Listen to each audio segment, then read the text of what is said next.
Dialogue time, oh hell yeah. We'll be here all night for dialogue. Also, how you doing, B-Cruise? Oh, and with the level range we're at, we're going to be able to access, eventually, the Trow chest at Stella Shrine. We're at that level range where the game wants us to be. But yeah, we gotta look through today's requests. We gotta go through all the dialogue on the Merkabah, and then probably do the typical days of today's monster extermination for another bond point. And also, I just noticed my Reva tuner showing up on the top left corner there. Actually, let me check something.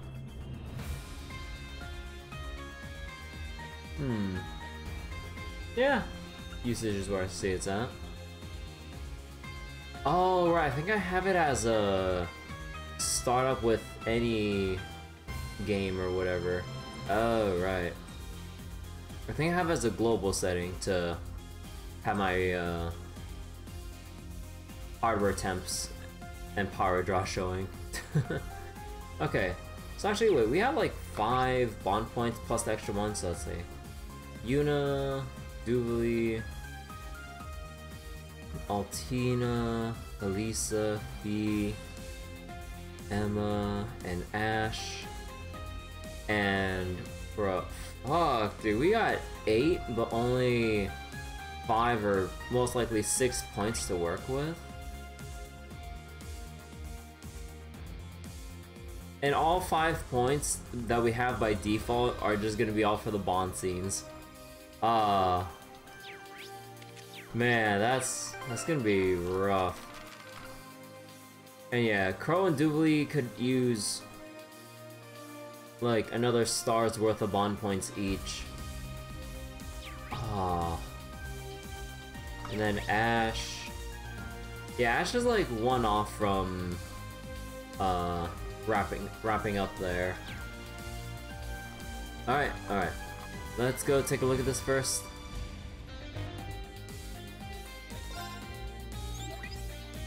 Oh, not as much as I thought. All-star assistance from Toval.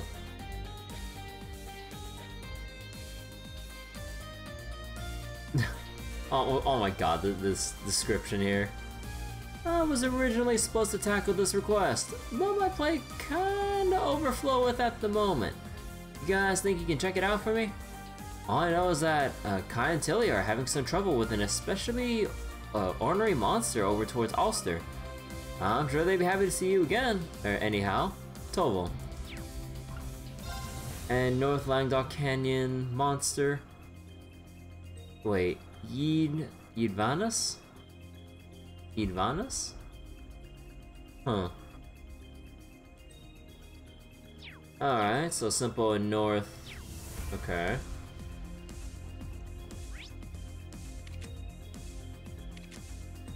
And oh. Okay, how do I want to lay things out right now? So we have a quest in Ulster. We have a thing in North Languedoc Canyon Road. Okay. How about we just do the monster extermination in North Languedoc Canyon so we can get the extra bond point right here, right now. Then we go through the Merkabah Dialogue. And then all the bond scenes. And then hopefully, if I can do this, probably get through the Sutherland Dialogue, since it looks like it's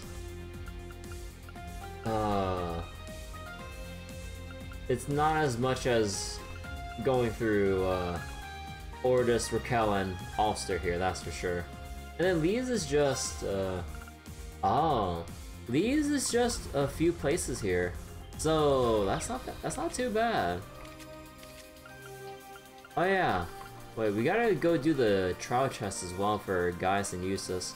Okay, we'll get around to that later.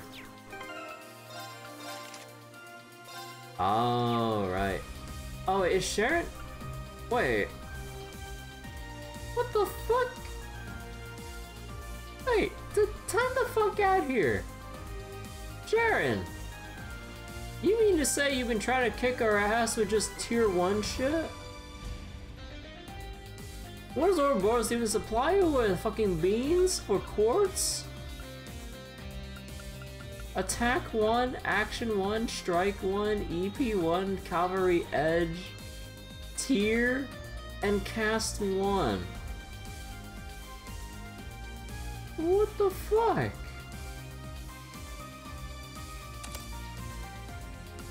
Oh, alrighty then.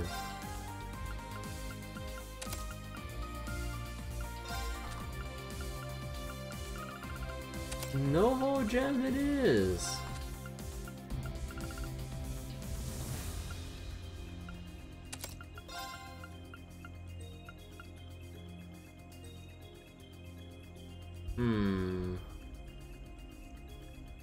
Actually, do you go for this one or Argem?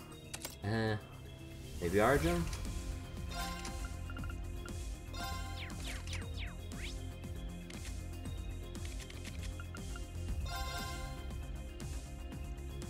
Okay. Hold on a quick minute. Elliot, your performance was pure class. I felt like it was echoing right into my soul. Usually only rock can get me fired up like that. I'm impressed. Aw, thanks. Glad to hear it resonated with you. Looks like you got yourself a new fan, Elliot. I'd be lying if I said he wasn't an inspiration. Miss Min's here too, so I'd love to set up a collaboration with between the Modern Music Club and the Wind Orchestra. That'd be great. Hey Reen, what do you say to breaking out your old guitar and joining in? Only if you give me a lot of time to practice first. Hey, Ultimate Hunter. Justified, honestly. Sharon's heart really wasn't in the into fighting the Radiant Wings, just following Irina and still us in a sense. George and Sharon weren't trying at all when we fought them last time. Yeah, like their resolve was like, now that we know, you know, the whole truth of it and all, like Sharon's and George's resolve were very half-hearted in what they were doing. But oh my god though. Alright. Look, see. Let me just upgrade this. See ya. Welcome, be well. Okay. So let's move back to the bridge again. Actually, wait, let me check something. Oh. Umbral butterflies. Opens death's door by dampening the target's abilities.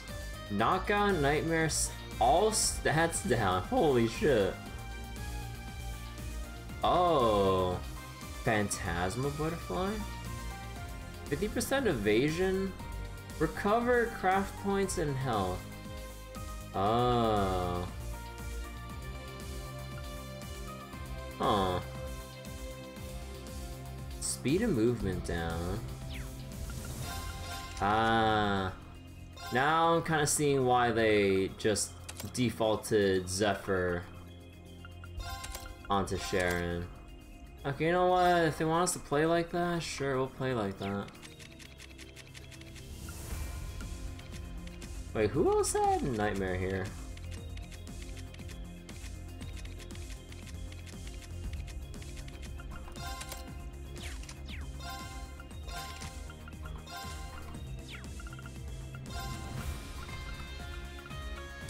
So, Nightmare. And I believe we need... Wait, who else had Umbro Gyre? Did I only make one?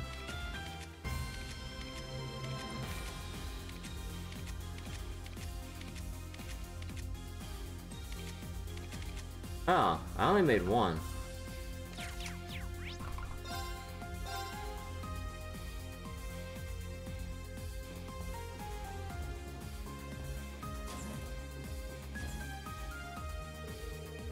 Listen up, Cerberus. This is gonna be the ultimate test of your skills. Yeah, that's the spirit I'm looking for. Now strap on your parachute and let's get this thing done. Parachute? Your destination will be... where to this time? I hadn't thought that far ahead. I'm afraid to ask why you've strapped a parachute to a dog. Oh, why? I can't just throw him out of the airship without one. Well, as long as he's happy, I suppose I won't stop you. Wanna buy something? Bruh. Come on, wanna buy something? Umbro. Oh, I don't have any speed or leg breakers. Come on, buy some more. I got some good stuff. Oh? Oh, we got some.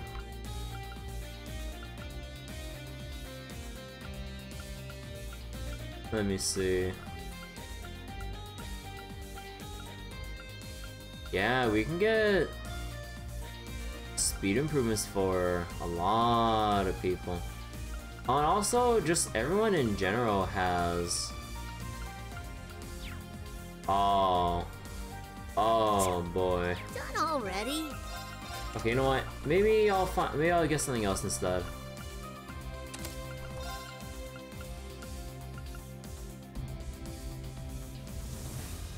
But yeah, I'm not sure how to feel on the scaling of... Well, I mean, actually, to be fair, both of these hit twice already, so the power scaling is a bit misleading there. But man, Umbro Butterflies has no break scaling at all, doesn't unbalance. It's a small AoE with D power scaling. Like, I guess they just really wanted to make sure that this is just purely a debuff move and that's it. Nothing more, nothing less. Or insta-kill if you can. Oh, 100% KO. Alright, so then what else do we do then? Lunar Dryer?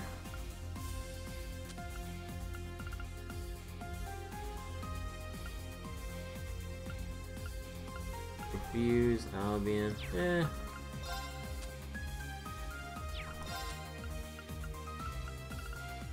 Let's see, Esmelis. What a grand lie. Wait. Hey, Astolfo, how you doing? Let's see, we got more Rage. And Carnelia Gem. Should I just do the tried and true Carnelia Mars Gem? Like, what else am I potentially missing here? So, instead of this, what else could I have? Like, we could have more break damage. We could have magic evasion.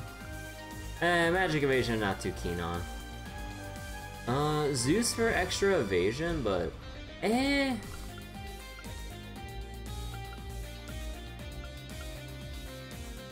Seraph, AP cost down. There is Goldia for crit, but that'd be if I was running without Rage.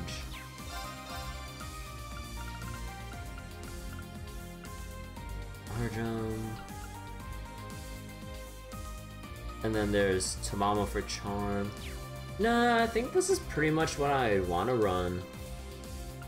Like, maybe instead of like Lunar Gyre, I'd have Umbro Gyre to kind of go along with one of our other skills, but aside from that, sure. But yeah, since I'll be in like setup mode for a bit with this, has anyone here been watching Evo today? I haven't really been catching too much of what's been happening in general, aside from certain announcements relating to Grand Blue Rising and the thing I heard about Under Night getting another sequel. Oh, I know my friends are gonna be really happy about Under Night 2. That is, excuse me. Ugh, that is for damn sure. Let's see, Duvalie. I don't know. I keep exiting from that.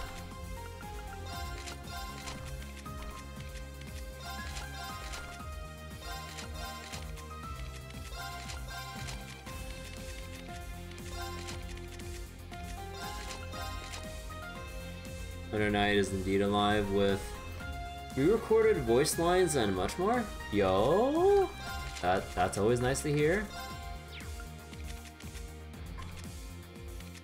Let's see, Ring with Passionate Rouge.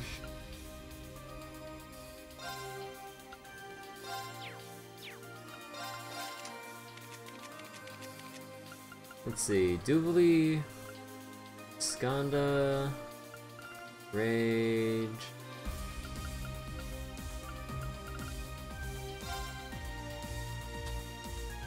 Oh, you have a, what was it? Seal, Burn, Freeze. So then, who else has Suzaku?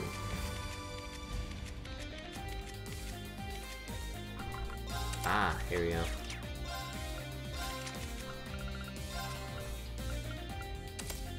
Suzaku, Faint 3.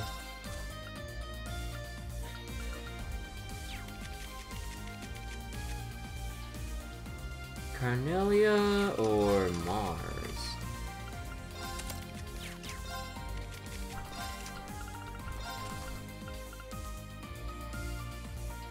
That's seems like it's going to be the last entry in the series, as the words being used would indicate.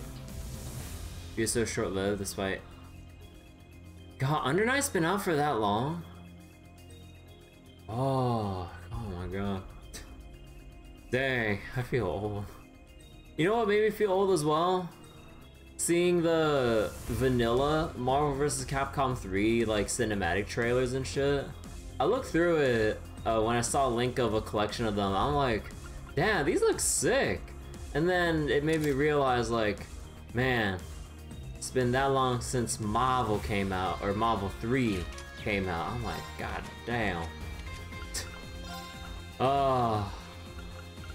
It's been one hell of a time watching, like, Marvel 3, like, back in the day and everything. So, like, Killer Instinct, getting more support after the last update 5 years ago. Bounce Patch, and stuff. Ah.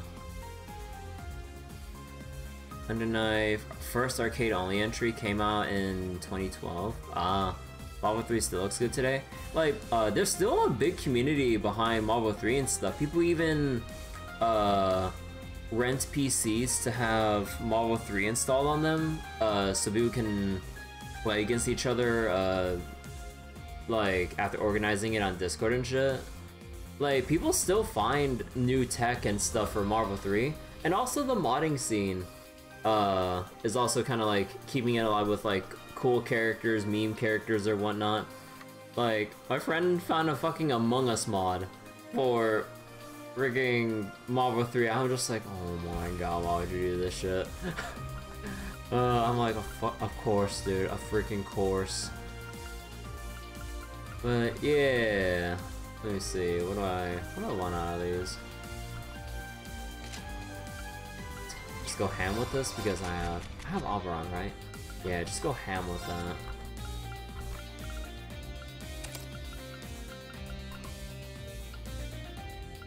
Let's see, Zeus, Oberon, then Stormbell, Diabolos.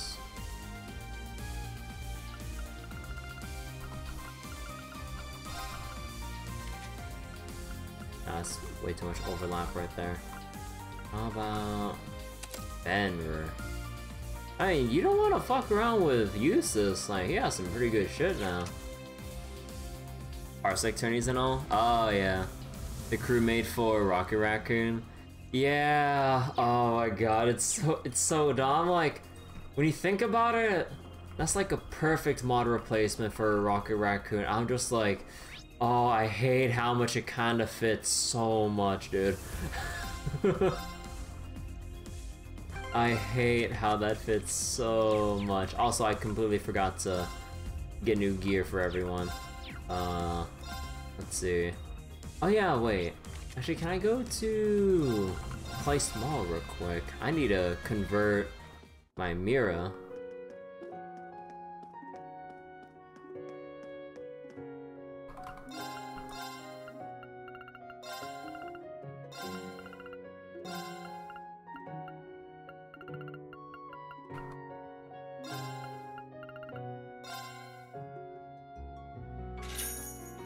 Yeah, there we go.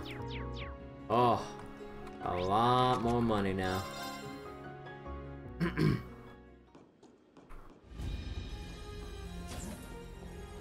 Oh yeah, by the way, did you guys hear about that, like, one funny clip from a Street Fighter 6 tournament where the organizers or was either the organizers or casters or whoever was in charge of viewing or spectating or whatever, they forgot to remove certain mods off of Chun-Li, and the casters didn't really like, or whoever was in charge of the production didn't really switch away from the scene once once it came up, because it was a nude Chun-Li mod on a tournament broadcast.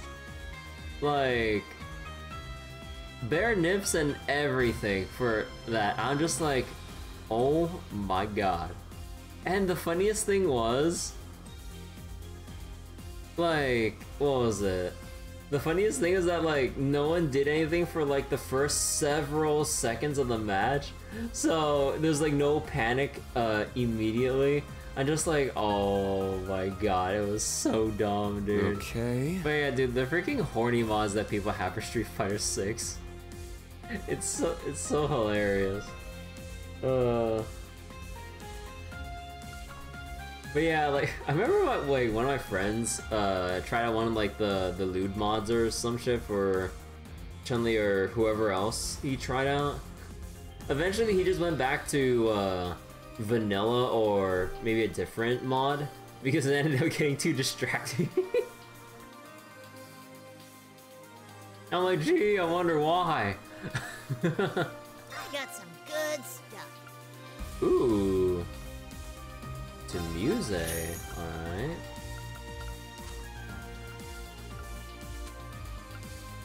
Let's see, any new stuff here? No, we're pretty much at the end game of all these gems and stuff, so okay. I got some good stuff. Well, time to buy everyone a new set of clothes.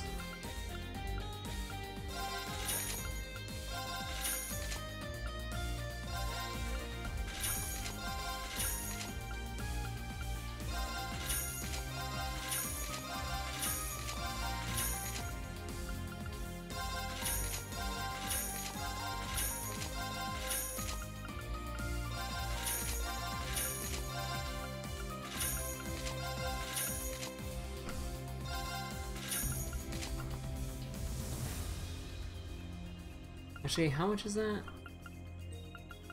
50 defense difference on average? Yeah. And then we have like Z-Stregas here.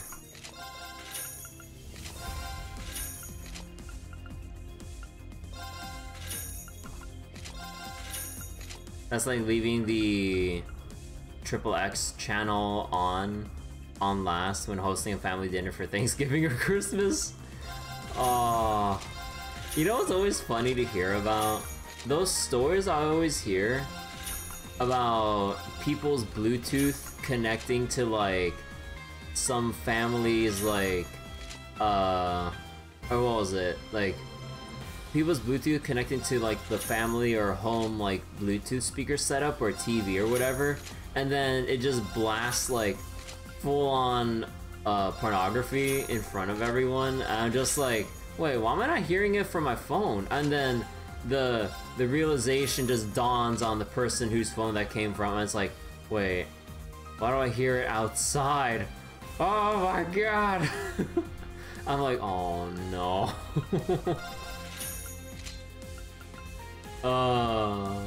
That is... Woo! That's something, alright.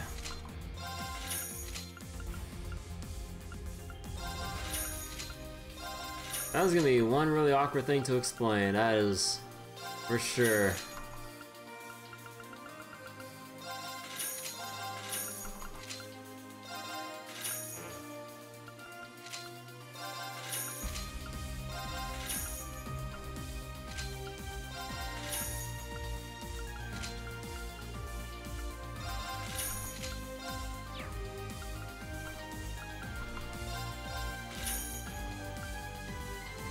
Wait. King and slave. A gun and blade granted names that represent unlikely partnerships? Huh.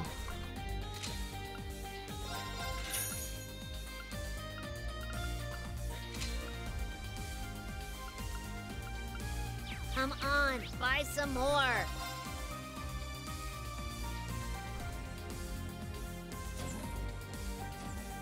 Have a look-see. How much of a damage difference are we talking? That's like 45 extra strength. Ah.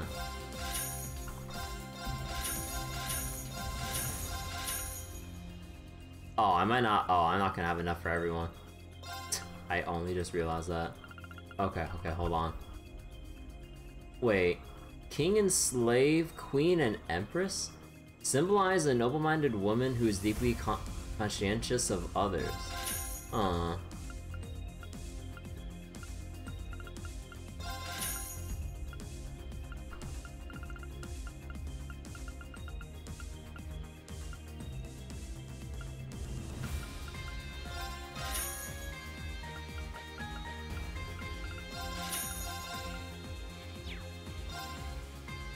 Oh, for Elliot or Emma. Well, couldn't get everyone. Well, you know, actually, you know what? Since we're on this, like, upgrade train right now, hold on. Might as well go fishing. Wow, look at... There! Got a bite! Huh? It got away. There! Got a bite! This is promising. It's a whopper. I got it! Damn it, it's not that line. There! Got a bite! This is promising.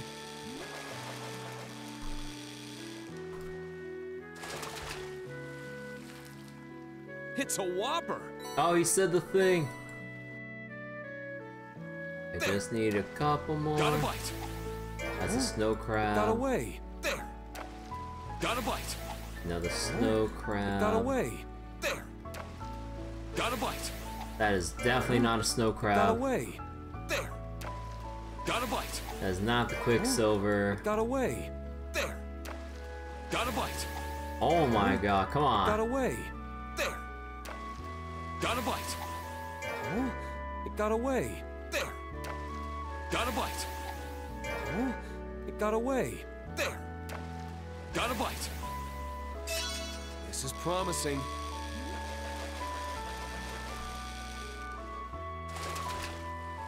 I got it! There! Got a bite! Huh? It got away. There! Got a bite! Huh? It got away. There! Got a bite! Huh?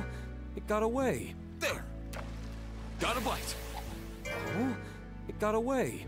Okay, this might take a little longer than anticipated. Huh? It got away. The There! quicksilver RNG is not in my Got a favor bite. right now. Oh. There we go. This is promising.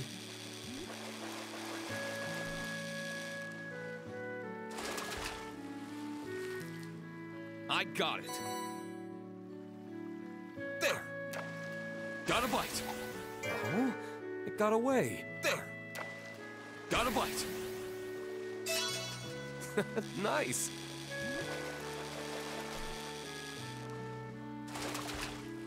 It's a whopper.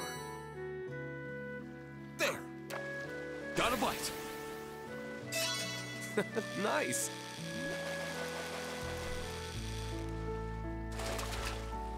Not bad at all.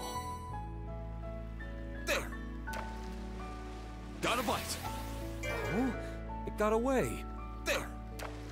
Got a bite. Oh, it got away. There. Got a bite. Nice. Okay, I think that should be enough. I got it.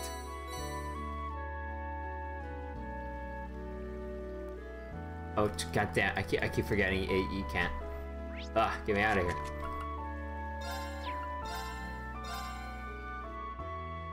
Okay, I think that should be the last of the weapon upgrades. Welcome. Okay, I overshot it a bit, but alright, that's fine. I can't complain about more. See ya. Alright, so now that we got everyone upgraded, they just change out the Z Stragas. Let's see, who wants Z Stragas? Movement, evade. Sharon can have it. Okay, now that we got all this ready, you know, I love how Sarah and Sharon only have Link level 4. Actually, what's oh, it's only level 5 with Sharon. Okay, I was wondering about that. Alright, well, we'll leave it like this. Alright, we can finally get to this. So we need to find the North Languedoc Canyon monster, and then we can get with the Merkabah Dialogue and so on and so forth. I think by the end game I'd have gathered 1,500 Umateers for all characters builds and mech build. Oh, for the EX orbs. Yeah, like the amount you need to get everyone built up, excluding their, like, you know, routine weapon upgrades, I would assume. You need so much. Alright, North Languedoc Canyon. Oh. Oh, you have gotta be kidding me! Okay, okay, we might be here for a little while. Also, hold on, I actually forgot to go to the baths.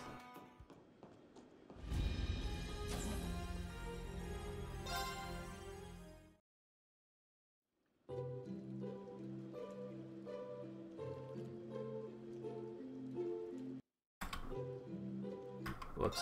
I needed that. Wait.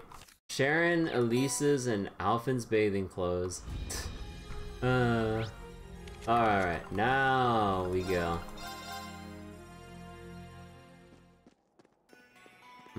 Also, I should probably be lazy here and go with Reen equipped with Dragon Vision. Don't wanna waste too much time trying to scan and all that shit. Shit! Their fate is a swift defeat. My mind is clear.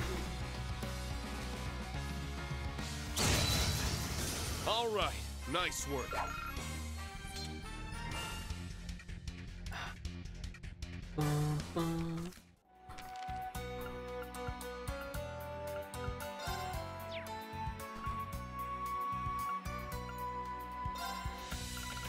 Bloody Fang. Yep. Isn't this where the railway cannons were brought in? Yes. 4 of them were then used to bombard the city of Ordis. A battleship was sent to collect them after the dust had settled. At least that's what I heard. Would we have had any extra input from anyone else?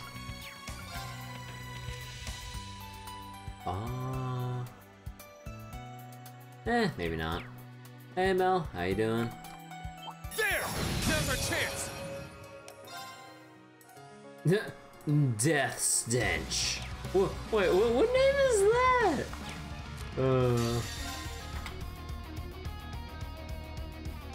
Death Stench? Alright, nice I mean, I work. think it's still a better name than fucking Dong. I mean, they kind of, the localization knew what they were doing when they had a monster named like that. And then they fucking named the giant version Magnum Dong. I'm like, oh my god, I hate everything about this, but I love it also. But I also hate it so much. Never forget was it Magnum Dong? Or was it...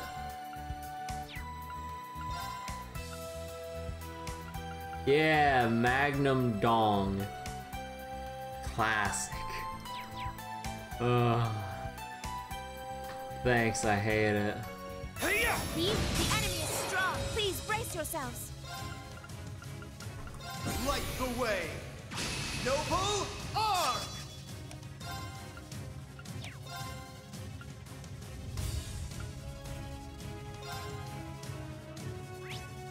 I kinda wanna try this actually. Black butterflies fluttering in darkness. Gather to me. Oh, My turn. oh my god.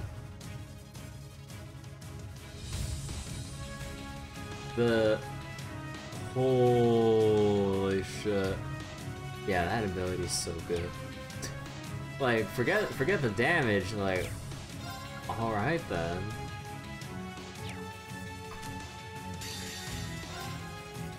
My mind is clear. My blade empty.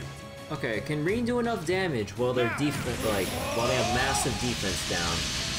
I wanna see.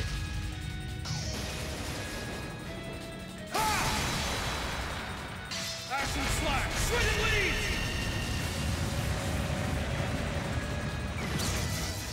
Well, we killed one of Leave them. it to me. Yeah. Here I go. Hiya! Now then, let us continue onward. Lumi X.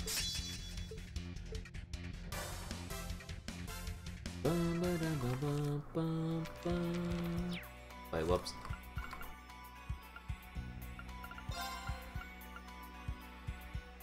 Oh god, still kind of feeling like the yawns a bit.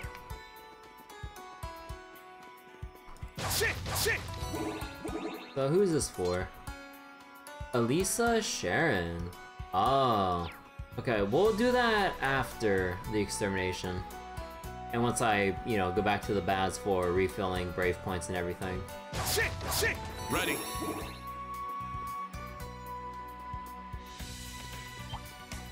Shit! Let's begin. Woo! It's my turn.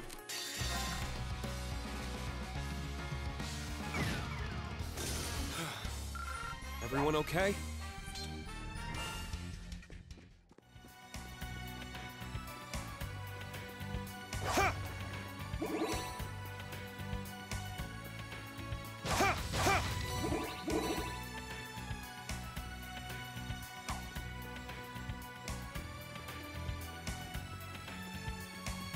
We appear to have come across some treasure.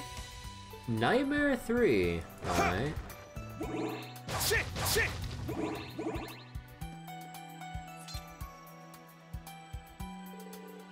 North Languedoc Canyon.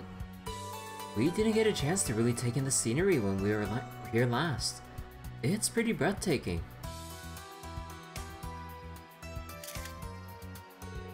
Looking good. I'll send it to Rex when I get a chance.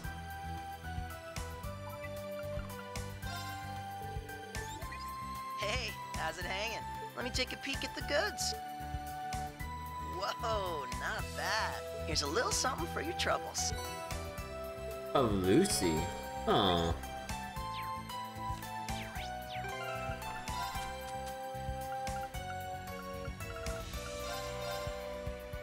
Ah.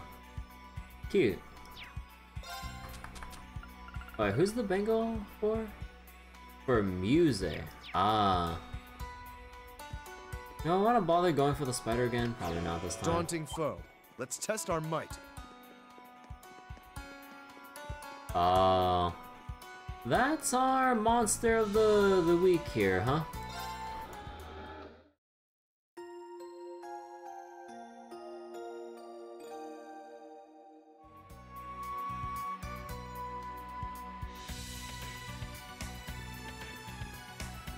Is that a fiend? It looks like the devils mentioned in scripture. There have been a number of sightings recently. We'll handle it. Elise, Your Highness, please stand back.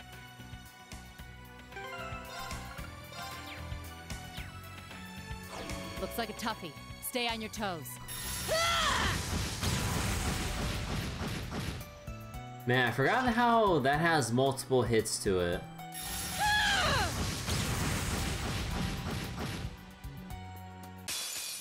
That's a strong one. Let's kick its ass! Oh, wait. We have... Oh. Okay, hold on.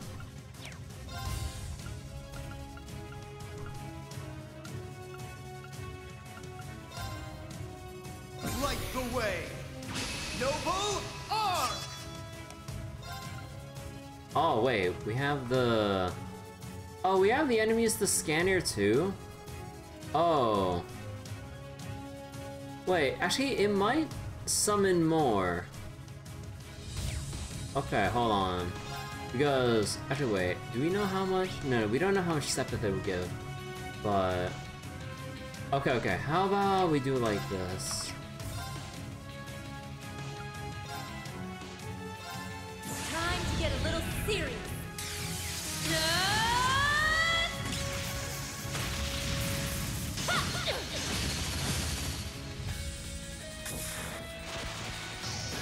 Northern Lightning! That make you feel tingly? My turn. What?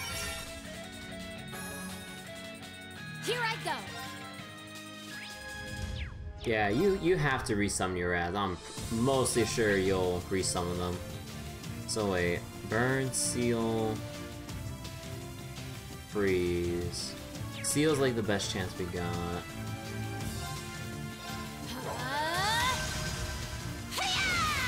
Oh my god, we sealed it. My turn. It's weak to space and earth. Actually, I need a... Actually, no, I don't need a bump up here. Let's go. Ha!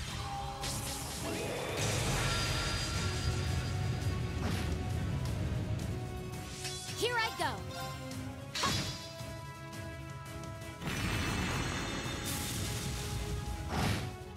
Predictable. Now, this one's mine. Leave it to me.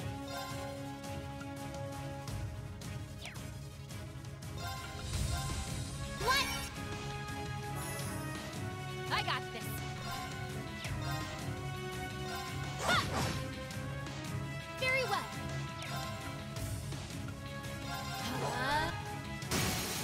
Strike!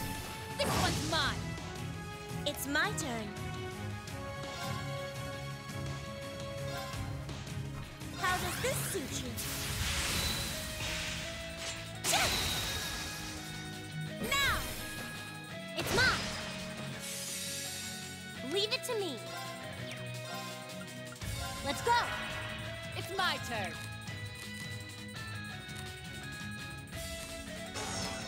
Ha! Ha! Okay. You know, I actually still need to have it summon some ads. Otherwise, I'm not gonna get the scanning. I'm gonna have to redo this fight.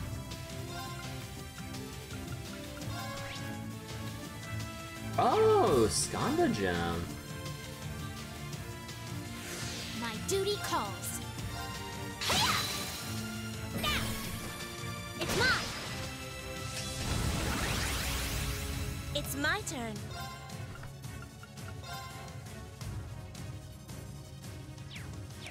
Actually, hold up. if you would. Leave it to me. Divine Shield, protect us! Leave it to me. Oh, can't cast fast enough. Unless... Resonate! Divine Song Formation! Leave it to me. Yeah.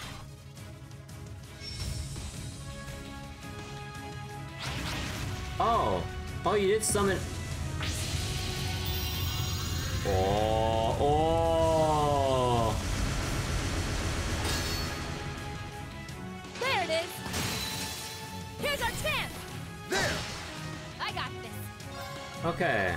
So, there's our extra ads here. Huh?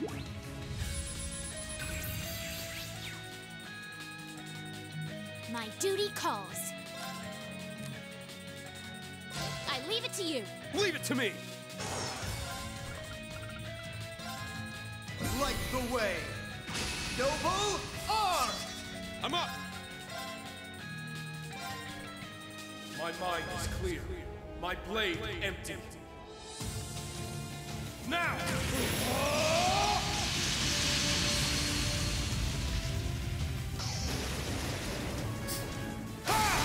Oh wait, oh that actually came up on the mic. I'm opening up some more carbonated water. Oh, that didn't kill? Leave it to me.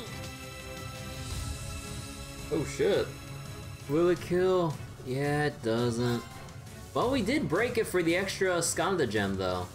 So, hey, thumbs up. Let's fucking go.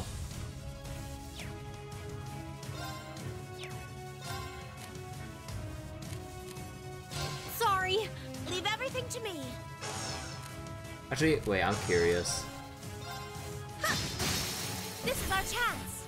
This one's mine. Wait, I want to see the Sharon Sarah dialogue after a win. It has to be a unique one, right? Shall I prepare some tea in celebration? You want to thank me? Do it with booze. Alright. Yeah, 2 Skanda gems. Oh my god, I don't have to farm for that shit. Woohoo! Oh, how lovely. I did it. Diligence is its own reward. All right, got A matter of... And receive 1 bond point. Alright. Man, it looks like you can move over here, but you can't. Alright, so that's...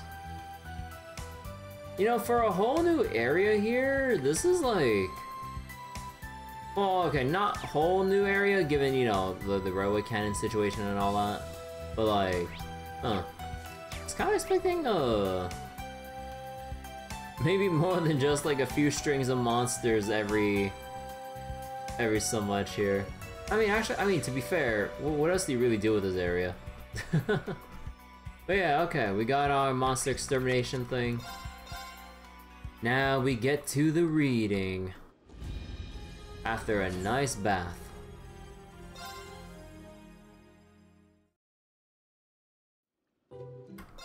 How soothing.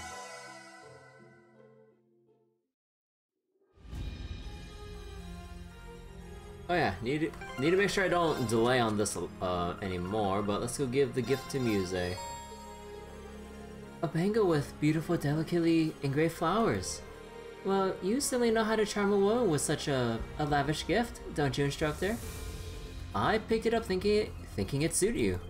But maybe you're right. It's kind of a presumptuous gift to give without an occasion. Now, there's no need to get on your knees and act all formal with me. You have my thanks for such a gorgeous gift. I love it. I'll have to give you something in return. Will a kiss do? Guess I should have seen that coming. Green, you didn't say no. Oh, god damn it, Reen. Reen strikes again. No student of his is safe. Although I am oddly curious about how Altina's like second heart point scene will pan out. I am very curious about that. Alright, hold on. Let me just take another sip real quick.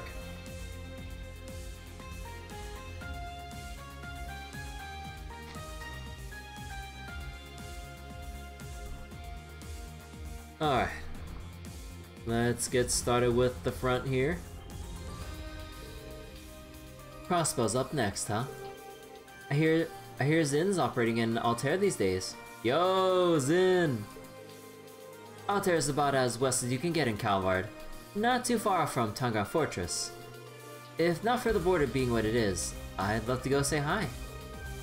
Did you guys say Zin? As in, Zin the Immovable? From the title school.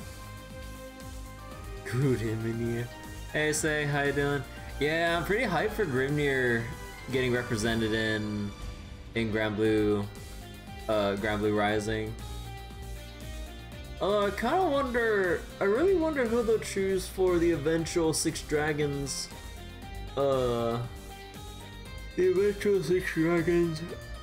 representative. Grimnir sounds like a good fit for a fighting game. If he doesn't have that one move that gives him 20, like in automatic 20 hits, I'll be sorely disappointed. Rob is, wait, Rob? Oh, Rage of Bahamut is a reality. Forte in Grand Blue Rising? Oh. Although, if we had to think about other ones, I mean, everyone's like thinking about Albert as well. I don't wonder about Forte, Cerberus. Okay,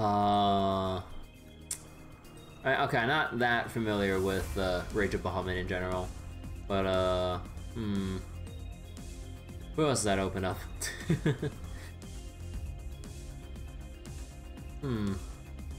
Amira? Lucifer? I mean, I feel like Lucifer might have been given in general already, right? Unless fits in the fighting game. Big body. Yeah, he'd definitely be like okay, I'm not sure how to describe it, but yeah, Wellness will definitely be like a fit too.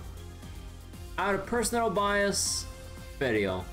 But I think, or I mean, if they really want to go fun with it, and they pick another, well, quote-unquote Harvin representative, Wamdis. But in terms of other popular picks that would probably more fit, at least like on initial or at first glance, yeah, Wellness or Fedio. They're never gonna put in your favorite Lamu. No, and then out of nowhere, Ariar comes in with like the steel chair, like flying in from the wind, and just like, oh my god, there we are, let's go. And then everyone then you're gonna have so many salty posts about getting literally any of the other 6 dragons, and all you got is the cat. Yeah, Ariar will be the Neko arc of Grand Blue Rising. That, like, given how she acts and is, oh god, it'd be ridiculously goofy.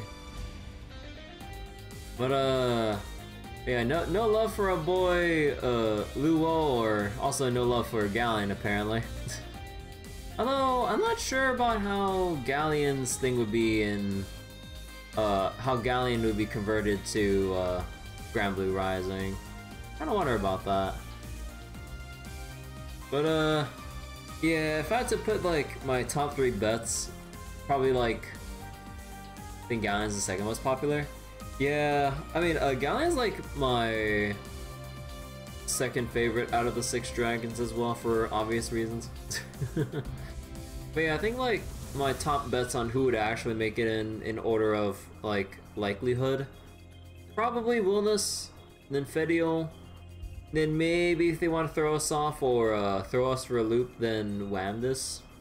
If they really want to throw us for a loop, then just LER, but not 100% sure. But we got Uno, so popularity reasoning can be tossed out the window. Yeah, that's true. A lot of people were salty about Mustache Man. So, yeah. Man, when are we gonna get the Siete raid in Grand Blue versus Rising? Oh god. Nah. Well, what I would lose my shit for RPG mode stuff, you gotta go through the Lucilius fight and do the 12 labors in Rising. And you have to work with your second player or AI partner. No matter how shitty the potential AI partner might be, just have a specific AI program to try to handle the labors and the player has to pick up on it. Sete farming in Grand Blue Rising? Oh god. Oh god, if you don't pass the HP check, you're fucked. It'll be one of the most annoying things about Grand Blue versus Rising's like RPG mode if it was a thing. And I was like, hey, that's just like the mobile game too. See, it's lore accurate. I was like, oh fuck this. No, you have normal mode, and it just has like a 7,000 something HP check. And then hard mode is just, hey, 77,000 bare minimum, get fucked. I'm like, oh.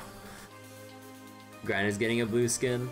Yeah, they said it's a separate costume, right? A little bit sad about that. We could have had a Goku blue kind of situation with like actual, you know, come on. Grand Blue, but come on, man. You had one fucking job. It'd be a skin you have to grind for. Oh, that, you know, that'd be hilarious. But come on, like that would have been the perfect opportunity for the Grand Blue character. Like, come on, it's the easiest joke to make that we would see a mile away with a smirk on our face, and we'd chuckle every time, no matter how dumb it is. Come on! Anyways, let's keep reading the dialogue here. Yep, that's our Zin. I'm guessing your old master told you about him. Yes, and more recently, I heard he helped out during the Oval Shutdown in Liberl.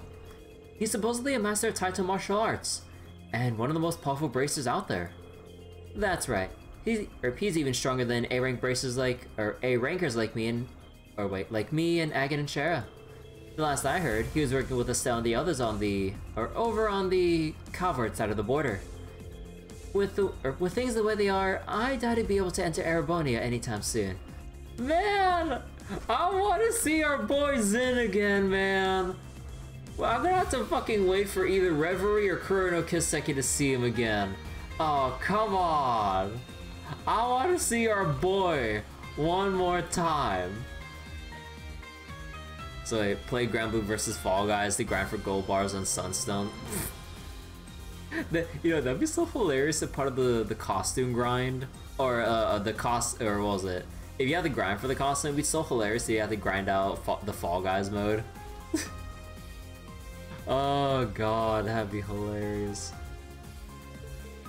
Obviously, even A-rank bracers can't move around with pure or complete impunity after all.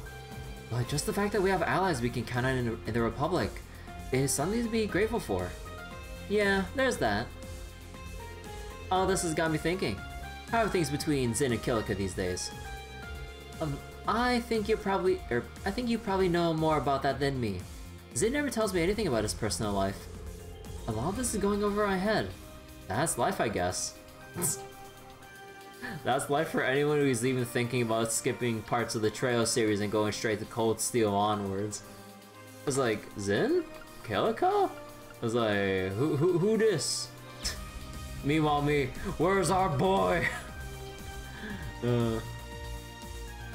So wait, Zin apparently took a few levels of badass in Sky or sandbagging during Sky.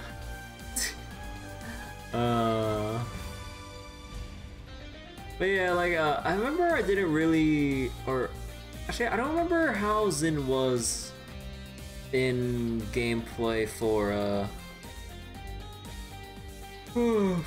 Trails of Sky. He was, I think, he was kind of like on the underused side for me. Although I did make use of him when we ended up fighting Walter and Kilika again in Trails the Third for the sake of dialogue and everything, because I try to make sure I get like the preferred thematic character teams set up going into each of those fights.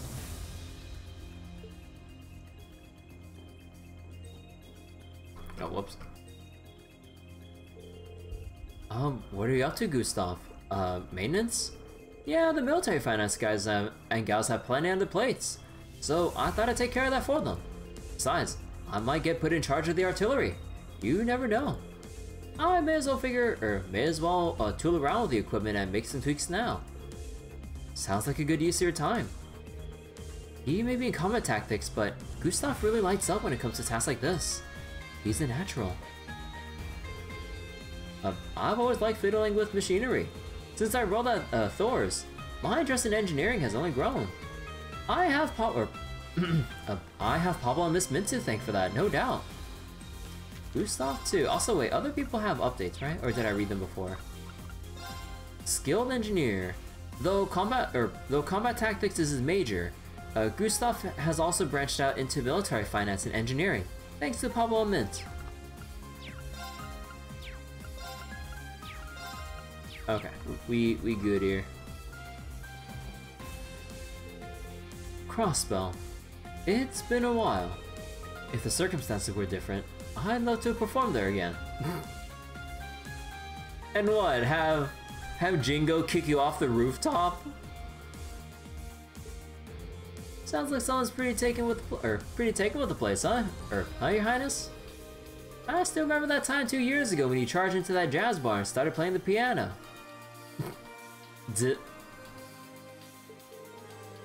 I can imagine you doing something like that. What can I say? Life's nothing without a little passion. Speaking of piano, there was that one time I played in a restaurant in Boast too. Oliver, we don't talk about that. I got thrown in jail afterward, but hey, looking back on it now, it was a fun time. I can't believe he's going back to the time he went to fucking jail. I think Tita told us that story. You sure have a talent for getting into trouble. Tell me about it. I gotta say though, I thought I was pretty much locked up on the train last time we were here. I'm looking forward to seeing Crossbell again. Just being able to walk around town in the open again is gonna be pretty sweet. I know the feeling all too well, but being dead is quite inconvenient.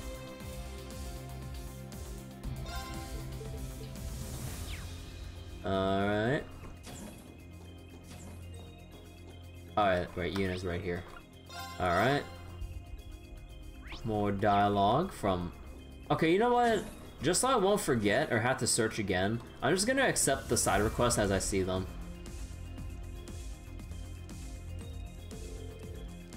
It's not looking easy for both of them. I just hope they can work together well. Something bothering you, Stark? Oh, greetings, Instructorine. Well, Cindy and Kyrie are on the surface to help the main campus. I'm not sure I follow. What kind of help are you talking about here? The issue is that the Durflinger's medicinal stock has been depleted to the point where it's no longer enough. We were asked if we could lend any of ours, but we don't really have that flexibility, you see. But Kyrie said that he can produce some for us as long as we find the necessary ingredients. Ah, I see. He's kind of amazing with that, he's amazing with that kind of stuff. Yeah, he really is. So it looks like he needs 2 different ingredients for it. We have the Durflinger heading out by what's left of the Sutherland field exercise camp. According to Kyrie, if we head over to the main road on the camp's outskirts, we should be able to acquire both. Cindy happened to be around, so he got dragged along. They've gone down together to each look for an ingredient. When the main campus heard about the situation, Fritz and Ada both offered to pitch in. Those two are always good help to have. Definitely, but the search doesn't seem to be going well. It might not be appropriate for me to say, but I'm also concerned about the pairs. Kyrie and Fritz are working together, and Cindy and Ada make up the other team, but... Oh... Bro, Sydney and Ada. Oh, fuck, dude. I see. They've definitely never seen experience in the field with their current partner. Right, so I guess all we can do is wait for the good news, right? I suppose they'll contact us if they need any kind of backup or assistance. True. I'm not so sure about that, Stark. Something feels a little off to me. So I think I'll lend them a hand. Oh, would you? That would certainly be a big help. Definitely.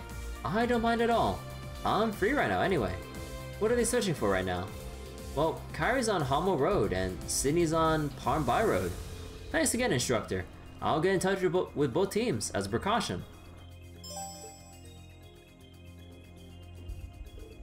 Right now, Kyrie's on Hommel Road and Sydney's on Palm Bay Road searching. Your support would really be appreciated, Instructor Reen. Wait, do we have any new drinks? Nah.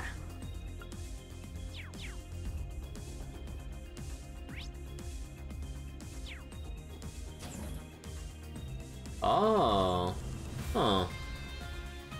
Oh, who's over here? Oh, Elise. Oh, Elise, you're taking a break by yourself? Yes, the operations are done for the moment. I just have a little bit of work left. Work? Yes, actually. It actually has something to do with you. I'll be able to tell you about it soon. I'm curious, but I'll leave it for now. Just don't push yourself too hard. Huh, okay, a little surprise from Elise.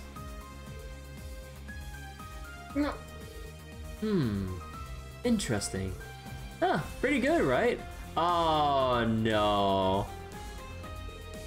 This is my latest recipe, blue cheese soup. I reduced it a whole lot to really bring out the ingredients' essential flavors. Blue cheese soup?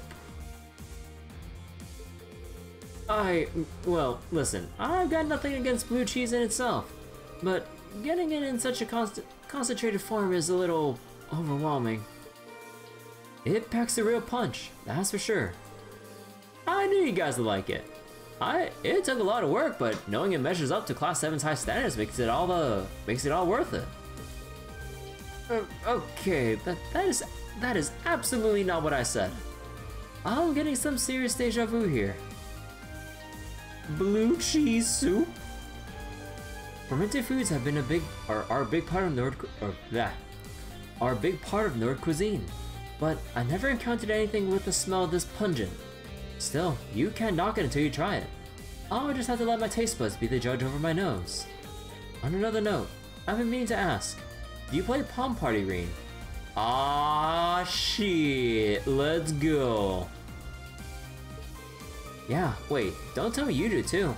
I wouldn't expect you to be the sort of type wouldn't expect you to be the type to get into that sort of thing. Well, it caught my eye while toying around with the Orbital computer on the Merkabah. Care to play a round or two with me when you get some spare time?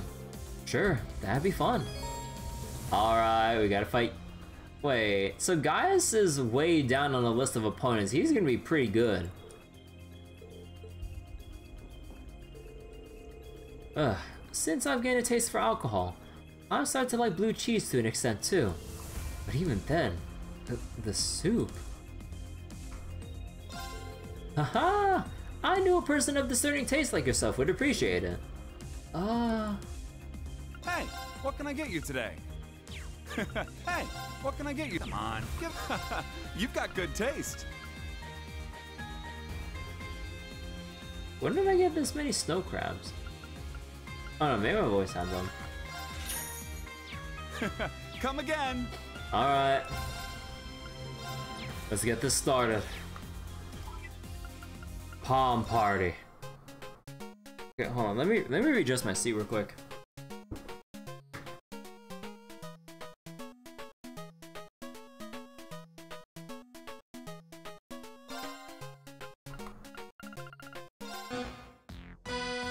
Easy on me. Holy shit! He's going ham!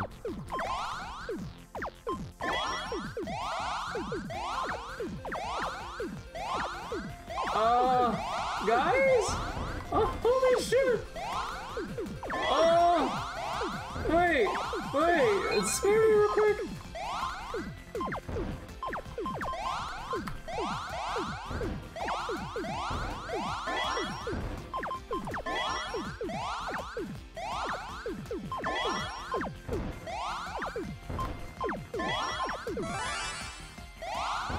Oh wait, I took that too early. Whoops.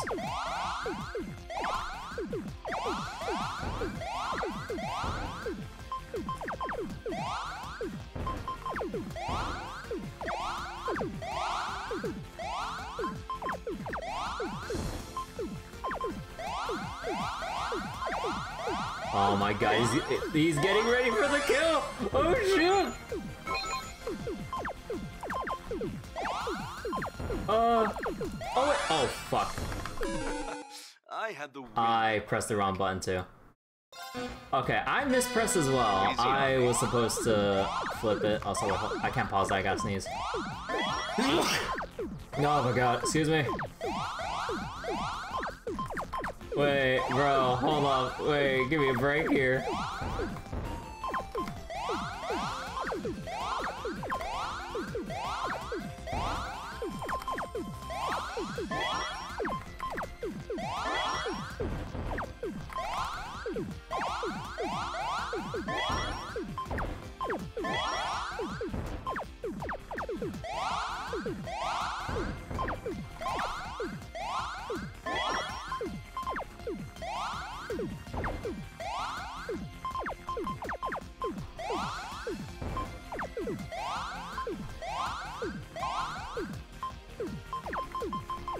Oh wait, I should put the yellow there. Fuck.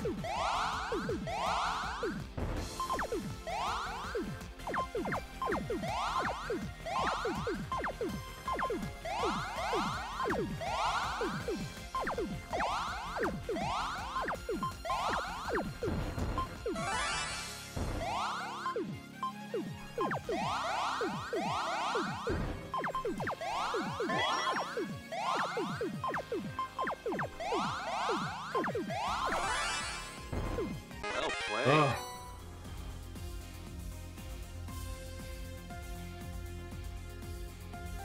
If you went with 2 rounds of AI from story mode to nightmare, doesn't mean jack for palm pottery or vantage masters.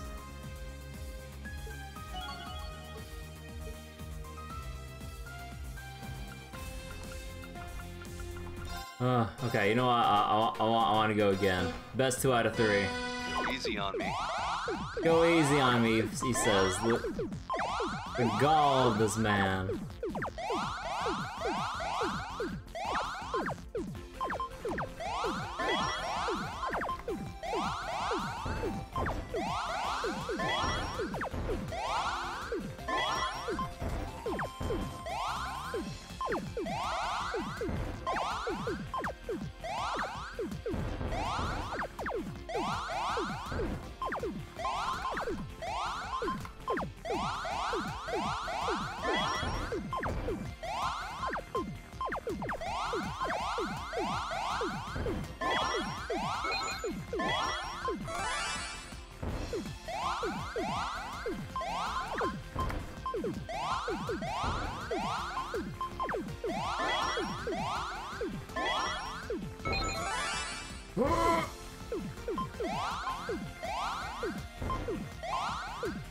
Oh, wait, I might be fucked here? Oh.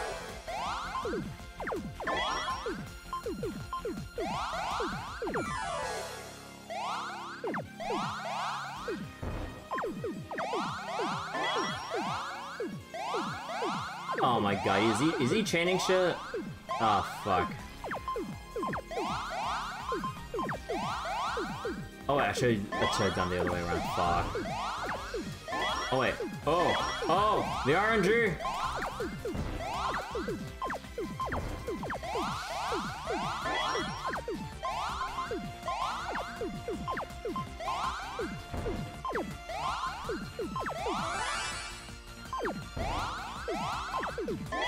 Oh shit! Well played. Yeah. Okay, I got so lucky there. You're really gonna have to rely on like RNG from the new blocks that get pushed up to just automatically chain for you. Oh my god, my brain is not fast enough to actually like process like all the chains together. Oh. Huh. Okay.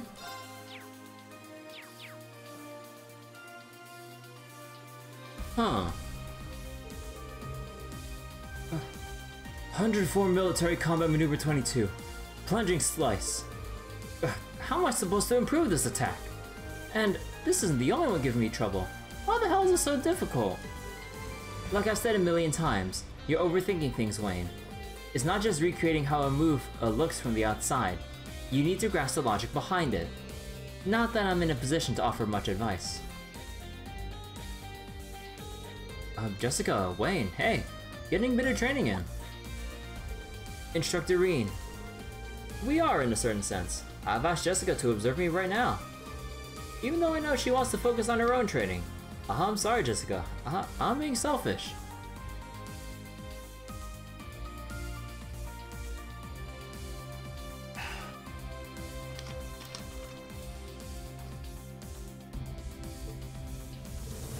Oh, I don't mind at all. In fact, observing your movements is good for my own training. It gives me another approach. I'm sorry I can't offer better advice. The Schleiden School does have its share of fencing techniques, but overall, it's primarily focused on spears. Any help or advice I share just ends up being more conceptual than anything concrete. No, it's incredibly helpful. It's proving to be a good reference for my improvement. With the way things are, with the way things are for me now, right now, it's not so much who's giving me instruction or advice. It's a battle with myself. I must overcome my own limits. I won't keep you any longer, Jessica. You really should focus on your own training. I appreciate all the help. And you don't need to worry about me, Instructor Reen. I promise. Wayne. Huh. He does make some good points. But I would like to tie in Jessica's development too, seeing as she's here and all. Maybe I should call the girls in then. Call them in. Alright, so I have an interesting proposal for the two of you. In the end, there's no better form of training than sparring. So we can find a way to make your training more meaningful. Just leave it up to me. Can I get you to the way here for a moment? Instructor Reen? Is he...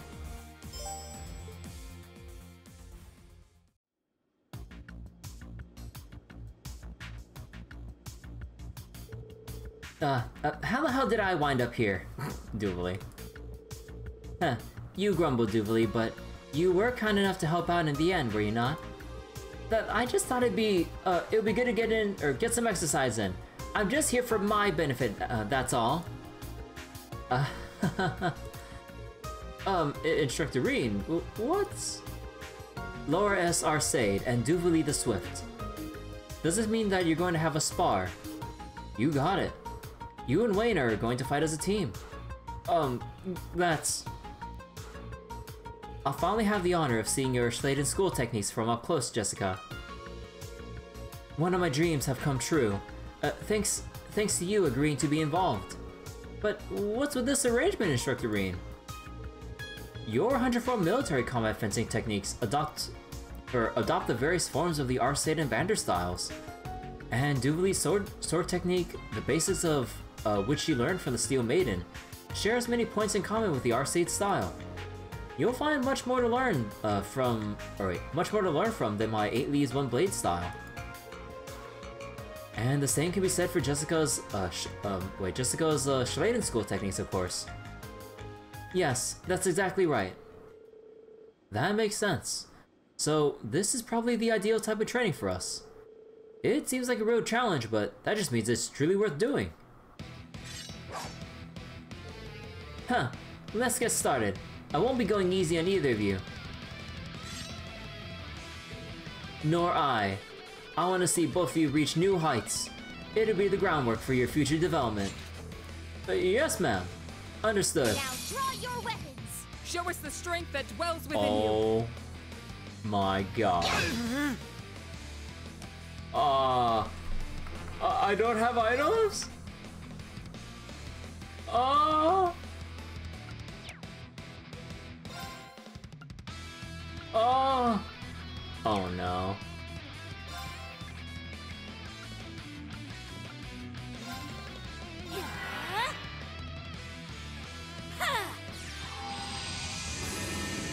Oh. Gotcha.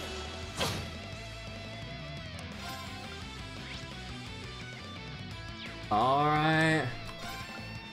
Oh my god, wait, you have... Oh my god! On the status efficacies, because automatic scans. Oh yeah. I mean, I kind of got that, seeing as how we can't use our items here. But oh, okay. So burn, complete immunity. Oh.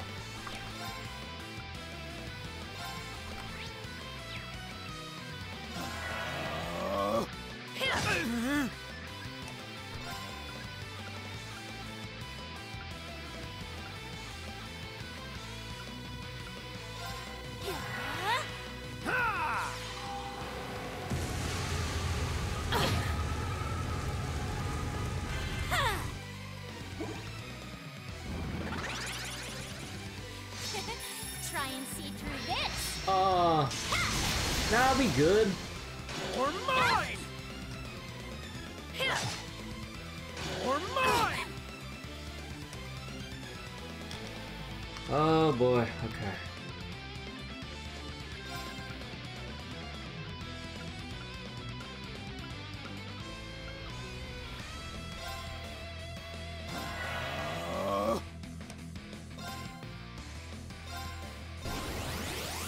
Got you.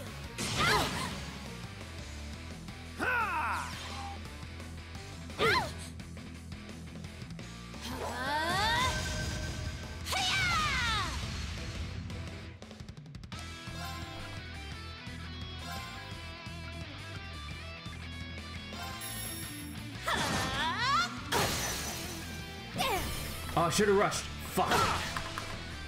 I instinctively just pressed follow up. Or mine! No. Ooh, zero arts. Hold on. Gravian hammer.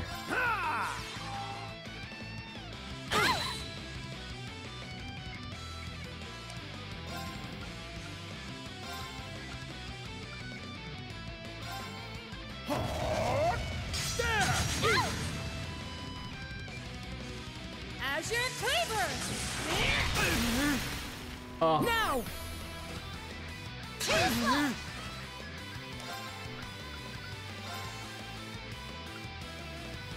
Oh, well, that's not good.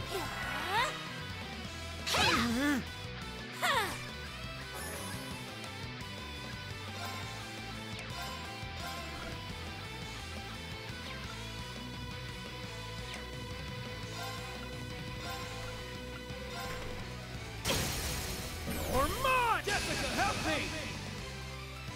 Leave it to me.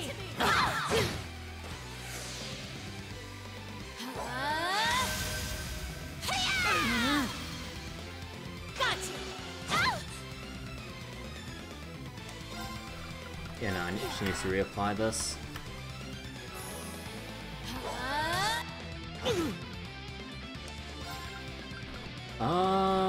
Definitely Tira.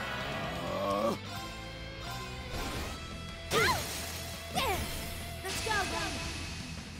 Roger! Yeah.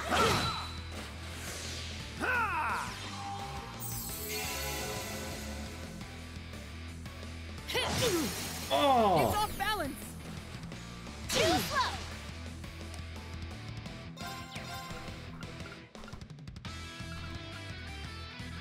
Merkabah.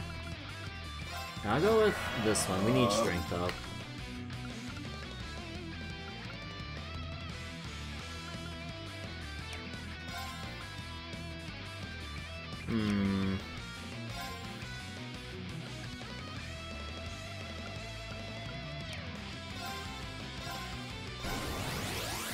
Got you. Oh, nice freeze. Take this. Oh, the turn delay. Or mine! Ha! She's so fast. There! Let's go, then! Roger! Yeah!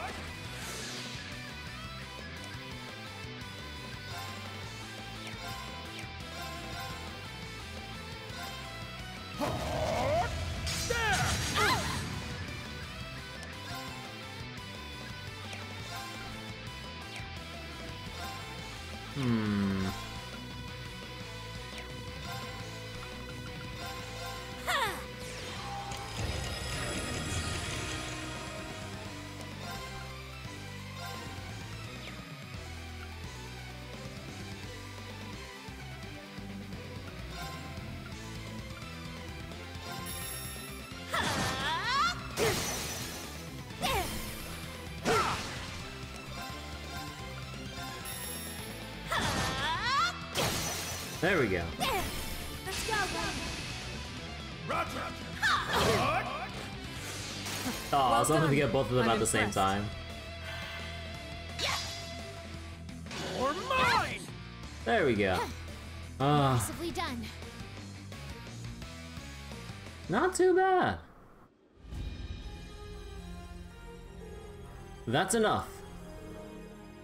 I think we just about made it. Right, but we were at our limits there. You both kept up marvelously. I suppose you can say that. Huh, that was pretty brilliant, you two. I hope you both feel like you got a lot out of this. I did. This was a great help. It was nice being able to identify areas that need improvement. I knew you'd do well with it, Jessica. I must say, the stiffness I felt before the match has completely disappeared. Yeah, I could tell just by watching. It looks like you unconsciously absorbed Laura and Duvalie's techniques. And even Jessica's too. In any case, it looks like repetitive training might actually be a kind of productive approach for you. I understand the struggle. Learning to let the tension fade from your shoulders is actually quite difficult. Sometimes you simply must swing recklessly, without giving much thought to anything in particular. Thank you, Laura. I'll keep that in mind. You also need to rely on those around you. Take a look around you, and you'll find yourself surrounded by many capable warriors. It'd be a crime to not seek their advice. What are you looking at? Don't give me that look who's talking face. I was thinking the opposite, actually. Agreed. I was just thinking that you've changed quite a bit. Look, I don't know what you're talking about. Huh, but it's a bit cute, but it's a bit cute too. Yes, I agree. Anyhow, you both given me some invaluable experience here. Thank you. Ooh, free Zeus.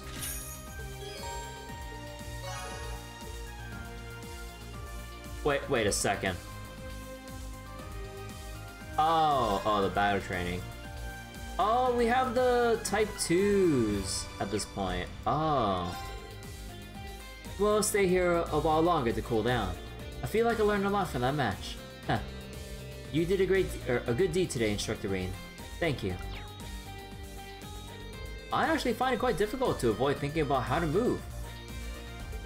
But if it's something like swinging recklessly, I get the feeling that I might actually be able to manage. Though that being said, I should take care not to get caught up in doing things that way. Okay, we're gonna need...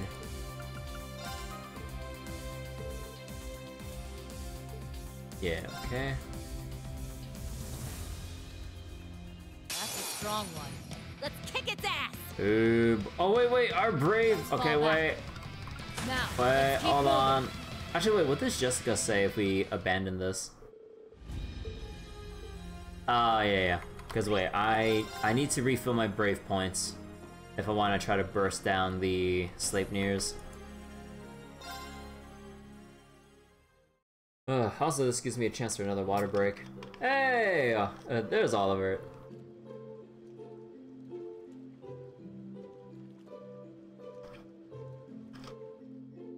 That was quite lovely.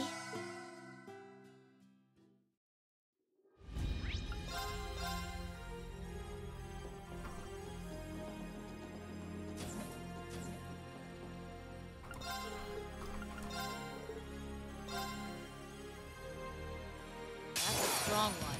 Let's kick its ass! Ugh, yeah. None of these really, help out here. Light the way! Noble Arc! Yeah, stat down, nightmare, knockout. Yeah, no. Suction?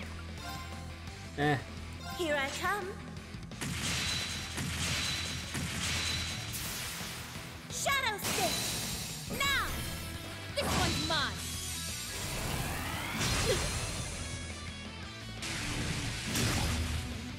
Too bad! This is our chance! This one's mine! There it is! Here's our chance! Follow me! Understood! Leave this to me. Okay, I think... Oh, I know. Not just yet. How does this suit you? Ooh. This is our chance! This one's mine! Okay, My okay, I think we can go for the one shot here. My This game is mind beautiful. clear. Yeah, My like blade the Trails series overall, like, is a very are very pretty games. And with the new engine going from Cold Steel's 1 to 2 to 3 and 4, like everyone got a massive glow up in the graphical department. It's so nice seeing how everyone looks in the new engine and everything. And just seeing like Everyone okay? it also shows like how much all the characters have grown, like over the course of the Cold Steel games. Like you see Reen and everyone as they were like in their like upper teens years and stuff in Cold Steel's 1 and 2, and then you know skip forward a couple more years each, months or years like each game, and you see them all as like young adults and stuff. It's really cool seeing how much older they've gotten since Cold Steel 1 and 2 and stuff. It's really cool. Cold Steel 3's ending broke you with Milliams. Death and Reen embracing the... I mean, it's not really Reen embracing the curse. That sounds like he voluntarily accepted it. Now he lost his shit. But yeah, I mean, I'm just getting... Ooh, I forgot that word, but... Yeah. But yeah, although for me, like, I feel like... What was it?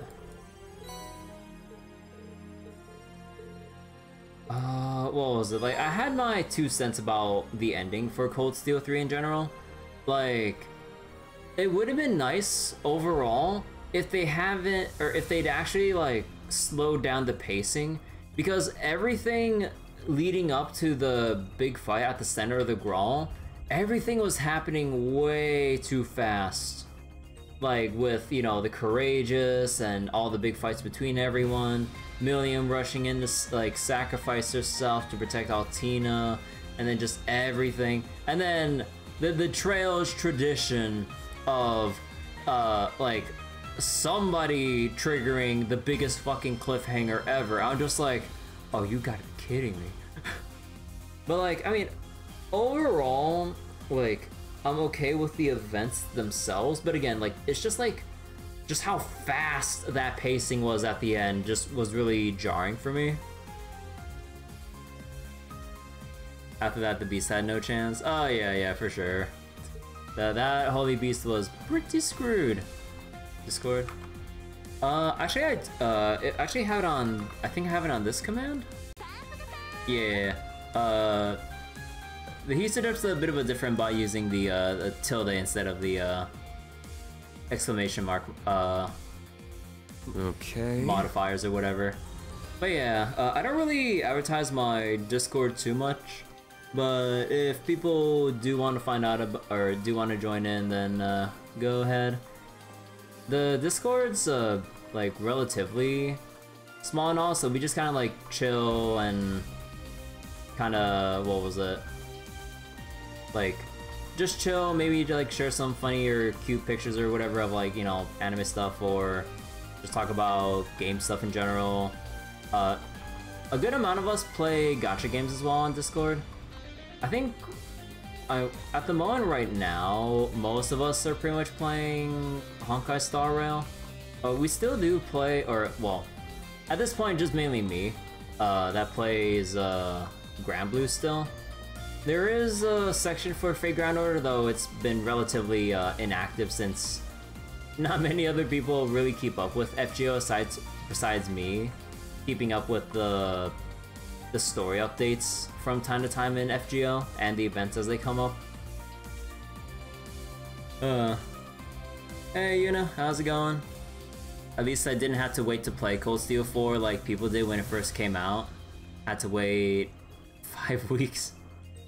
Yeah, like, I'm pretty, like, all in all, I'm pretty lucky to be a late fan into the series, despite how long it took me to get to this point. No. Because, yeah, if I were to play Trail's first chapter, seeing that freaking cliffhanger, and then having to wait, like, how long did it take for second chapter to come out for the West? Was it 1 year, 2 years, or however long? Like, bro, I would have lost my shit too. Like, leaving the game on that kind of a crazy cliffhanger, and then just peace till next game. I was like, wait, you like that? Wait, I need to find out. Wait, once I finish Reverie, you gotta wait for Kuro? Oh yeah. I mean, I don't mind being able to wait for Kuro no Kiseki to be translated, because I got a huge backlog of other games that I really want to get back to myself. So you know what? I welcome like the wait for me. There's so many games that I've been putting on that I've kind of put on hiatus or on the back burner that I really like to get back into. Cause like for a while we did a bit of Darkest Dungeon 2, and then we kind of put that to the side for more Cold Steel 4, for more, what was it, for Remnant 2, which just came out, because I'm really looking forward to it. And you know, the occasional gacha stuff as well on my plate, every now and then as they come up. So I'd welcome the gap in between Reverie and Kuro, should I get there at this point, because yeah, I still got however long left in this game. We're only like in the second rivalry, or we're only just past the second rivalry, and then we got the other 5, and then whatever other events in between or leading up to the subsequent like rivalries, and then oh boy, we're still like what, 5 days? No, actually no, not 5 days. How many days until Operation Jormungand? But either way, it's still quite a while. Okay, let me just find someone to, actually hold on. Battle. Courageous 2.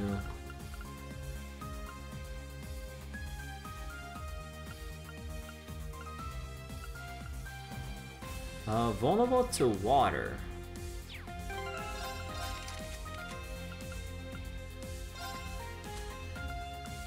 So, Ocean Bell, Virgo, Diablos,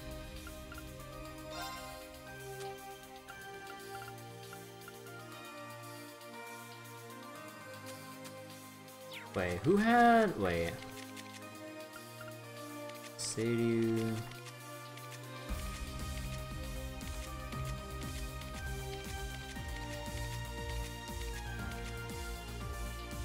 Wait a second, who had that? Oh, was it Hyosho? Ah, Hyosho, there it was. There we go.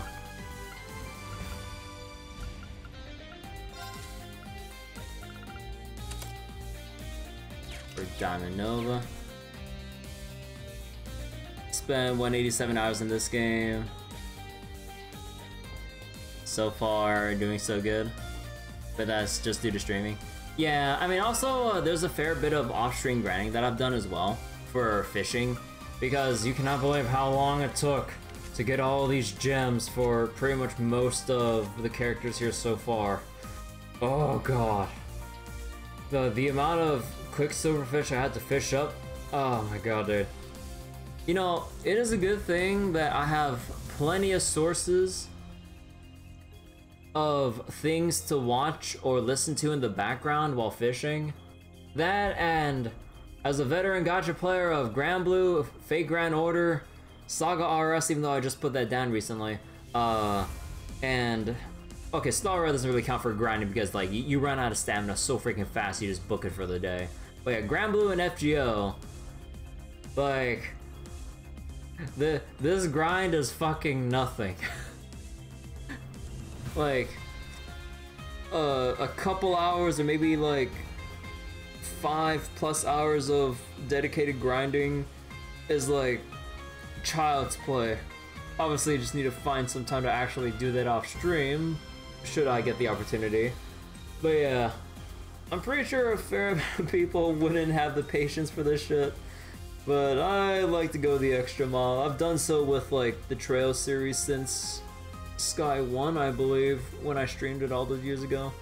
Again, man, every time I think back to my old Trails playthroughs, there's no way in hell I could ever like look back at them if I ever wanted to for whatever reason because of how I mispronounce certain names and terms. Oh man, it bothers me so much just thinking about it. I just like die from past cringe. I'm like, oh god, I wish I actually took the initiative and looked up the proper pronunciations of Heiwei and certain other people's names from Heiwei in the Crossbow games. Because, yeah, that and also like a dumb thing about the DG cult. Don't ask me about that. You can just see it for yourself and just point and laugh at me. I don't mind. Oh my god. I mean, I corrected myself down the road once I realized about the DG cult. But, oh god. Okay. Let's get back to this. Oh wait, you need... Oh no, you already have Diamond Nova here. Wait, then we can switch Altina's thing for Hades or Hades. So wait, are the gems worth it because they never really grind these games? Unless you're getting monster entries like in Crossbow? Well, I would say with how broken the systems are in place for Cold Steel 3 onwards, hell, even just Cold Steel in general, I would say it's, for the most part, unnecessary. It's just if you play on hard or nightmare mode, that you really want to like give yourself some leeway with like getting yourself enough damage to get through certain fights, or guarantee someone to be like the dodge tank if you can hit 100% evasion and all that stuff. But overall, especially if you're just playing on normal, this is massive overkill. Completely, I would say completely unnecessary. But I think you can just get by with like the couple gems that you can get here and there through requests and chests and like the tier 3 stuff to go by. Because also it's a big grind in and of itself to get everyone's quartz slots up to maximum.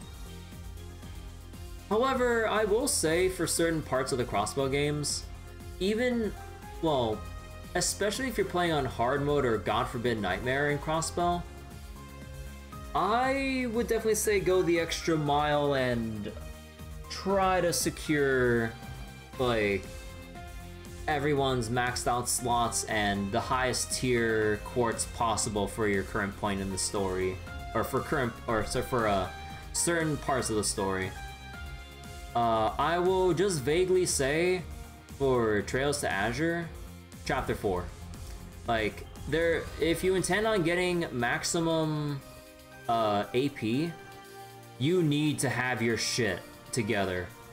That, or you just give up and try again on New Game Plus. Because, that, a certain Chapter 4 part was, on one hand, pretty cool, but on the other hand, when trying to get the bonus AP requirement, you're really gonna be in for it. Oh, it was a struggle. I've had to reset that fight so many times. But yeah, that's all I'll vaguely say about it. But yeah, that's like pretty much one of the main times to basically have stuff maxed out or the highest tier quartz possible. Aside from that, like, as long as you know how to make use of everyone's kits or certain food buffs. Also, again, don't sleep on Mobius. Mobius is goddamn broken. Healing items affected in an AoE, just give everyone food buffs and you're golden. That's it.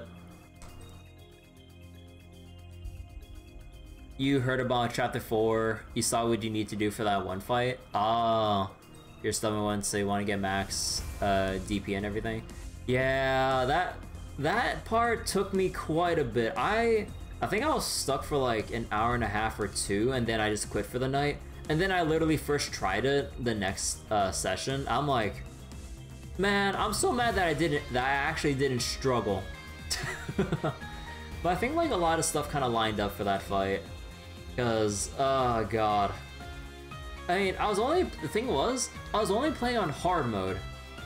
Because if you do this on Nightmare without, you know, extremely high levels and Master Quartz levels to give you your stat boost and everything, like, I guess part of the annoying thing about the balance in the crossbow games, it is very lopsided that arts damage is the way to go.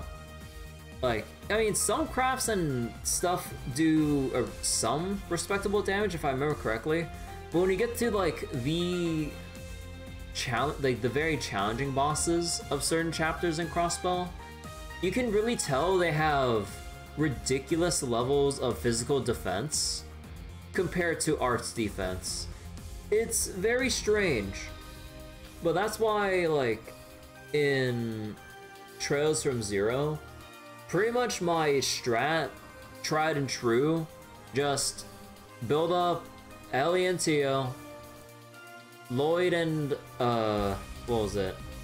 Lloyd and Randy, just slap on Ultimate Mix on Ellie and Tio, have them spam cast and rinse and repeat. Because the scaling on the damage of arts just completely outclasses a lot of stuff for crafts.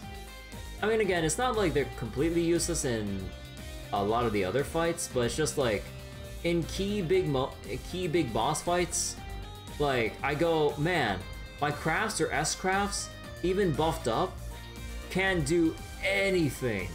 I'm just like, why? And I'm just playing on hard mode. And if you're doing it on Nightmare, physical attacks might as well just not exist in certain fights. In my experience. Like, unless you really try hard enough. But yeah, like the defense scaling compared to arts defense scaling is really out of whack when it comes to hard and Nightmare. You will say you're on normal for your first playthrough of Azure? Oh.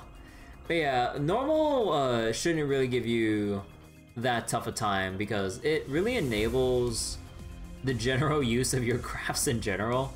Because like, bosses wouldn't have absurd levels of physical defense that would cause like attacks that would make you think would do a lot of damage to just like hit for beans. I'm just like, alright, I'm expecting like high thousands or maybe 10k damage buffed up and all this shit, or actually 10k? I'm not sure exactly.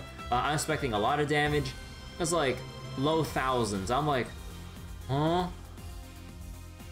It's like, what do you mean that did F all? I'm like, excuse me? And then I'm like, okay, fuck this. I'm just defaulting back to casting. You heard about the final boss of Azure? You're not ready? Yeah, like the final boss of Azure, easily my least favorite in the entire series. Like, what all I'll vaguely say,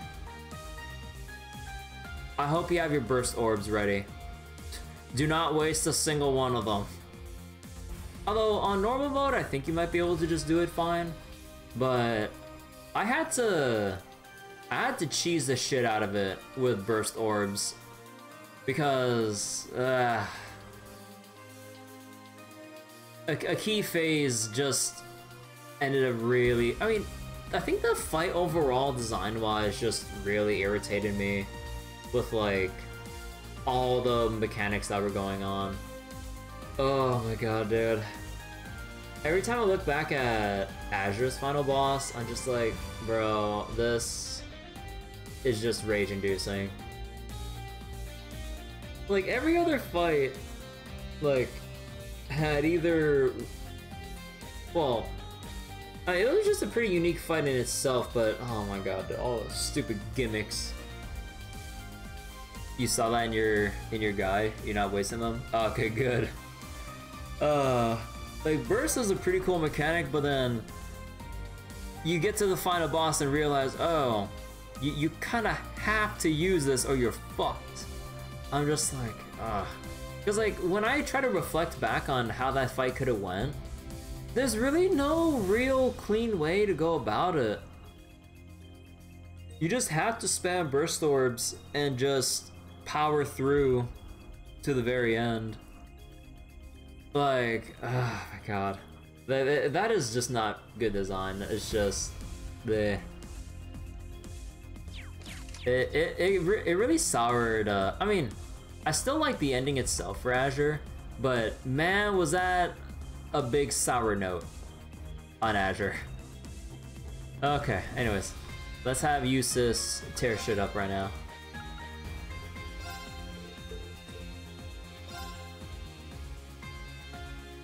This one's strong. Be careful. Light the way. Noble arm.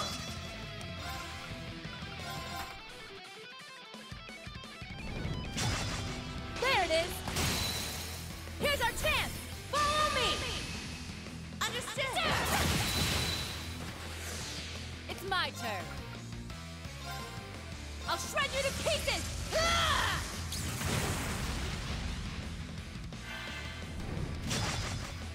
There it is! Here's our chance! Strike! There it is! Here's our chance! Strike! Dude. Physical attacks don't work my ass. Leave this to me. Or don't work well my ass. You do think the crossbow games are starting to get mixed feelings in the community? Really? Because I mean, now that we're getting more eyes on the crossbow games, like, of course, there's probably going to be more people that might feel that they don't, wouldn't like it as much as the others, but really, because, before the crossbow games came out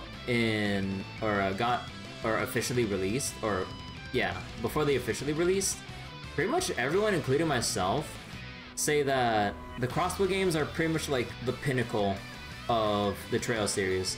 Of course, this is before Kuro came out, and was this also before Reverie, or was this, it was either before or just after Reverie came out, but, yeah. That's surprising. I kind of wonder, what people feel mixed about with the crossbow arc. Because, like, I think, like, with the smaller cast in comparison to Trails in the Sky, and definitely currently what we have in Crossbow or Cold Steel, like the smaller cast really helped you feel more connected with everyone, and I don't know. You know some people who don't like Azure? Aw, interesting. To be fair, you have your issues, but you're enjoying it? Oh, yeah. Actually, what issues exactly are you having with, oh my god, Eustace, you're so far behind. Oh my god, dude. Okay, hold on. Umbral? Yeah. Black butterflies fluttering in darkness. I'm up! Actually, wait, can I just do this in general? This would be hilarious. Oh, it still hurts like a Alright, truck. Nice work. Or hits like a truck. Okay then.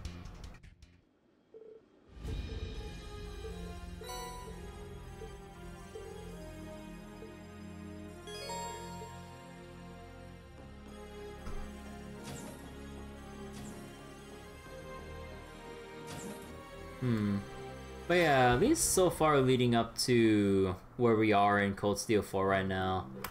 That was quite lovely. I'm still... I think I'm about to rank the... I mean, this is obviously premature, but...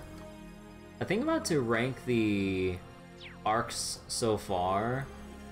I think still Crossbow, the Sky Games, and then Cold Steel would be third in the order here.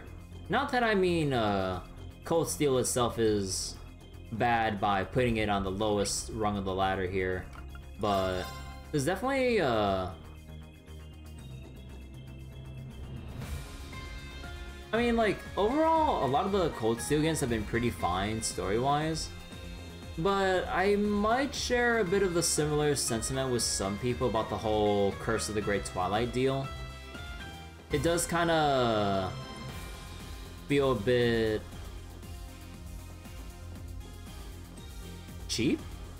I'm not sure if that's the right word I'm looking for, but it kind of takes away from all the stuff we thought about from the characters we've encountered with, like, you know, trying to dismantle their plans and understand their true intentions, and then you can kind of just, like, toss a lot of your,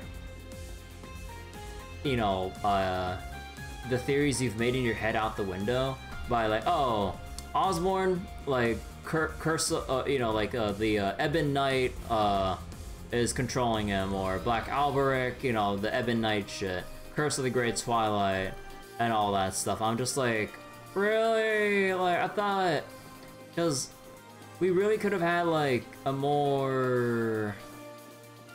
What's that word? What's, like, the phrase I'm looking for? Again, I'm not the most eloquent, so finding the right words to say this is... Finding the right words to say anything is not really my strong suit. But... But yeah, also, I mean, I can understand and get behind the severity of the effects of the Great Twilight, but it being the reason that people just do batshit insane stuff kind of feels like it kind of cheapens the, what was it? Oh, fuck, dude.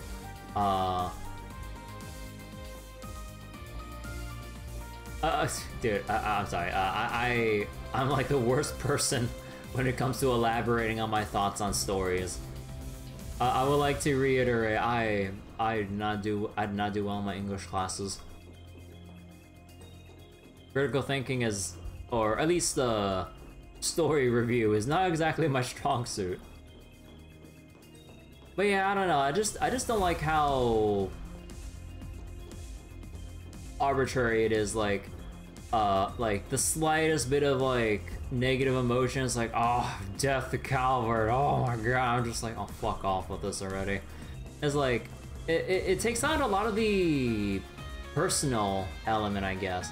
But then, you know, like, how are you gonna really, like, or I guess you would ask, like, how are you gonna really drum up, like, all this hatred and war and shit into the story, since a good amount of people would be reasonable enough to go, hey, why the fuck are we going to war with Calvert? Like, this is just gonna be, you know, this is gonna assure, you know, mutual destruction of both superpowers and all of Western Zemuria. So, I guess, but I don't know. But yeah, let me see, you know, sorry, I wasn't paying attention to the chat. So, you don't really like some of the padding in Chapter 1 of Azure? You think playing on PS4 is affecting your performance too? Yeah, like, or what was it? I think I heard there were some issues or inconveniences at the very least with the PlayStation version. You definitely want to, like, if I were to recommend the crossbow games to anyone else, definitely the PC Switch versions, because Durante's team worked on those and stuff.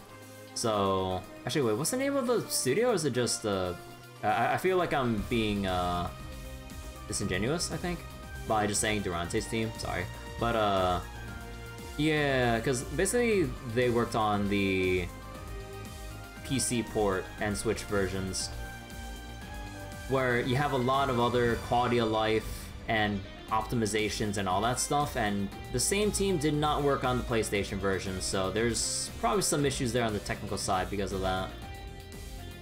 Gives you an excuse to play PS5 though. You know what? Fair enough, honestly. Man, I have not booted up my PS4 in forever. I still do have the Kingdom Hearts series on my PS4 and everything, because heck what Square Enix and Epic Games have done by pretty much locking the series onto the Epic Games Store. Because as far as I know, like, I think they pretty much signed their contract to be complete Epic Games exclusives or some shit. It's like, bro, come on, you know people be frothing at the mouth to have, like, you know, Kingdom Hearts on any other, or on all, like, platforms on PC and, or services or whatever. But I just really have a big personal bias against Epic Games Store and their practices. But it's just like, come on, dude. Every time I see Epic Games exclusive, even if it's a timed exclusive, it just really sours things for me. Although, you know, if developers do need to take, you know, the big lump sum from Epic Games to ensure the exclusivity to, you know, finish the game, you know, I don't fault them for that. You know, do what you gotta do to make sure your game actually gets finished and not canceled, and all the hard work goes out the window for no one to ever see. But when a big company goes up to show off their big new game, it's like, yeah, this looks cool, EGS. I'm just like, okay, I don't give a shit anymore. You do enjoy PC gaming more, but that's just so you can use your headphones. Blame the skies for that, or Sky Games for getting into PC gaming. Hey, if there's one thing I definitely love about the Sky games and the crossbow games that can't be stated enough, essentially being able to play the entire series, like, mouse only one-handed, kind of similar to that feeling of, you know, playing games with a controller and just laying back and relaxing, compared to, you know, sitting up, standing up straight, you know, proper posture and keyboard and correct chair height, although you do need some correct chair height for your mouse. But yeah, there's a lot of times in the Sky games and the crossbow games where I've pretty much like laid back, just had my one hand on the mouse, and then just kind of like sit back and just kind of like move around like pretty freely. And again, I miss the conga line so much. But yeah, like the PC versions of the Sky games and the crossbow games, like, it's just really damn good to just be able to pretty much navigate. Actually, I don't remember about the crossbow games exactly, but I remember the Sky games just being able to navigate everything I needed to just with the mouse and everything. It just felt extremely comfortable. And given the more grounded and comfortable atmosphere of the Sky games, you know, like when you're going through like the fields or Roland or Bose or whatever, it felt really nice just sitting back and just running through town with that music and all. It really helped. It just felt relaxing to kind of just navigate my way through, honestly. You do think you're enjoying Azure a bit more now that you got to chapter 3, but you know, padding is padding. Yeah, fair enough. Give credit where credit's due. Sky Games getting the VA with the Evo voice patch felt good. I never actually played the Sky Games with the Evo voice patches. I think I just played it straight up vanilla. Although there's one thing that that I'll always be amused about is how they pronounce Joshua's name in the evil versions. They always say Joshua. You know how like with with Yuna's name and all. I'm like, wait, Joshua? I was like, I asked my friend. I was like, wait, did I hear that right? And then I was listening to my friend play through Sky 2. I'm like, oh, they actually pronounced it with a Y. I'm like, oh god, that's kind of funny. But what was it? I mean, like the voices and all like that I've listened to for the evil versions, man, they would have added a lot to the moments, or a lot more emotional moments of the Sky games though. Because yeah, the voice acting in some of the key moments that I've listened to, oh my god, it was so good. Yeah. What were we doing again? Alright, let's get back to dialogue. I think that's enough of me running around in circles on floor 2. Okay. You two look like you're discussing something important. Oh, hey Reen. We were just talking about a fan letter I got from a patient at St. Ursula. I told you about her before, remember? The little girl who loves the radio dramas. Oh, that's right. You mentioned that she'd been in the hospital for a long time now. Come to think of it, I think Monk might have mentioned her letters too. Yes, that's her. Her name's, Nina. Or Nina? Well, Nina enjoyed last week's episode so much that she wanted to write in and tell the station how much she enjoyed it. Getting direct feedback from the fans like this is the greatest joy a director can experience. It's so heartwarming, so humbling. It must be hard being stuck in the hospital though, especially as a kid. I know. Maybe I can write back and let her know that I'm rooting for her. Oh, really? That'd be wonderful. I know she'd be thrilled to hear from you. Thank you so much, Monk. Don't mention it. Besides, it also gave me the chance to tell her all about the special episode we got coming up. There it is. I'm a little mortified at the idea she might hear me on the radio, but if it'll make her feel better. Don't worry, Reed. It's just one little letter. Besides, everyone's gonna be tuning in anyway once the promos start ramping up. Yup, I'm ready to crawl into a hole and die now.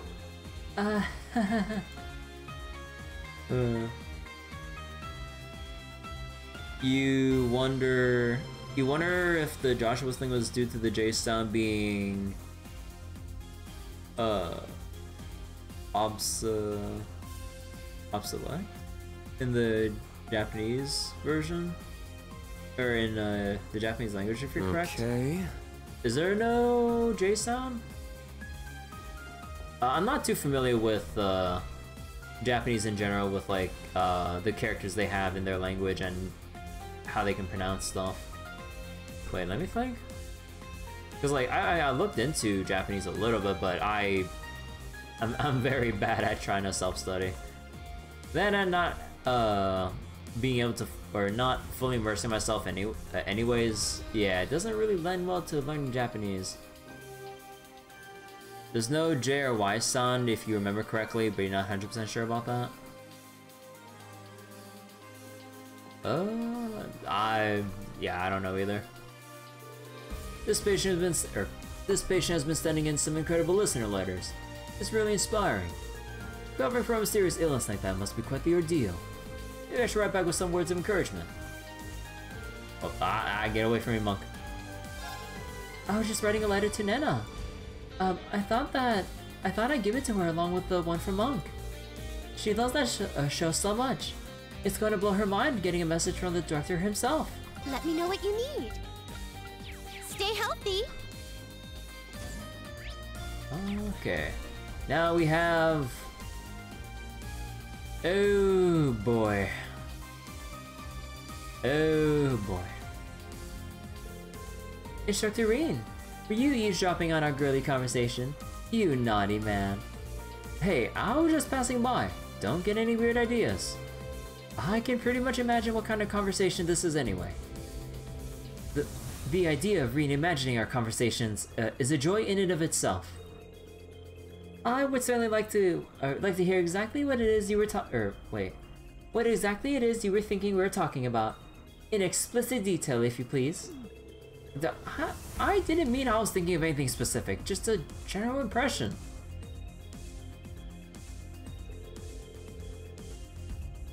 Dorothy has such an impressive imagination. I never left disappointed by our chats. Still, I really should have brought my own book along like Muse did. You really haven't changed a bit, Your Highness.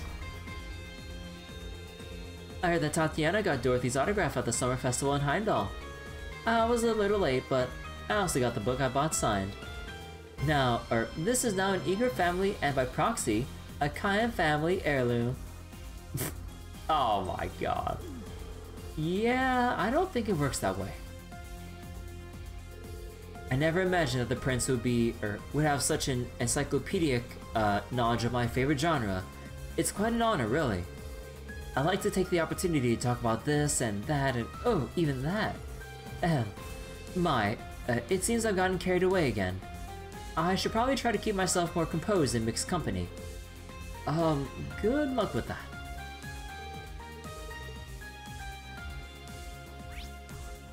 Oh, wait, oh god. Vantage Masters. Alright, let's get through this.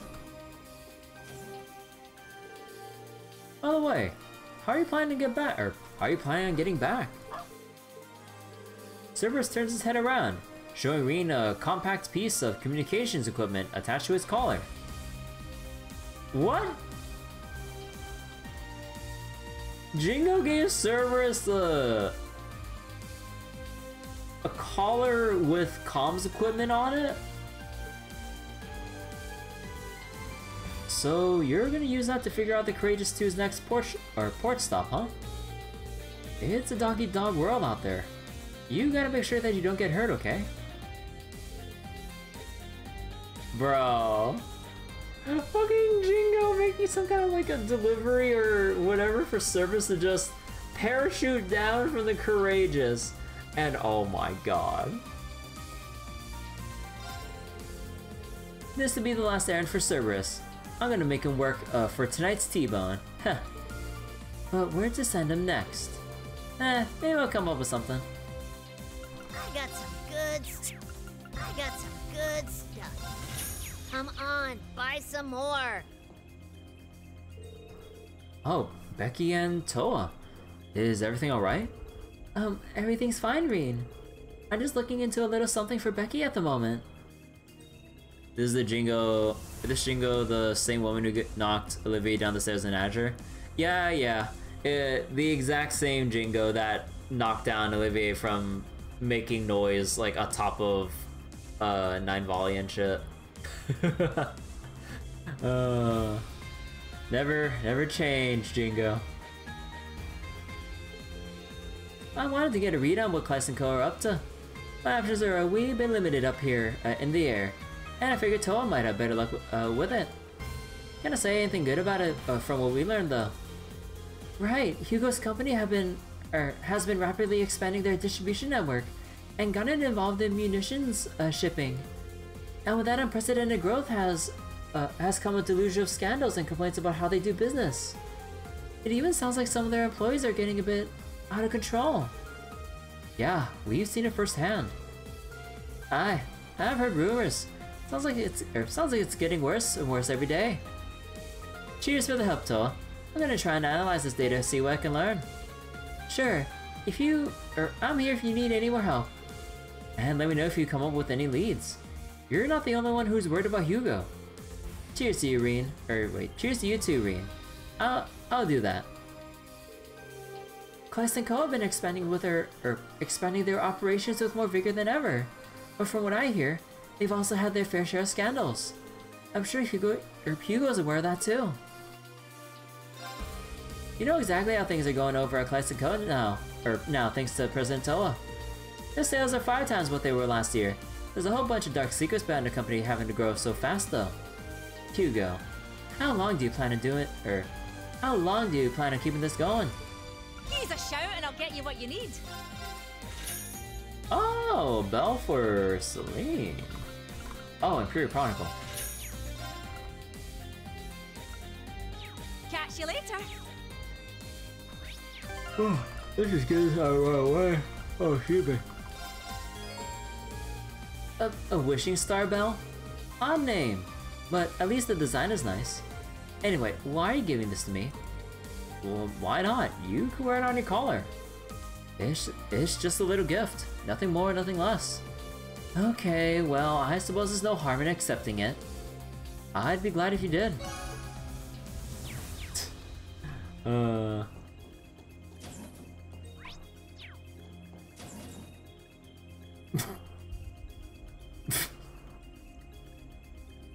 Oh, you have gotta be shitting me.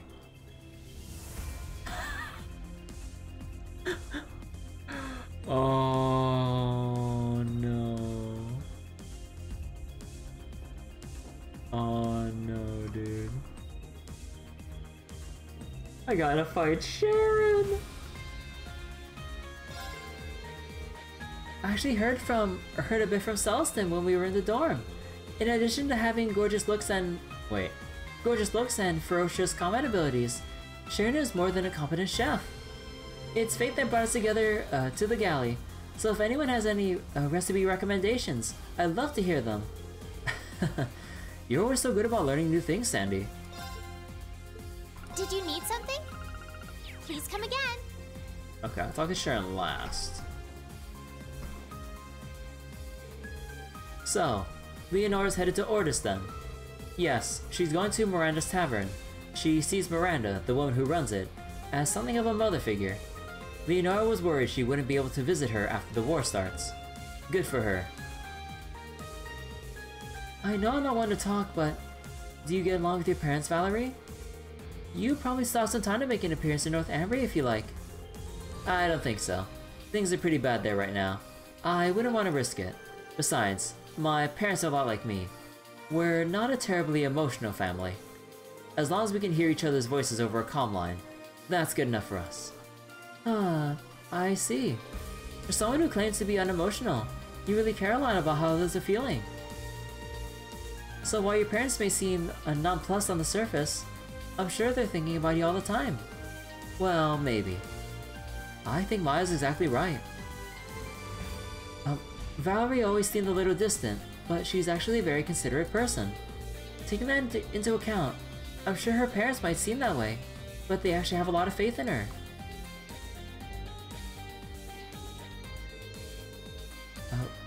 We're not really the chatty sort of family, actually.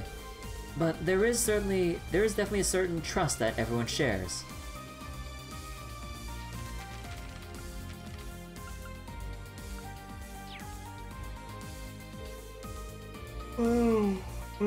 Excuse me. I know, right? My editor told me I could only do the project if I wanted, or the project I wanted if I got a few other articles done first. I've got most of them done now, but I'm still trying to find the right subject for the last one. I need something easy, simple, relaxing. It sounds to me like you need a break. But one more article doesn't sound quite so bad, in fact. Or quite so bad. In fact, simply take a step back and open your eyes wide. The perfect subject for a beautiful, uplifting article is right here in front of you. You're right. I'll do a feature on the most slimming styles this season. It'll be perfect for hooking new readers with an interest in fashion. That's what you're going with? Oh well, it's your loss. There's so much wrong with this picture, but at least Phoebe's got her article. I do not believe that the shape of one's body holds much importance in matters of love or beauty, personally. Nonetheless, I'm glad I can be of assistance to my dear Vivi.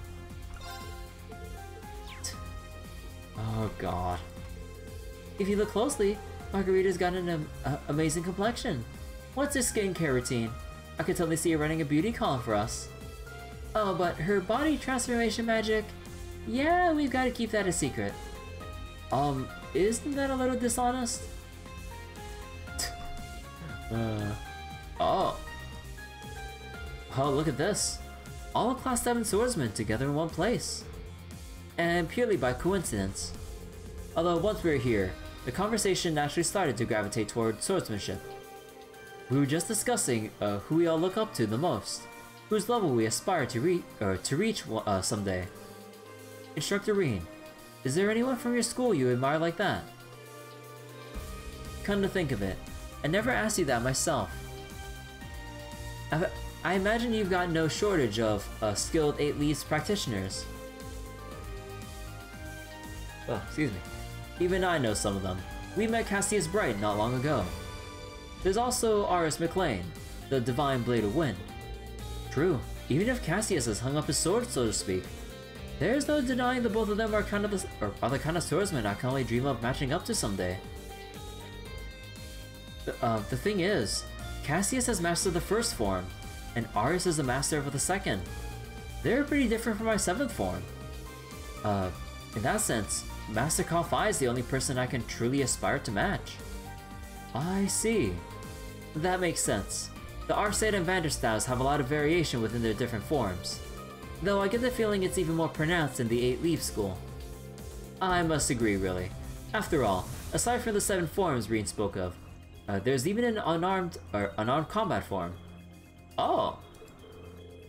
Oh, right, yeah. Because we did see a bit of that when Reen was without a sword with Valimar, right. I hate to flatter my own school, but it's a very adaptive discipline. Our conversation earlier really helped to motivate me. I feel like I can fit in another extra training session today. I gotta make sure I put this extra energy to good use. I continually strive to improve my fencing techniques, but will I ever reach the level of mastery Rufus has achieved? In any case, I'll persevere with my training, so that you may always consider me as a worthy ally. The 8 Leaves 1 Blade school is even more varied than I imagined. I hope I get to cross swords with other practitioners someday. Laura and Annalise fighting against each other, that'd be a spectacle to see, huh? You know, Sharon, knowing you're in the galley always puts me incredibly at ease. It's a true honor to hear that. All this makes me think back to those times in the Trista dormitory. It's already been about 2 years since then, hasn't it? That sounds about right. Time really does fly, doesn't it? You know, you really did a lot for me when I was a student. You're even the Blade Master at the school festival. That is indeed a fond memory of mine. Though it seems like Blade has been overtaken by Vantage Masters lately. Yeah, guess so. You always did have your finger on the pulse, Sharon. Although I only started playing myself rather recently, I've brushed up on the fundamentals at least. Would you care for a round or two, Master Reen? You said you brushed up on the fundamentals, but I get the feeling you'll be a tough opponent regardless. If that's the case, I'd love to play together sometime. I very much look forward to it. Alright, Sharon. We're gonna go with this deck again. Oh, you go Shadow! I will gladly be your opponent. Wait, this might be really bad. Oh, this is really bad.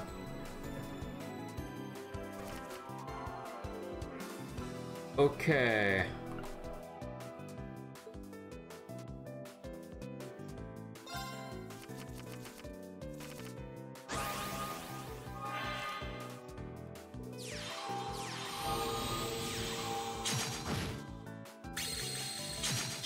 She had a magic crystal to scale harder? Oh boy.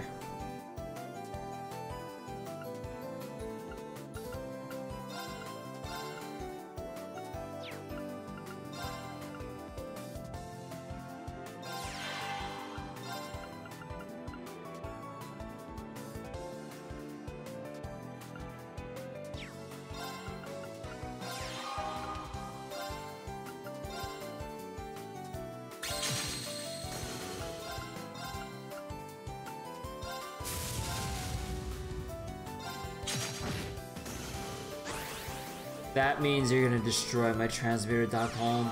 Or not, never mind.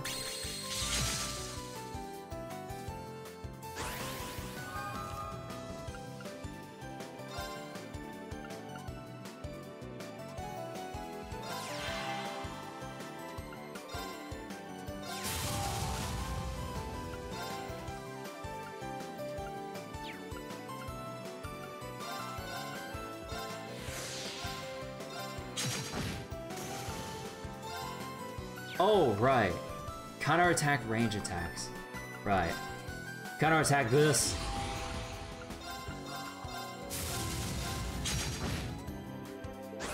Okay, this might end up getting me killed.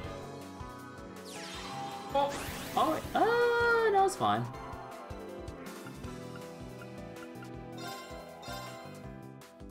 Five.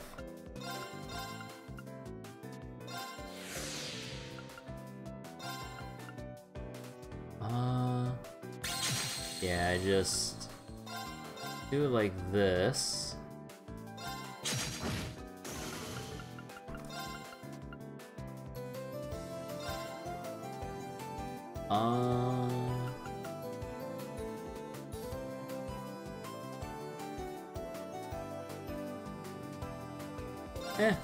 Fuck it.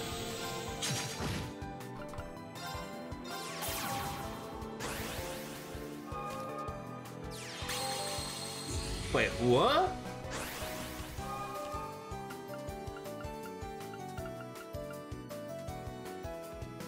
Magorb. Seal for 2, +1 for every. Oh. Oh, interesting. Also, we can just go for the kill right here, though. I humbly accept my defeat. Magorb. That's your favorite card right there? Ah.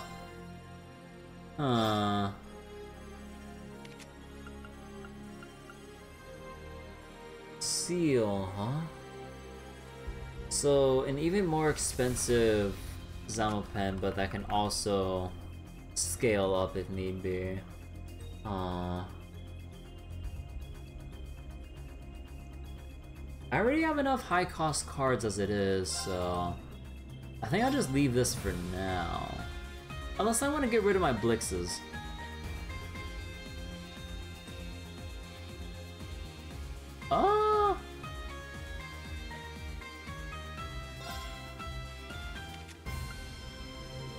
Actually, let me try that out.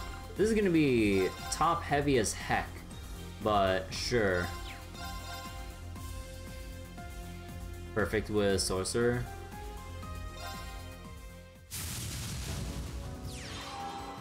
I will gladly be your opponent. Oh, come on! Why am I second? Fuck.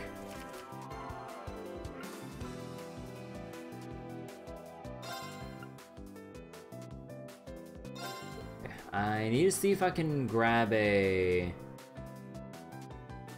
If I can grab a reduce here. Or should I hold on to the trans... No. Oh, that is not ideal.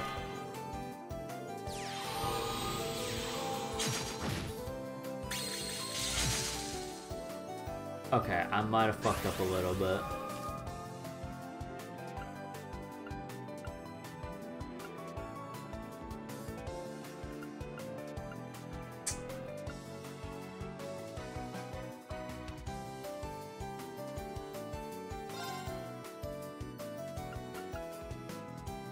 Oh, I'm gonna... okay.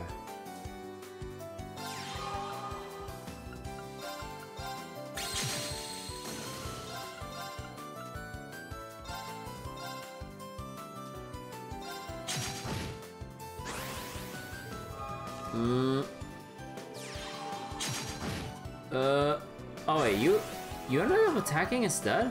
You could have destroyed any of these!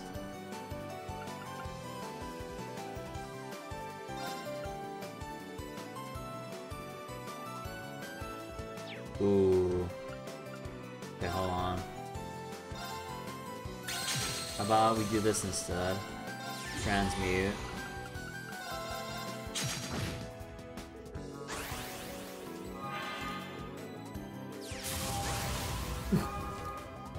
Oh. Well.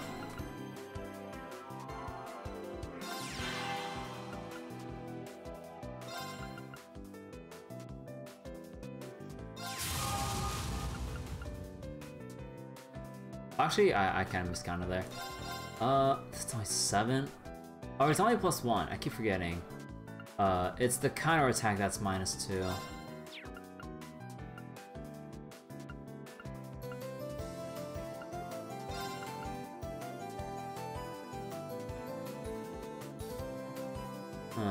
Oh wait, what am I doing? Wait, why am I focusing so much on this? I'm stupid. Just win.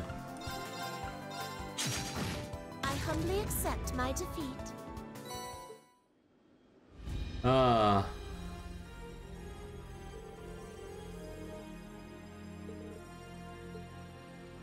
Alright. So that should be it for floor 2. And floor 1, and then the front and back decks and everything.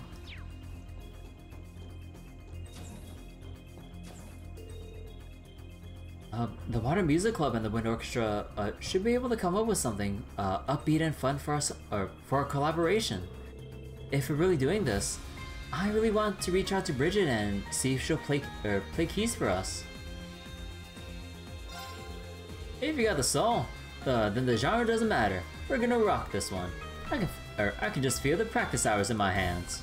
Have a look-see. Be well.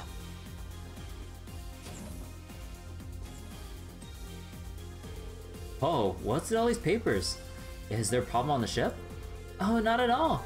It's just, the girls are helping me figure out how to get more fuel and ammunition. It's going to be hard to get all the supplies we need without imports. Right now we're trying to figure out if we'll be able to meet up with our Remiferian contacts, since we're going to Crossbow soon.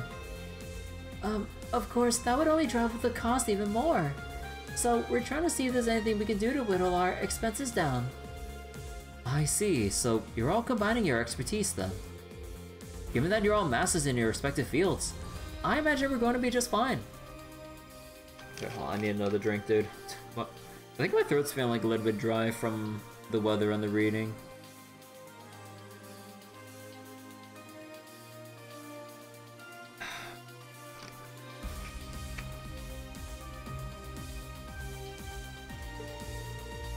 Just be careful not to spread yourselves too thin. Roger that. There are a lot of things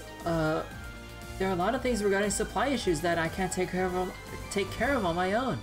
So they're honestly a great help. Good friends really are indispensable, aren't they? Oh, while various parties such as His Highness and Mr. Reinford have provided us with monetary support, there's a limit to those funds. I'm going to provide an estimate so we won't waste even a single mirror. If we're looking at Remiferia, it seems we'd be able to use my father's connections as an engineer.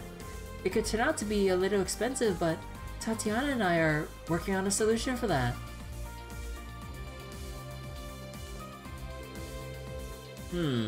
Is that the data I brought over from the experimental battleship? Yep, just stumbled onto it while looking through the archives. It's kind of a bummer though. That big Leviathan guy and those OZ Mirage dolls both use super advanced tech, but they're just so blah.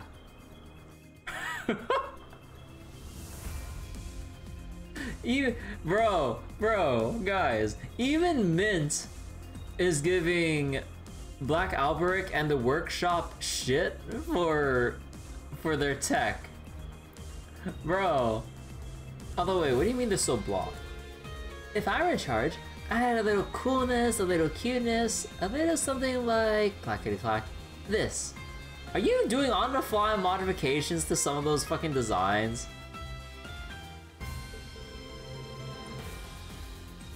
Oh. That concept of hers is very similar to the designs of the Divine Knights. Small wonder given all the experience Mint has with them. I'd like to see where this goes. I might be willing to let you have that data, based, of course, on the condition you're able to produce results worthy of. Mint! Critical error, data corrupted? Uh-oh, I think I broke something. Wait, no! The auto cleanup program just deleted everything!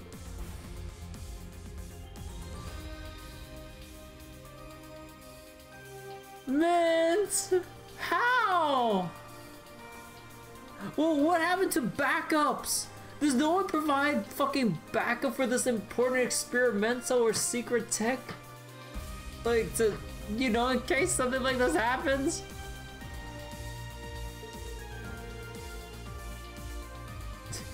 Okay, thank you, Professor Schmidt. Restore it from the backup file, and don't you dare touch any unnecessary keys. Understood? Oh, right, the backup. That's a relief. Thanks, Schmitty. You're a pal. Will you ever learn proper laboratory decorum? Unbelievable. Looks like the professor's gotten more used to the way Mint's mind works. What a relief. Things can finally get back to the way they should be. Schmitty gave me some data and showed me how to run things. I swear, that guy's just the nicest. Just try not to kill us, please. Mint's mind works. I'm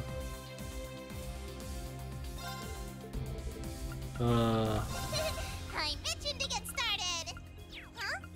Done already? Oh, wait. Okay, I need to change. Oh, what? Wait. Victory in the second rivalry has boosted Valamar's HP by 50,000. Oh. Huh. Interesting.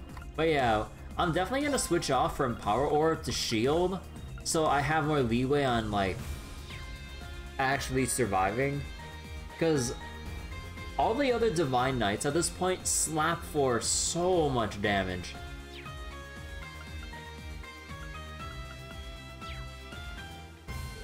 That niece of my second disciples, she's never thorough enough in her work, as long as they get the results.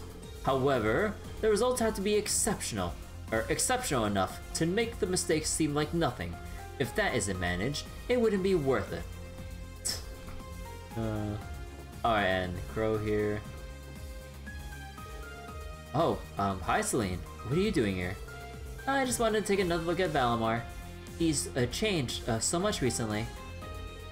Yeah, that ogre-like silhouette he had is completely gone. He's looking a lot like his old self, if you ask me. True, but he's using more mana now. More mana now too. His appearance has changed to reflect that. Now that he's absorbed Zekthir's power, he's taken on his third form. Maybe we should call this form True Valimar. True Valimar. Yeah, that feels fitting. I see what you meant now about the rivalries being a struggle for power. I thought I could handle whatever they threw at me, but, well, exactly how I'm feeling about them is kind of complicated. But I guess I gotta stick with it and do the best I can. I understand how you feel. You may not have a choice about participating, but that doesn't mean you have to like it. For now, just try to struggle through this. But don't be afraid to stay true to yourself. Celine. Thanks. It makes me feel better to know I don't have to try to be something I'm not.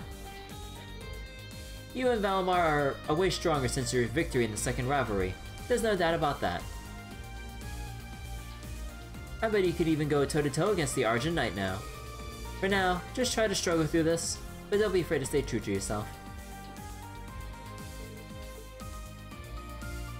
Okay, and I'm pretty sure if I try to trigger Ordine's dialogue, I'll trigger Crow's thing, which I'll do later. Okay, now the front deck. We'll get to Altina once we get to the Bond scenes. Oh, okay, so it's just these two here. Oh, okay.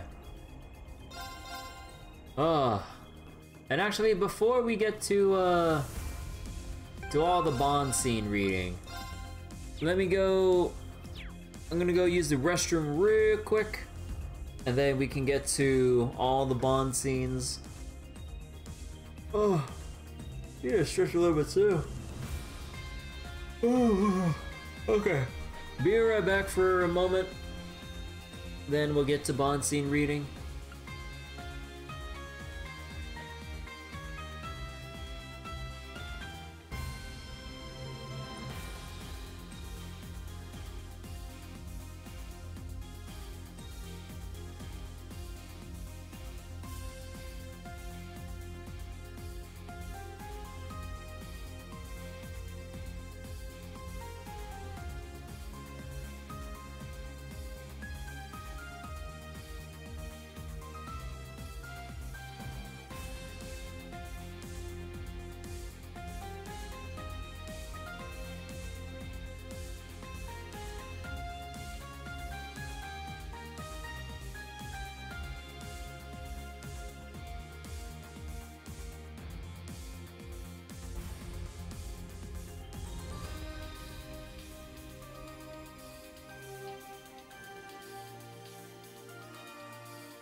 Alright, I'm back. Ugh, that's what I get for chugging down a whole bunch of water. Okay. So, it begins. All of the Bond scenes. And then we'll have to basically decide between Duvalie, Ash, and Crow for the leftover point. And gonna be interesting what Bond will be left out this time. But if we're looking at what was it? I mean, I think for the last point, I'll try and see which ones would be the most interesting, but I don't know. But if we're looking at if we're looking at the current Bond levels, Duvalie still does need a bit more compared to Ash, and Crow would also like one too because I kind of didn't do his as well. So whoops. But yeah, we'll have to see. Okay. Okay, I've tightened the strings and replaced the grip too. Those balls won't know what thwacked them. To tennis, right? Juna, isn't that one of the tennis club's rackets? Yeah. Ada and the others swiped it from the academy for me. Even though they're in hiding, they took the time to send it over. I was thinking that maybe we could set up a net in the training hall and hold some practice matches, you know. Working up a sweat might help us get our heads together before we leave for Crossbell. I see. I'm proud of you for taking the initiative like this. And here I was thinking that she'd be a nervous wreck. Juna versus Inner Saboteur. Score 15 love. You know, you should stop by and check it out if you have a second, instructor. It really helped me. It really helped me strengthen my resolve, let's say. Okay. I don't really know what that means, but if Juna finds it helpful. Reen, come on! Juna, if we're going to face off, shouldn't we go somewhere a little nicer than a training hall? You know, I bet the security at the branch campus is pretty lax right now. Oh. It probably is, isn't it? Alright, let's do that. Prepare for a beatdown. Whoa. Let's get.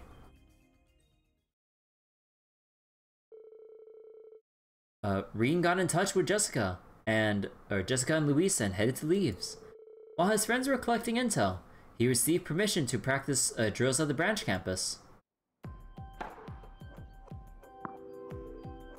40 love. No more. I can't move. Alright, let's keep it up. And... oh. Game set. Juna wins. Great work, Juna. Not bad if I do say so myself.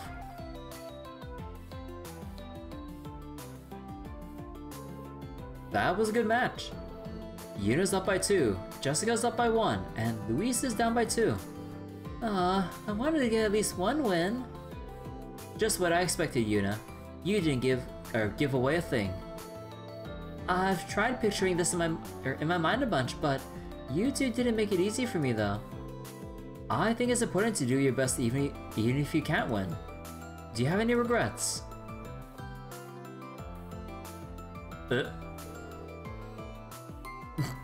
Oh my god, the girls picked up on it. Oh my god, here we go. That was enough for us, but Juna might want to play some more matches. We'll join the others. You two stay here and enjoy yourselves. Also wait. Oh, I just noticed that their tennis uniforms were provided by Strega. Yeah, it's Strega, well, Stregar, but I'm assuming Strega R or something like that. R for recreational outfits? I don't know. But yeah, just seeing it without any hyphen, just like Stregar, I was just like, wait, that sounds goofy.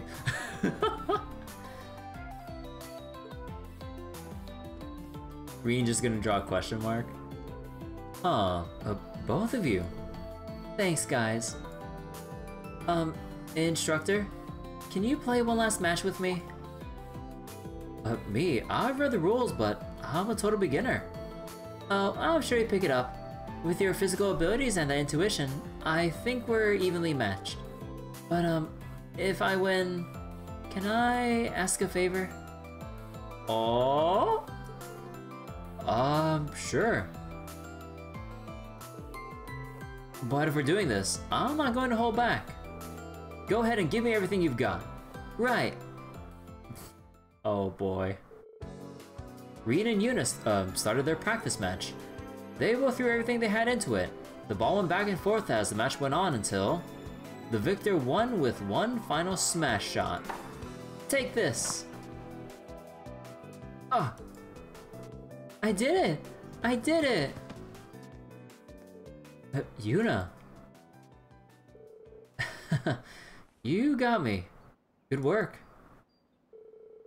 Sorry, I got a little carried away. But I really wanted to ask you to do something for me. I want to tell you something, and I don't want you to say anything until I've finished. Of course, I can do that. I like you, Instructor. Oh? I didn't even realize it at first. But I think I've felt this way for a while now. Ever since that day in Crossbell. The day you saved me. Juna. Hey, I said you couldn't talk until I'm done, remember? You're my instructor, and I'm your student, so I definitely don't expect you to answer right away. But, can you at least, just think about what I've said?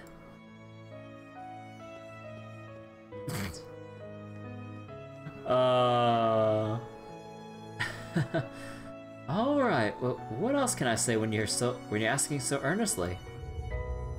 My position, the world, the curse I bear. There's so much I have to think about if I'm to know how to respond to her feelings. Reen's gonna have so many broken hearts. Or maybe not broken, but just like let down or definitely bummed out at the very least. I mean, we all know my end game here, but man, everyone like telling Reen's like I really like or really love you, Reen, but I know with all the things going on, we'll wait for your answer. And just like, oh my god, the list just grows and grows. After meeting up with the other members of the team, Reen and Juna returned to the Courageous 2.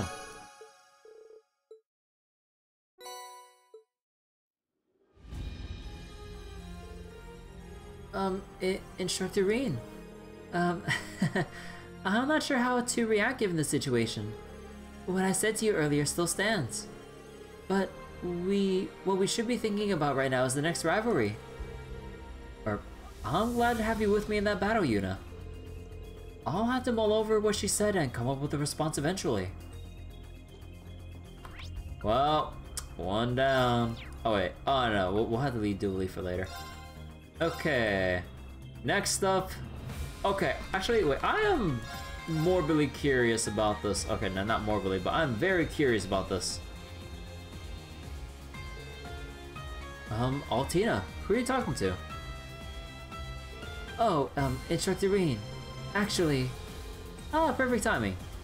Would you mind giving this a listen, Reen? George! Oh, hey there, Reen. I heard about the Jaeger King situation. Glad you pulled through. Yeah, thanks. So, did you happen to have information concerning the workshop? Yeah, I actually have something I'd like to get I actually have something I'd like to get Altina's confirmation on. Figured I'd get in touch with her via the Courageous 2. Something you want confirmation on? The headquarters for the Black Workshop is located at the base of the Greyborn Mountains. However, it appears to have been abandoned at some point. It's completely deserted now. What?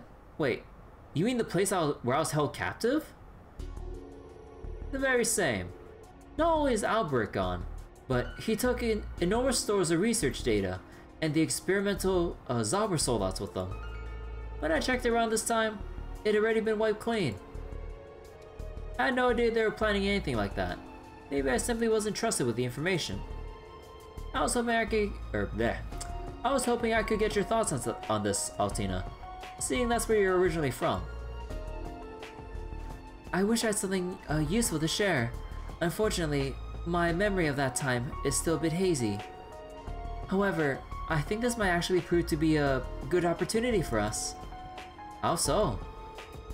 I'm trying to track them down now, so I can't help directly, but if you're prepared, you should have enough time to investigate the workshop site before we head to the next shrine.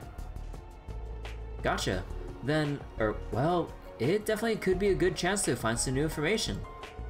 Though the probability of finding anything conclusive is, likely close to nil. Still, I don't think it would be an entirely fruitless endeavor. There could be intel on the Zauber soldats, S-weapons, the combat shells, and homunculi like me and Milliam. Altina. We've secured a tentative infiltration route. I know it's asking a lot for you to trust me, given the mess I made of things. But if you do decide this though, if you do decide to do this though, please contact me through Altina. Yeah, you bet. I'll be making preparations, just in case.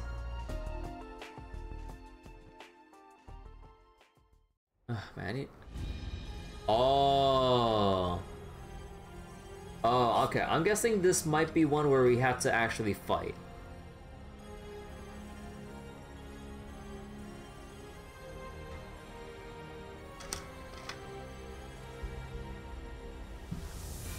Meaning, use this. Take off your quartz.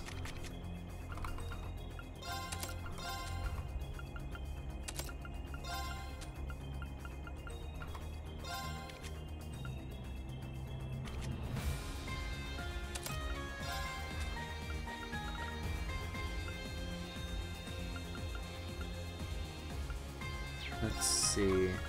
About douche gem.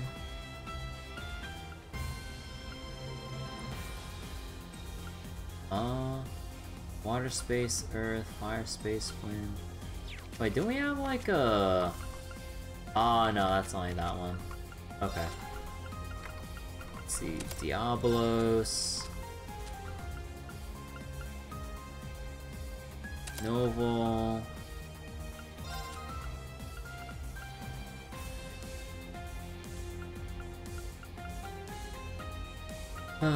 Actually, you know what? Let's go with... Let's just go with Skanda. And then... Actually, what else provides the most? That's 80 arch strength.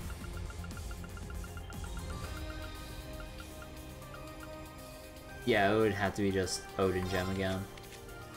If I really wanted the arch strength though. Or, you know what? We can... Well, I mean, if I already have it with the douche gem...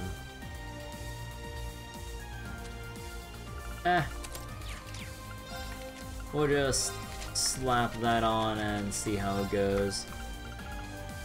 So, Rosencrown...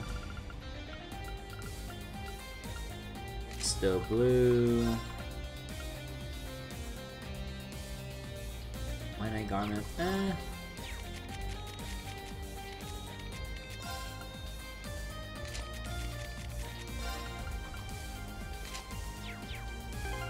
Okay. And we still got Reen's one-shot build. Alright. So... Let's see how this goes. Let's make another... Let's make a save over this one. Because we're already gonna commit with everyone who has an extra heart thing to deal with. The Black Workshop is completely deserted. We don't know why, but this could be our chance to investigate it. There could be intel on the Zauber soldats, S-weapons, the combat shells, and homunculi like me and Milliam. Altina. Well, it's understandable that it would be on their mind. It may be completely deserted, but this is the Gnome's headquarters. I think we're gonna need some help. Should I get in contact with George and go investigate the Black Workshop? The Black Workshop? We need to consider the risks, but there's a lot we could potentially gain by checking it out. Let's fill everyone in first, then get in contact with George. Understood. I'll tell everyone right away.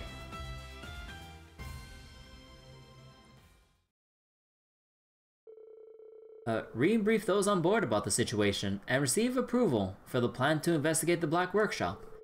As a precaution, the small team tasked with infiltrating the facility was to be supported by the courageous too. Altina and Crow contacted George. He headed to the workshop using a teleportation gate that he had secret access to.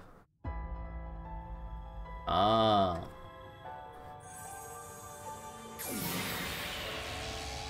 Oh. Okay, so if we're actually bringing in a whole freaking team here, oh god, I'm gonna have to re-equip more people. Oh yeah, wait, I never equipped the Hades gem back onto Altina. Right. So this is the Black Workshop. It used to be the Gnome's HQ, huh? They might still be using it in some capacity. You never know. Angelica, do you remember the last time you were here? We were here. Clear as day. The mask didn't mess with my memories from that time. You guys had to take on the Chancellor, the Steel Maiden, and the Blazing Demon all at once. It was crazy. But now it's all still and quiet.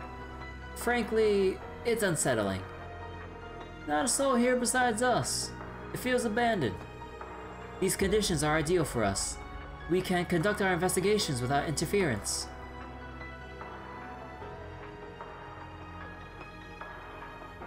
Ah, everyone's splitting up. Okay, we'll go to this weapon lab. I'm curious about the origins of my Berserker and Shirley's Testarossa. When we met in Stargazer's tower, we were enemies. Now we're working together. Who would have thought? Did you ever let it slide when Randy called you cute? Yeah, feels odd. Don't stab me in the back, please, Duvalie. Duvalie? Don't come up with pet names for me. As for us, we'll go check out the Combat Shell and Zabra research lab. Maybe Albrecht left behind his research notes or something. You're going to the homunculus lab, correct? Will you be okay? Yes, I've been there once before, when we came to save Instructor Reen. It's where Milliam and I were born. Maybe there's still something to learn there. Yes, maybe. Let's see what we can find. The Courageous Two will be patrolling around the area, or patrolling the area around you. Return at once, if you're in danger. We'll be waiting here. Let us know if anything goes wrong. Alright, everyone knows what to do, so let's get started.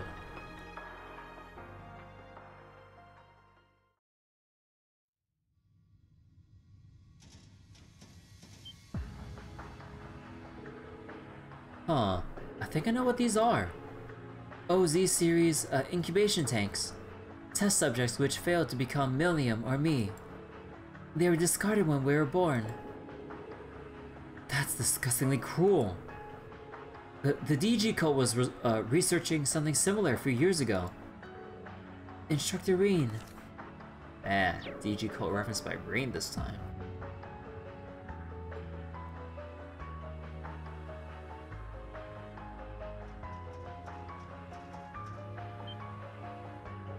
Huh, what the?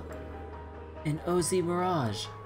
It's an arcade manufactured at the Black Workshop based on Ouroboros' designs. Seems to be inactive.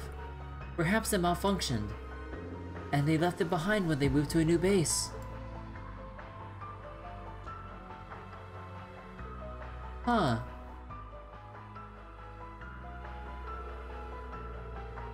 I regret the things I did when I was escaping before.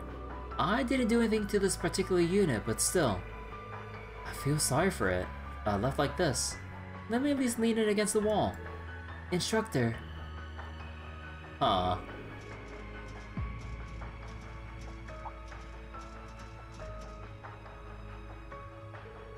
Oh, what's this white capsule? It doesn't look like an incubator. I noticed it when we were here last. Because it is in this area, it must have been involved in the OZ series research. It's deactivated and locked. Something about it bothers me, but it's not like we'll find out more just by looking at it. Why does it seem so familiar? Aw, seems familiar? Huh, empty tanks. 7374. OZ. Wait, 73 and 74? That's... Yes. These are the tanks where Milliam and I were grown.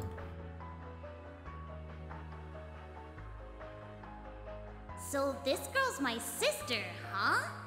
Sorry, I don't know if we'll remember this, but when you get outside, let's make sure to meet up and play together, okay?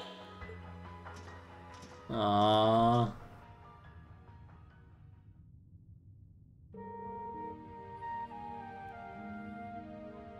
How odd. This place is so lifeless and desolate. And yet, it fills me with nostalgia somehow. That's completely normal, Altina. It reminds you of your sisterly bond with Milliam. Yes, I suppose that must be it. That bond was the only thing I knew I could trust. Oh. Both Milliam and I were created for the sole purpose of becoming the sword. This knowledge was hidden from us and sealed deep within our memories, but we always sensed it. That's why I envy Milliam. Altina. She sacrificed herself to protect those dear to her, even though it meant becoming the sword. I must protect. I must. Rean, Juna, Kurt, Muse, Ash, William, everyone. That's what I wanted too. I wasn't afraid of what might happen to me. I'm sure that is precisely how Milliam felt as well. Although, the Milliam that the Spectral Moon Mirror showed us, had regrets. Guess I should say sorry, though, for not being strong enough. I wanted to be able to say, I saved the day, that I helped protect everyone. But I never thought I'd cause you guys all this grief instead. I finally understood that myself. It dawned on me when you saved me at the Isengard mountain range the other day. Oh. I appreciate the sentiment, but please, don't do that again. Talk things through with someone. Don't just rush out on your own. I see. I was really panicked. Yes, I've never seen that much fear in your eyes before. It seems that even someone as dependable as you has a vulnerable side. So, during those moments of weakness, I want to be the one to protect you. Aww. That's kind of you. You've changed a lot, Altina. Though I'm not really sure I've played a role in it. I'm really impressed by how you've grown. But thank you. I'm honored that you care so much about me, Altina. You're welcome. What's the matter? It's nothing, I'm experiencing an emotion I find difficult to put into words. It is different from what I feel toward Juna and Kurt. How do I say it? It is joyous, but a bit suffocating. And there's warmth and excitement as well. Oh. Is this familial affection? Camaraderie. I've read about various kinds of love. Is this the same kind that Alisa and Elise feel toward you? I don't know. Maybe it's best if you take it easy. I'm sure you figured it out yourself in no time. Or in time. I mean, you still have a lot to do. Or a lot to learn about feelings and stuff. Take it one step at a time.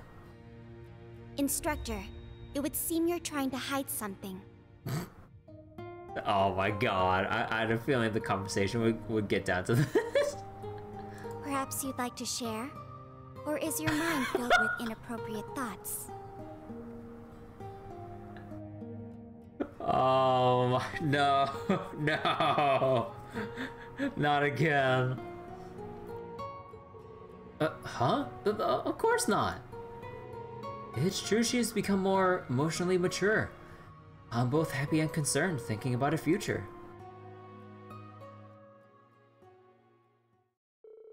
Rena and Altina joined the team members who searched the other areas, and they all returned to the ship through a portal. Man, I set all that up for Altina for nothing. They didn't find the information they were after, but at least they discovered how many new Zauber Soldats, combat shells, and OZ units, or OZ Mirage units, had been produced. Furthermore, they realized it was highly possible that the Black Workshop was moved to an entirely new location.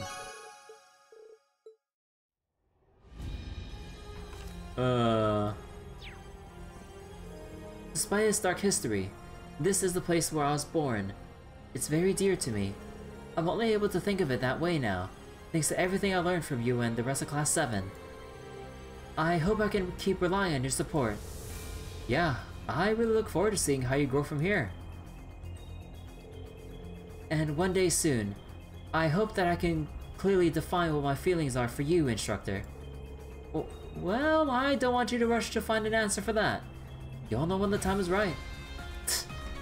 Alright.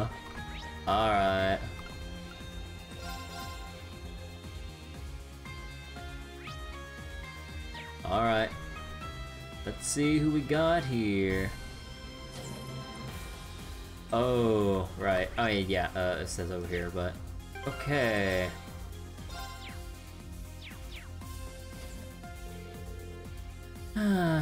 There's only so much I can do from here. If only I could just head over there myself. Alisa, what are you up to? Oh, Reen, you remember what my mother mentioned on the Gargantua, right? About the 5th? Sure. Ah, I see. The one produced by the 5th Development Division. So this is your capstone project. The R Group's 5th Development Division. There were several rumors regarding them during the Civil War, but it all kind of blew over before I could ever get to the heart of it. I'd assume it was the Noble or Reformers faction's doing. A department created and run in complete or absolute secrecy. But in truth, it was the Black Workshop who've been keeping it under wraps. Yeah, it even slipped under the noses of Sharon and my mother. Seems like they had a hand in those practice combat shells. Not to mention the Goliath Altina lost control in. I guess you know who came aboard as a specialist to came aboard as a specialist to help to help bring about those Zauber Soldats. So the questions at hand then are when those took place and who the staff behind them were. Right. If we were at Rafford HQ in Ruhr, we could investigate at a much deeper level. But it looks like Mother and Grandfather still haven't been able to make their way back. I see. Alisa seems a lot more positive now that she's gotten past the incident on the Gargantua. I'd like to find out a few things about the so-called division myself. Maybe I could help her out. Sure. Hey, Alisa. It may be too risky for the Courageous 2 to plot a course for Ruhr at the moment. But what if we use Valimar instead? Huh.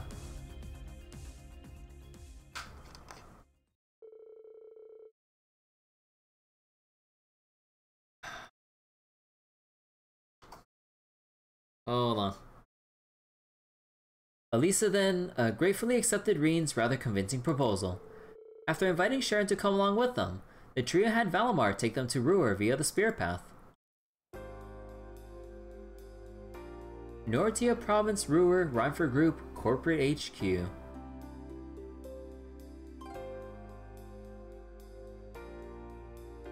4th Development Division office. Well, what a relief! I'm so glad to see you're alright. You're alright, Miss Alisa. And you too, Sharon. I heard you had quit, but here you are. Aw, I'm sorry for worrying you guys. I wonder if Sharon said something about her contract being renewed or some shit like that to them. And I apologize for all the complications I've surely caused. We'll hear none of that. You two are the reason business here in the 4th Division is as stable as ever. Okay, I guess Sharon's not gonna joke about that. We've also been in contact with Chairman Irina. We're to investigate something regarding the 5th Division, correct? Yes. And if my intuition is correct, we should be able to flush out everyone involved with the plan we discussed earlier. We've taken control of the internal network, and would greatly appreciate your assistance in this endeavor from here on. Of course, we'll take care of anything you need. Right, we'll show you the full capabilities of the 4th Division. By the way, you wouldn't be Miss Alisa's, you know what, would you? You're asking that now?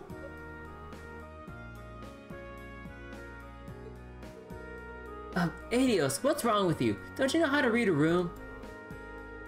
Oh well, looks like we're all set to go. We'll leave you guys to it then.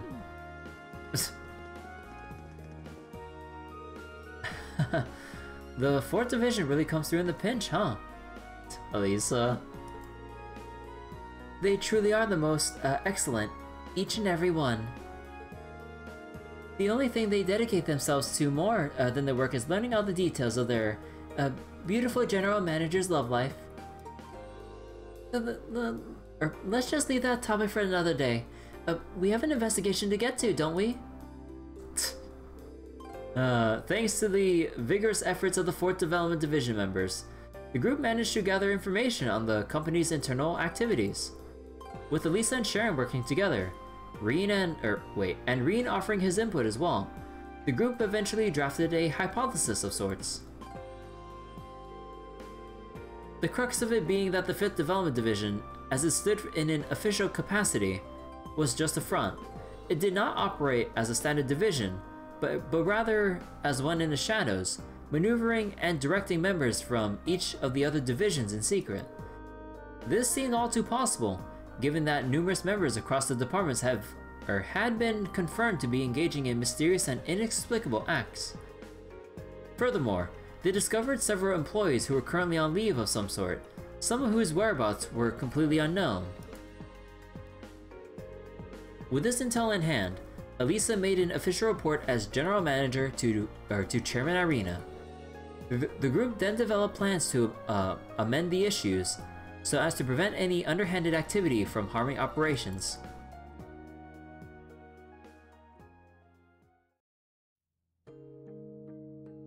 Oh. That sure was a lot to go through. Definitely, but it sounds like things went just about as well as you could hope for, right? I wasn't surprised to hear that most of the employees wrapped up in this mess were struggling with debt or other hardships. That's never a nice thing to see, but investing such thorough attention and discussion into the situation really brought things back around. Yeah, though it'll probably take a while to clear things up for everyone, since there are so many staff involved.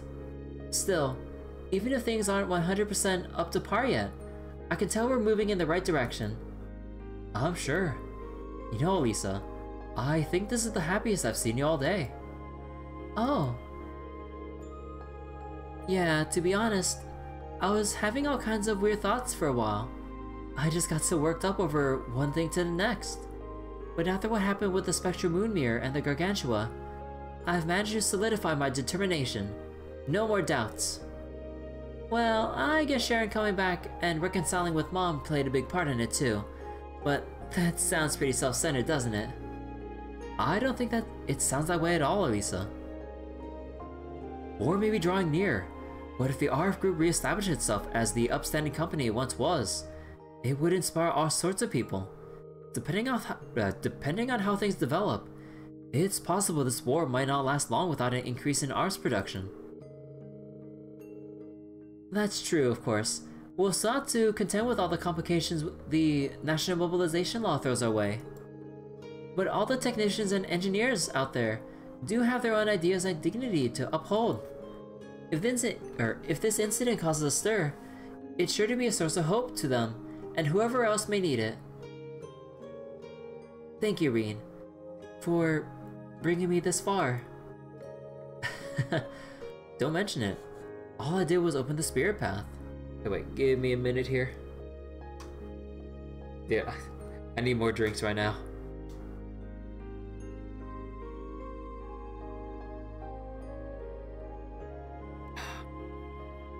Okay. No need to be so modest. You're the real reason, Reen.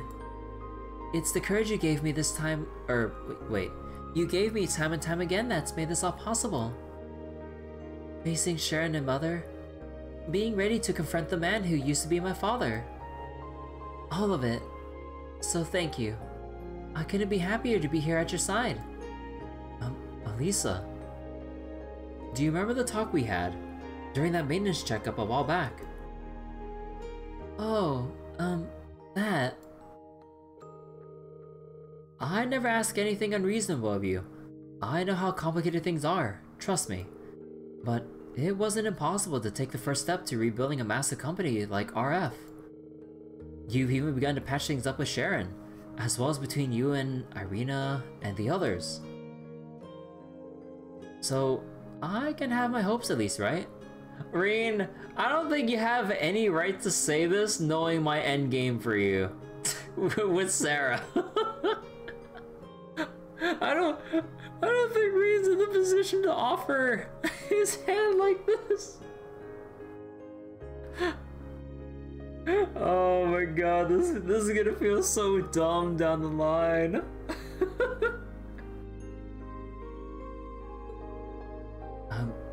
Because I can see the light our relationship has. Warm and welcoming, and waiting for us to take a chance. Reen. Yeah, I feel exactly the same way. Also, I'm betting like 2,000 Mira that the employees are right outside the door listening in to the conversation. Although I feel like Reen would sense them and call them out before we get to this point, ruining the romantic tension. Or romantic atmosphere, I mean. As long as we believe, we'll never lose sight of that light. Aww. Nah, okay, no, we're not gonna like ruin the romantic moment by just having a goofy one like that. Yeah, understandable. Sharon soon returned and offered kind words to Reen and Alisa.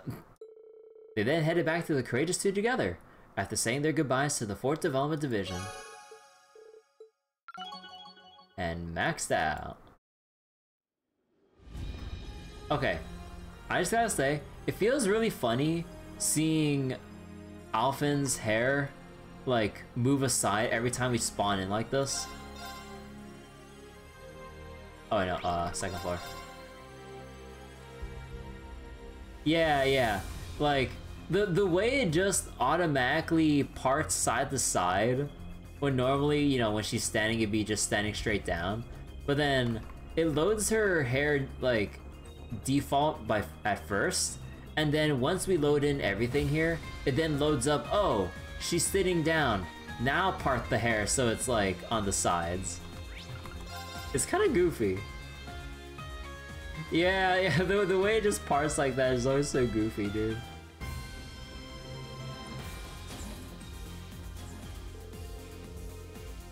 I reported to Mother.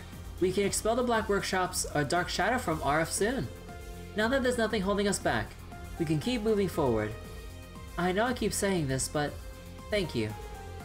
I'm happy I was able to help. I don't know how my relationship with Alisa will change from now on, but if there's any hope.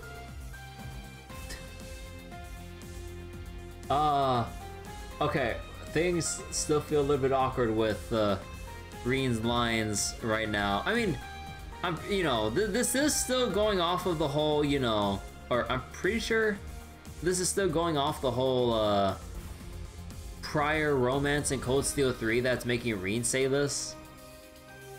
So I'm like, because you know, if there's any hope or something like that.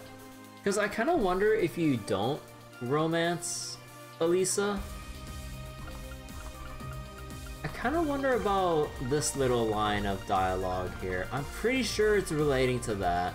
And not just from the first Heart Bond scene. Huh. You think Alisa's bond was the one you skipped at this point? You felt like it was... Oh, you felt like the relationship between the two is like too forced or something? Huh. But yeah, oh my god, okay, let me finish this first. Nope, nothing's wrong. I look forward to working with you. Same. Okay. But yeah, I mean, although I think maybe part of this dialogue is maybe related to me romancing Alisa in Cold Steel 3, but even then, like, it was kinda... It did feel kind of forced.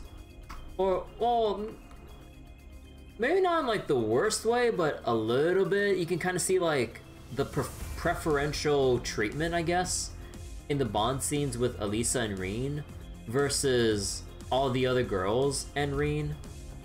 I mean, Sarah was a little bit understandable with how much she teased you until you're very persistent with her in Cold Steel 4 at this point. But with the other girls, compared to like how much more like romantically drawn in like Alisa is with Reen, like you can kind of see like the imbalance, I guess, between all the other girls' bond scenes and everything. I mean, personally, I don't mind Alisa. Like she's really nice and all, but I know I've seen complaints about people who just really can't stand Alisa. Apparently, I'm like, oh, huh. Oh, what's this? Oh, is this the plant seeds? Hold on. Wait, let me.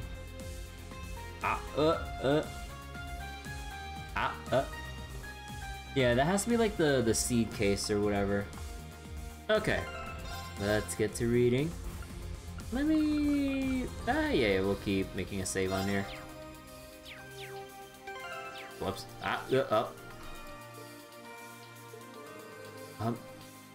Oh, cigars.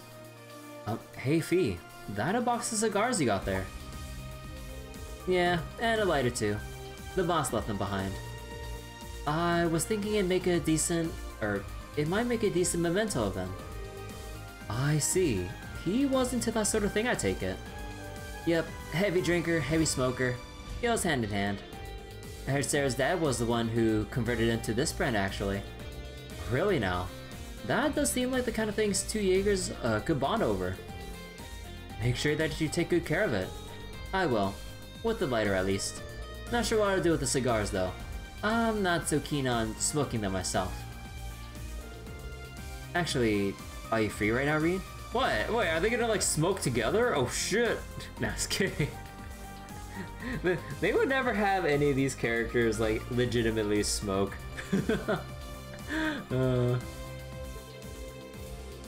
There's something I want to take care of before you head to Crossbell.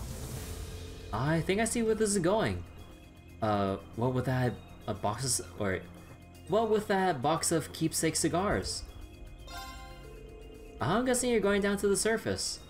I don't mind tagging along with wherever you're heading. Thanks. So about this place.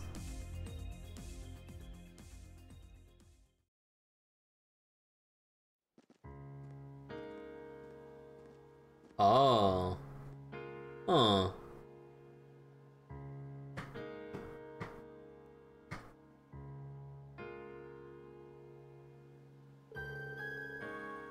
So this is the spot. We're just south, or to the south of Hamel. Better than putting it right inside the town. I don't think that'd go over well. This should be far enough though. Besides, it's only temporary. You really think this is okay?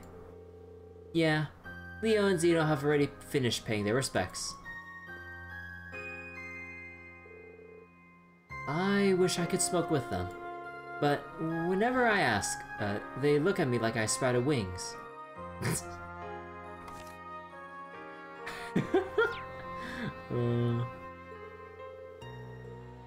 Maybe it's a generational thing.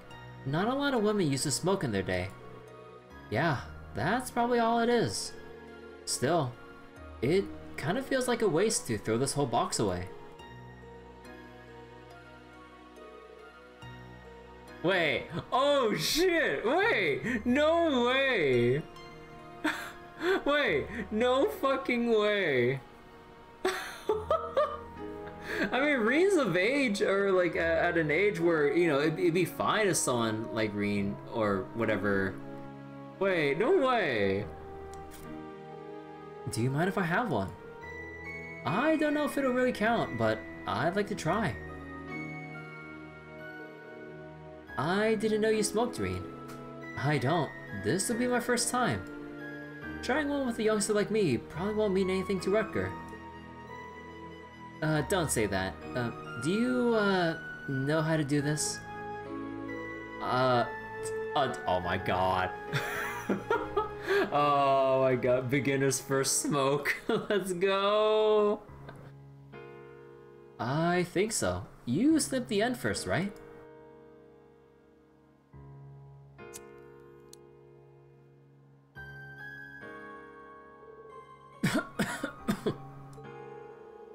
You're inhaling too much.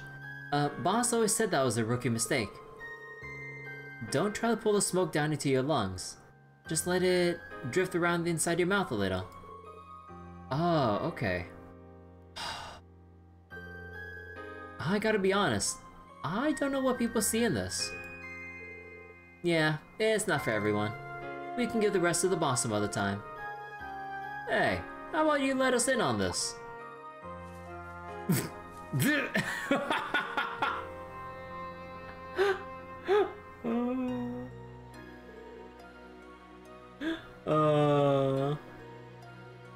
Zeno, Leo, everyone. Sorry, we didn't know if we should interrupt. We figured it'd be worth paying our respects anyhow. Thank you. Guess you did know him a long time too. In that case, mind if I join the party? Surely. Huh. You guys. Figured you'd show up eventually. Well, we came to share one last drink with the Jaeger King. I brought along a bottle of his favorite bourbon. Hey, nice. What do you say, Fie? Thanks for coming. Oh, we've got cigars if anyone wants one.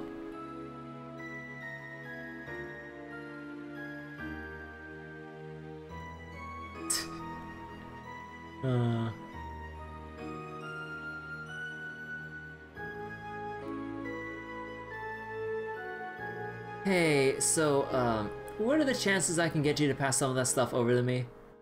You know, I think everyone would be more fine passing off that stuff to Fie than they would Shirley. None for you, young miss. Hey now, you're still underage. Show a little restraint. Yeah, Uncle Sigmund would kill me if he found out. I didn't expect people in this line of work to be so strict about this kind of stuff. You'd be surprised. They've got their own code to stick to. Like, killing people for money, like, the slaughtering of, like, innocent people for, a paycheck or whatever. Nah, I sleep. Giving a cigar and, like, a shot of alcohol to an underage Jaeger? Real shit. I'm like, It's like, hey, professionals have standards.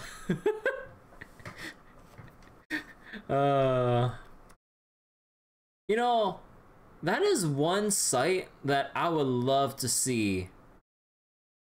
Like, an older Shirley drunk.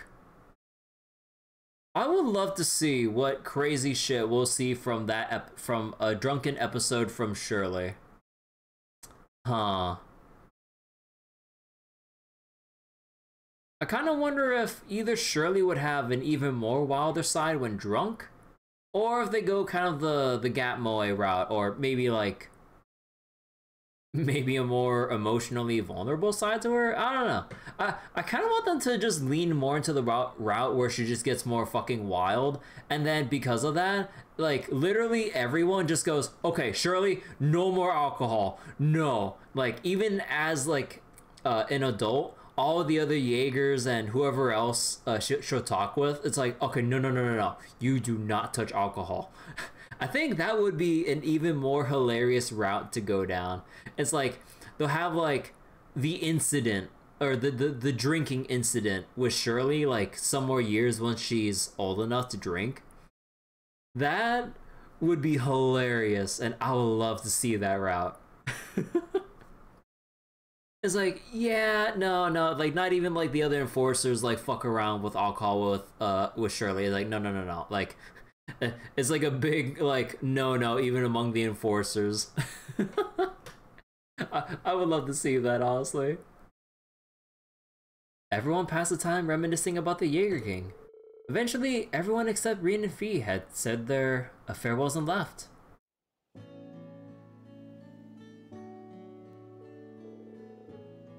He sure did touch a lot of people's lives. Even members of Nidhogg and Northern Jaegers might be coming by later. Yeah, he might have had more... he might have had even more connections than Sarah's dad. Not that all of them stayed friends. He made his fair share of enemies too. But even that was just business. I never met anyone who disliked him personally. Oh, Fie. I'm alright. Just got some smoke in my eyes is all. Besides, it almost feels like it's the boss hugging me. Really? No, I'm lying. You might smell like smoke too, but being here with you is totally different. It's hard to describe. It's kind of relaxing and exciting all at once. Oh, that's a surprise. You doofus. What did I just tell you? Yeah, Rien, first Bond scene, come on. Right, I'll do my best. Is this disrespectful to Wrecker's memory? I'll apologize later, I promise. Wait a second, whoa, Rien, what are you gonna do?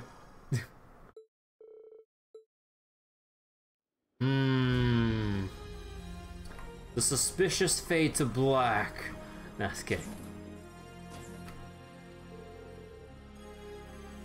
Thank you for coming with me to see the boss.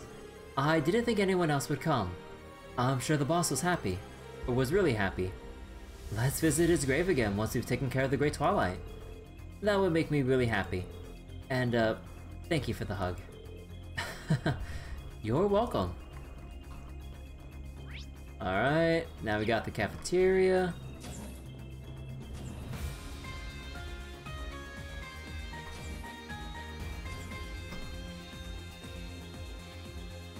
So after this, we have to decide on the other three. Oh! Emma, what's that you're reading? Wait, don't tell me! It's not what you think. I don't even have any more, Forbidden Grimoire. These are some notes left by Isola Milstein, my mother. Grandmother collected the ones she saved and sent them to me. Oh, so that's all that was. You know, for a moment there, I thought that Rien was gonna mention the Dorothy's books. No, not the Forbidden Grimoires. It's like, Rien's like, oh, not this shit again. Dorothy, not Emma too. Your mother was a wandering witch before Vita was, right? Yes, but her magical abilities weren't really all that powerful. but she was always eager to learn. She had a good many ties to the outside world, and took it upon herself to look into the Empire's curse on her own. She must have been such a big influence on my sister when she was young. And an incredible person at that, from what you told me. She passed away from an unfortunate accident, right? That's right. Though, I'm not sure if it was the work of the curse per se. It's probably just a coincidence, right? Then again, I suppose dealing with the curse's aftermath is in itself a form of being caught up in it. Yeah, you're probably right about that one. That said, there's actually quite a few entries that have nothing to do with your mission.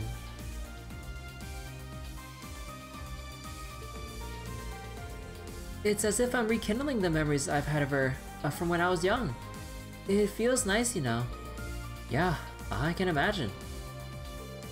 Oh, by the way, I saw a little good luck spell written in here somewhere. Wanna try it out, Reed? It might help your body and mind. It might help relax your body and mind from any fatigue you're feeling. I promise it's nothing dangerous or sketchy like before. It's alright, Emma. I trust you. A magic charm written by Emma's mom, huh? Sounds interesting. Sure, I'll take you up on that. Since you're offering, I mean. Oh, don't worry. It's no trouble at all, really. It's better if we didn't do it here, though. Shall we go someplace else? Oh, excuse me. Oh, sorry, I need to mute the mic. Excuse me. Oh, I have expected you to take us to the atelier like before. Well, actually, I'm prohibited from using it for the time being. After the, incident we had before, that is. But this spell isn't that dangerous like last time. You can rest easy, I assure you. Well, I should hope so. It is just a magic charm after all. That smell. It's Aran flower, isn't it? It is. The scent of the Aran flowers can enhance the potency of the charm. Though, it's also known to induce a few other effects as well. Emma? Emma, have you been taking notes from Margarita? Other effects? Oh, enough about that. Let's begin, Rain.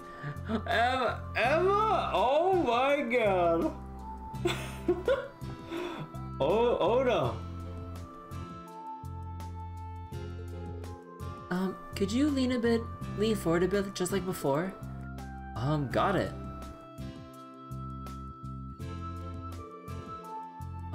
I didn't get duped into this again, did I? Don't think too hard about it. It's only a magic charm, remember? Ahem. Alright, here we go. By your side through land and sea.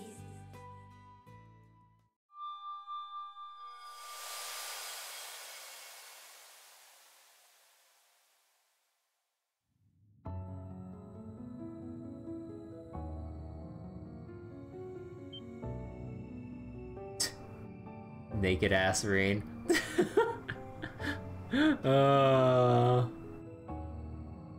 It's kind of funny that how we just get the full body shot as well. What is this? What you're seeing, Reen, is neither your consciousness nor mine. It's a crossing of both. A state of being not unlike that of a dream. I think I understand. It's kind of like an out-of-body experience. But what's with the way we look? Oh, these are just our astral forms, Reen. Like I said, don't think too hard about it. Things might get a little embarrassing from here, but bear with me for just a bit longer, okay? Oh. Rain.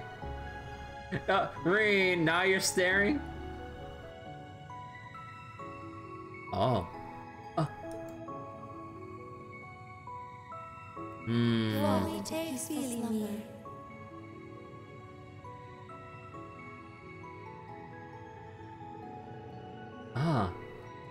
This sensation.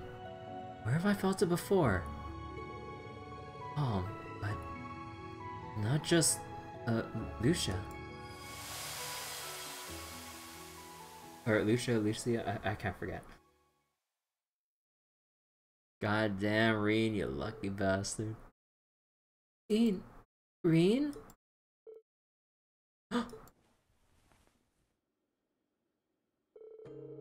Well, good morning. Did you have a night? Okay, time out! How are we still in the same day? I mean, obviously, maybe you could think about it as like a couple hours of a nap or something, or maybe like an hour, 30 minutes or something. But it's like, you know, it's just funny thinking about all the Bond scenes done within the day. It's like, we've done all this training, we went to the Black Workshop and did like a long investigation of it. Emma put us into sleep through her magic, and we woke up after some time. How is this the same day or not evening already? And let's not forget the camping trip with Laura, or the training camp trip. I'm just like, hold up. Same day, my ass. Like, what do you, like, what's the point of setting up tents and shit if you're just gonna be training there, like, and not even finish out the day? So I'm like, wait, how does this all line up, like, timeline wise? I still can't get over that, because it's not like the Bond scenes would take place after a part of the main story to like line it up timeline wise. Like, we have a full ass camping trip before whatever we had to do during that particular section of the story. I'm just like, wait a second here. Of course, this is just like one of those moments of don't think about it too hard. But I'm just like, bro, we go through all this shit. How is it not even like near evening time? Of course, you know, gameplay reasons and all that stuff. I just like, it's just so silly when you think about it for like 2 minutes. Well, good morning. Did you have a nice rest? So that's what happened. I fell asleep, just like that. Did you carry me all the way here? Wasn't that hard? A bit perhaps, but never mind that. Emma? Did anything funny happen while we were sleeping? I was kidding. Nah, Emma would never do that. Or would she? How are you feeling? Well, my body and mind feel totally refreshed. It's almost as though I've been completely reborn. My compliments to your mom. This charm was incredible. It was originally one of the witch's lullabies. From what I understand, Mother used it as a base for her own unique version. She designed it so that it could be used not only for children, but for family and those you hold dear. She wanted to use it on a human from the outside world. My father. That's when...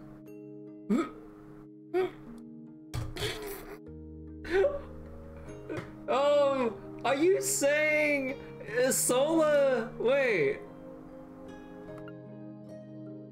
no. Wait a second. She wanted to use it on a human from the outside world. Wait a second. No, obviously I'm reading too much into like the lewd aspects of what you could do with this, but I'm just like, wait a second. This raises some questions. I'm like,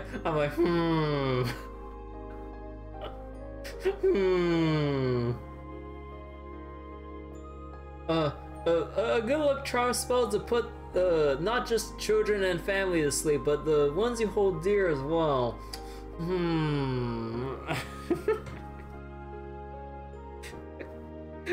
I've seen too many dojos where this goes.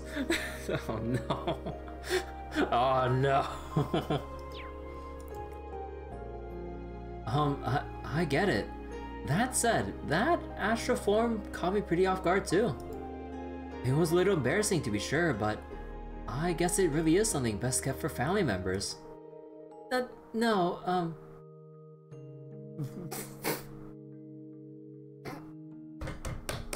You can't make this shit up!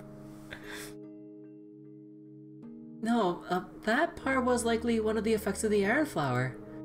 See, by elevating our thoughts toward one another, it ends up bringing out our heart's deepest awe. Wait, no! It's not what you think. That wasn't my intention. Such devastation. That's kidding. This was not my intention. After waiting for Emma to settle down, Reen left the sick bay alongside her.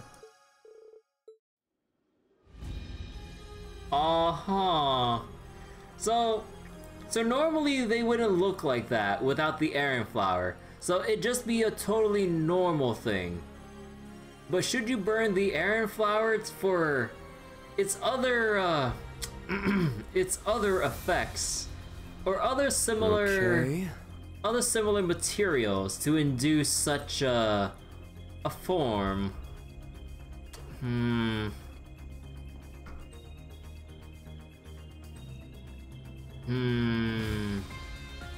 Emma, I'm a little bit concerned.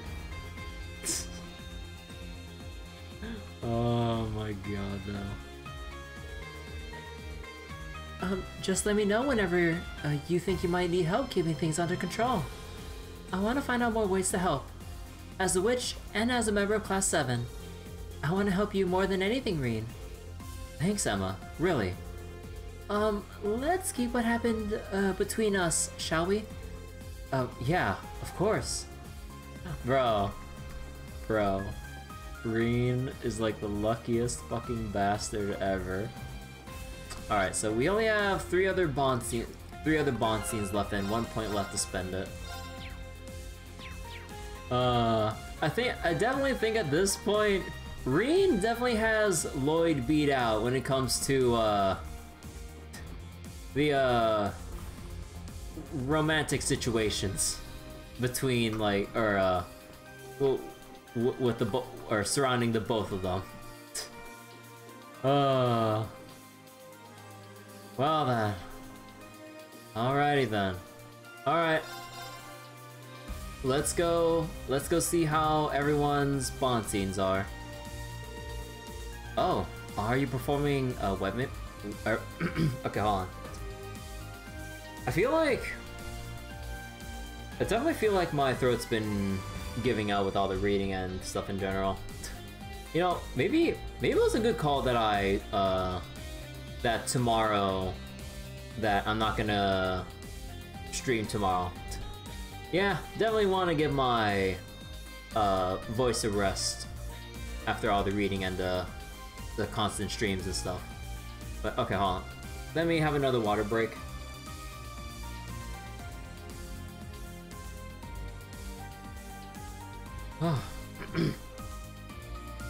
Oh, are you performing weapon maintenance, Duvalie? Naturally. My lord is waiting at the shrine after all. Enos and Anea as well, surely.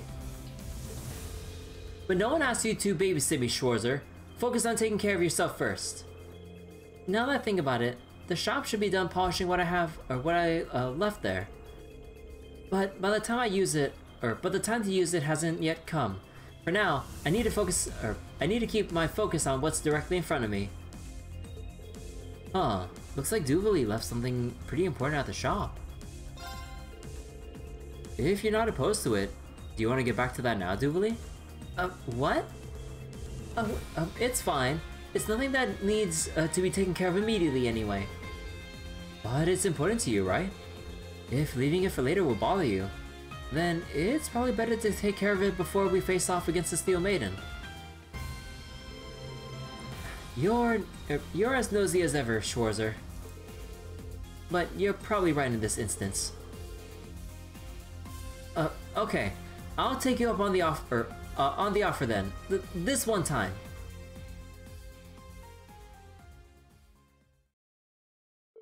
Afterward, they visited the workshop in order to pick up an important object that Duvalie had entrusted to Strauss. Oh.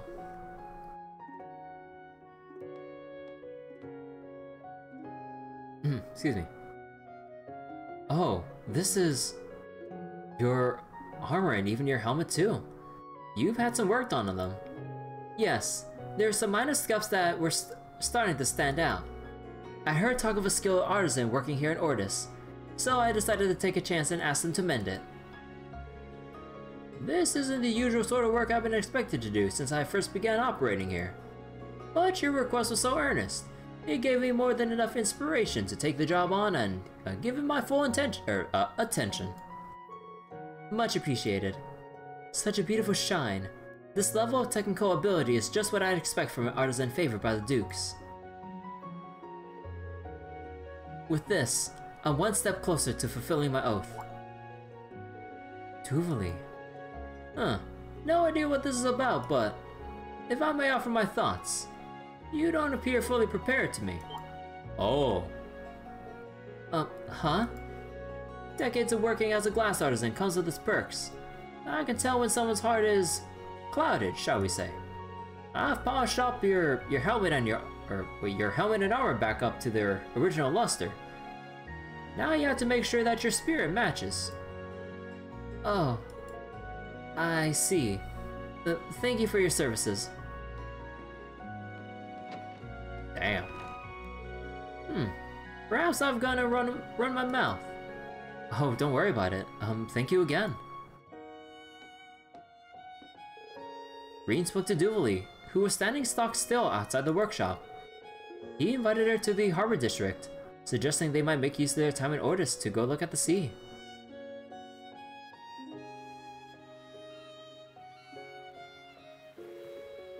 Have you been waiting long, Duvalie? Duvalie.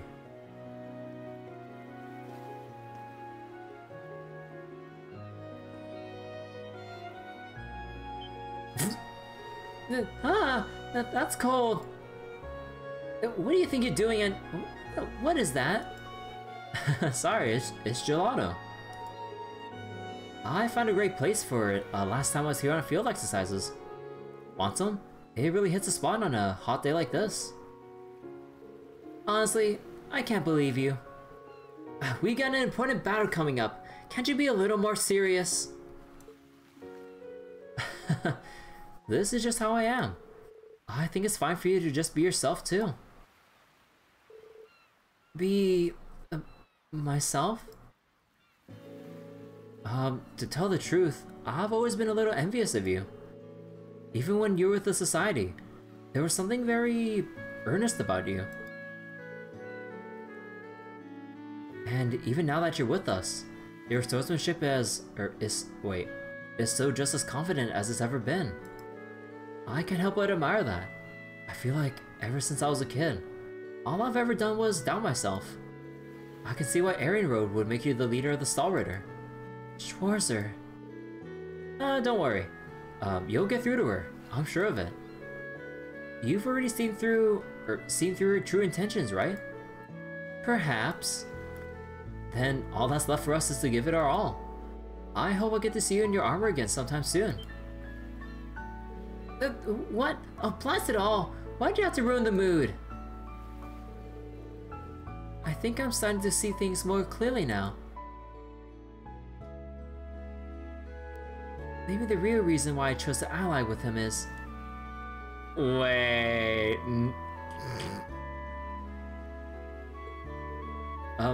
You okay, Duvalie?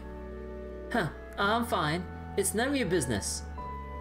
Come on, let's finish the gelato before it melts and get back. Loitering around aimlessly like this is unbecoming of one who's known as a Swift. Sure, let's keep going. Reen and Duvalie enjoyed the view of the ocean and the delicious gelato for a little longer. They headed back to the Courageous 2 afterward, ready to face whatever lay ahead. Man, now I'm craving a late night snack with some ice cream.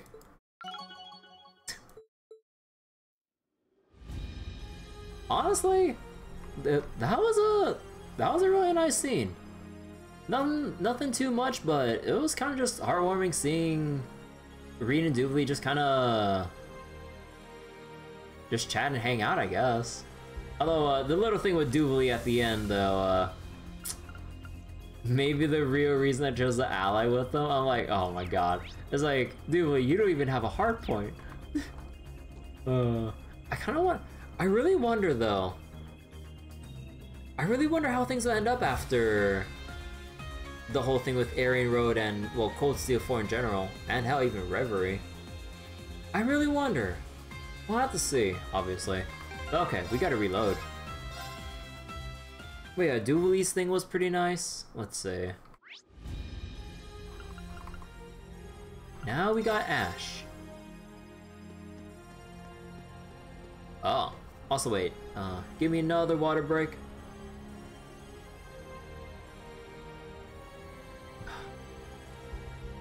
Alright.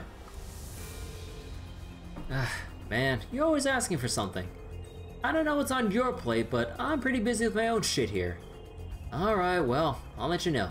Peace. Ash, who was that? Well, if it isn't Thor's biggest busybody. Way to eavesdrop on me.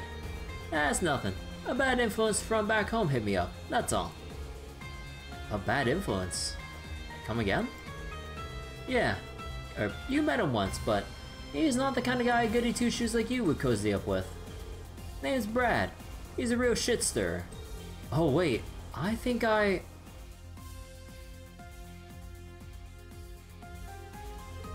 Yeah, I know who you mean. That friend of yours from Raquel. He was the one who tried to sell you out to that informant when you stuck into the city, right? On top of that, I heard something about him getting your old crew from the Civil War back together to raise hell. Fafnir. Right. Now it looks like they're sticking with low-level crap. Extortion and brawling. Nothing the IDF would give two shits about. When we were doing the field exercises before, I ended up giving him my contact info. But now he says he has something to discuss with me. Whatever the hell that means. That is a little concerning, I have to say. He must have his reasons for contacting you like this though, right? To be perfectly honest though, given everything that's going down, I don't really have the time to be dicking around with that bastard. We'll focus on our own problems, and you focus on yours. Ash. If it's going to be bugging you anyway, why not see what he has to say? You must have an inkling as to why he wants to talk with you, right? Well, yeah, I mean, if I consider the circumstances surrounding the guy. Still though, even more reason to tie loose ends now, right? To make sure you don't regret it down the line. I'll always be there, or I'll be there alongside you, of course, as your instructor, and as a fellow member of Class 7. Huh, man, Teach, you just love nosing in on other people's drama, nosing in on people's drama, don't you? Nah, I get what you're saying though. Can't really move forward when you're knee-deep in yesterday's bullshit. Alright, bring out Valmar, Schwarzer. I want to settle this. You got it, Ash. I swear to God, if they make me fight with Ash when he's unequipped right now, I swear to God. Ash called Brad back to talk.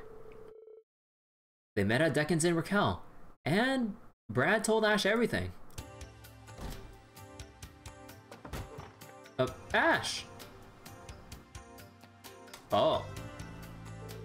I'm glad you're here. And you too, instructor. Just thought I'd drop by. You got some nerve calling me up and bringing back Fafnir and trying to sell me out.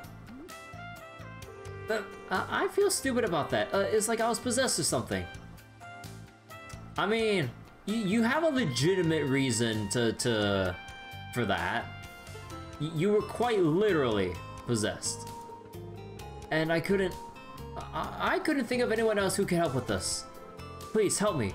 I don't know what to do. It seems like things are pretty serious. Alright, we'll hear you out.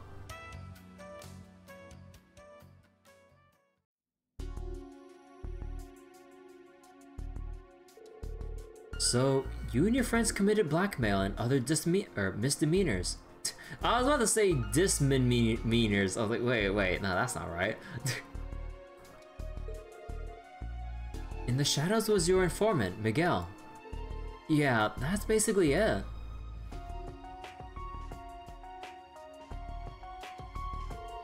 first, he was just doing stuff like showing us the perfect places to extort people. But then he made me do all sorts of stuff that because I owed him or something. I had to bring some product from orders without the Imperial Defense Force busting me. You mean? Sounds pretty sketchy. Yeah, and recently, he's been asking for some pretty major stuff. To top it all off, we almost got dragged into some shady business of his not too long ago. If this keeps going on, we're seriously gonna end up at the point of no return. Okay, I get it. We gotta beat the shit out of Miguel. So he had you move some product, huh? Ash? That's nothing. Long story short, you realize the error of your ways because you're way in over your head, and you're scared. Now you know how stupid you were to bring Fafnir back and do whatever the hell you want right before the war, huh? So what? Is there something wrong with me realizing that? Yeah, I should have realized it sooner. It's just, you went off to join that military academy and then I heard you shot the Emperor of all people. So when this old dude told me I could be top dog around town, I thought, yeah, well, why not? It looks like the curse worked its way in with all that emotional turmoil. Yeah, I got it. I'm the reason why. Probably for that moron too. In that case, I gotta set things straight, huh? Ash, are you okay? You look like you're back to normal. Well, back to being a goofball. Don't worry about it. Leave the rest to me, Brad. I'll talk it over with the old man. I've got some stuff I want to ask him anyway. You do? Anyway, we'll have you be of use here, got it? Let's go look for some clues.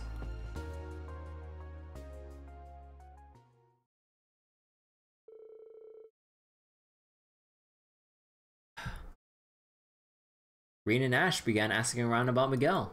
The rumors they heard, pointed him to being somewhere outside town, with a shipment of a new shipment of goods. Eventually, they tracked him down.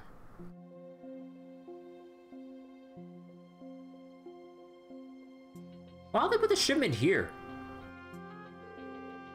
Alright, this should be enough. Raquel's punks ain't gonna use more than this. About time I move on. One last trip back to town should do it. Oh, and where are you planning on scuttling off to next? What the? Ash. And the Ashen Chevalier. How's it hanging, Miguel? Been a while since I went to clean my apartment and ended up bumping into your ugly mug. I hear you've been helping out Brad and the others. Hello, Miguel. I haven't seen you since our old field exercises. I hope you realize I'm not going to let you get away with anything that might put young people in danger. Now, we'd like you to tell us about whatever it is you brought here from Ordis. I don't know what Brad's been telling you, but you got me all wrong. I still got young people with potential and teaching the value of hard work, that's all. Shipping these things is just another aspect of that. A gun? So, this is a new product, huh? It's an RF model. I'm guessing there's more inside the container. That's right. I got contacts in the military help me build up a decent stash, little by little. I mean, no one knows for sure what's gonna happen to the world after this war starts, right? You gotta be prepared. Savvy folks from all over the continent are already putting together hidden weapon caches. The way I see it, I can make a fortune supplying them with the kind of high quality arms they'll be needing. That's really low. What, so you're a war profiteer now? That's a pretty drastic change from when you only dealt in information. Not to mention how fast you got these weapons all together on your own. I figured that wouldn't be possible without the right connections and know-how. What aren't you telling us? Now that you mention it, something does seem off. It's simple really. I wasn't always an informant. Until a little more than 10 years ago, I was a merchant, working a different kind of market. Some of the secret supply routes I learned about back then are coming in handy now, that's all. Now I'm done talking. You gonna let me through or what? Can't keep my customers waiting. What is it, Ash? Hey, don't go making any sudden move. Look, Miguel, I don't give a rat's ass where you go next. But there's one thing I gotta ask you first. Thought we were done here. Was it you? Were you the one who got me out of Hamel? Oh. Hey, where's this coming from? Ash, do you mean... 14 years ago, a merchant helped me escape from Hamel into Raquel. By the time I was old enough to understand, the merchant already disappeared, and I had no idea where he went. But what you said just now, that you were a merchant more than 10 years ago, well, things just clicked. Now I see. How long have we known each other? Miguel? From my first days in Raquel? From when I got adopted. Since I could remember, basically. You were involved with all that, weren't you? I mean, you weren't exactly a good influence. You even sold me out to the Jaegers that one time. Guardian Dad of the Year. I always thought you were one of the most deadbeat pieces of crap around. But you still showed up at Mom's funeral and made a donation. That just felt so out of place for a small-time crook like you. I figured you must have had some kind of ulterior motive. But looking at it now, I can't help but wonder if you felt some kind of obligation toward me. If I got it all wrong, or if I got it wrong, go ahead and set me straight.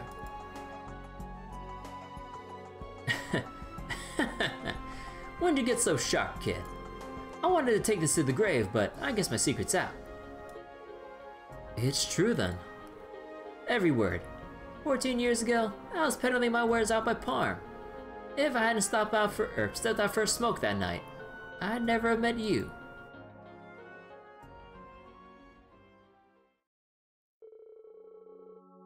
Whoa, take it easy, kid. What are you doing out on the road by yourself? Was that a gunshot? The hell's going on? This can't be good. Come on, kid. Let's get you out of here. I grabbed you and put you on the first train I could find. But you wouldn't say a damn word to me, even after we got to Raquel. Didn't know what to make of that. I thought maybe you'd been mixed up in some bad business. And then the soldiers came for me. I don't know how they found out, but they knew I'd help you get away. Forget about everything that happened that night, and ditch the kid. You'll be helping securing the future of the Empire.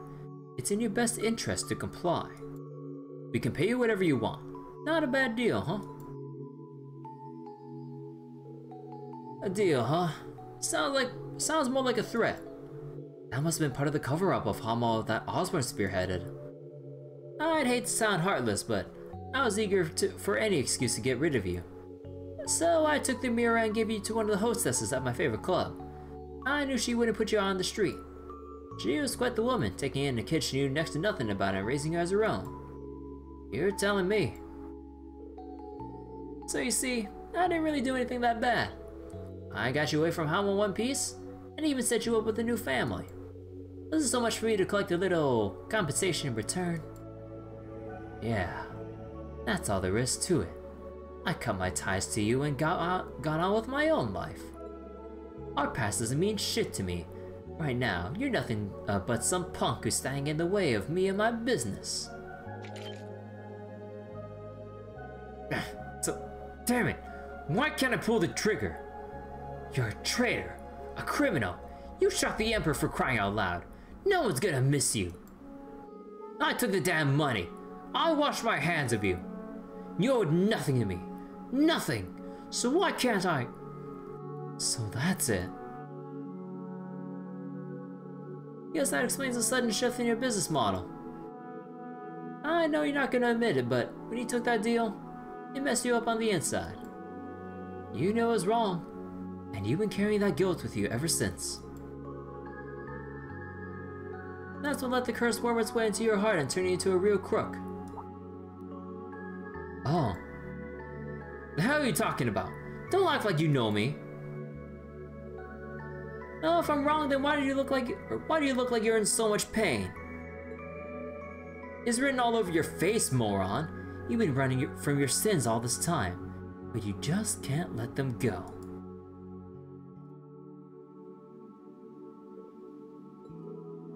Ash. To be honest, I don't really give a shit how far you fall. But there's something you should know. Right up until she passed, Mom was still smiling. She said it was a blessing, having me in her life.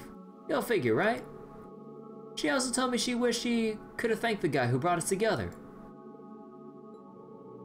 And I feel the same. I wouldn't be here right now if it weren't for you. And I wouldn't change a thing about the time I had with my mom. Well, it might have been nice if she'd been a better cook, but you can't win them all. As far as I'm concerned, my home isn't Hamel. It's Raquel, the town you brought me to. One of these days, I'll find a way to pay you back for everything you've done for me. I don't regret joining the academy or trying to find out about my past. That was my own choice. Because of that, I got to meet Kurt, Philly, Bunny, Phony Locks. Phony Locks. They're not a bad bunch. Hell, even some of the instructors are okay, I guess. So I figure I gotta at least say thank you. Not just for me, but for Mom too.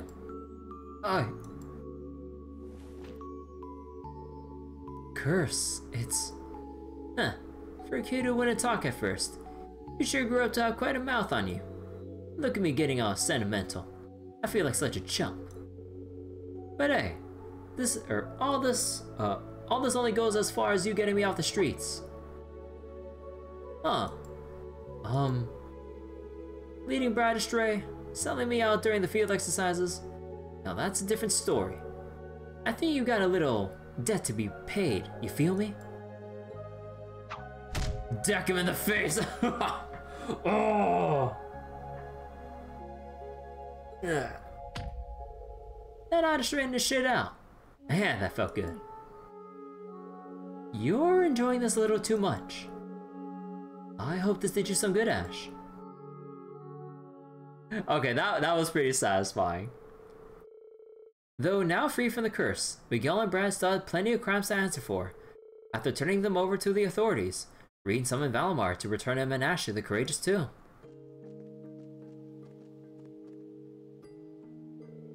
You had me worried there for a minute. I'm glad it all worked out.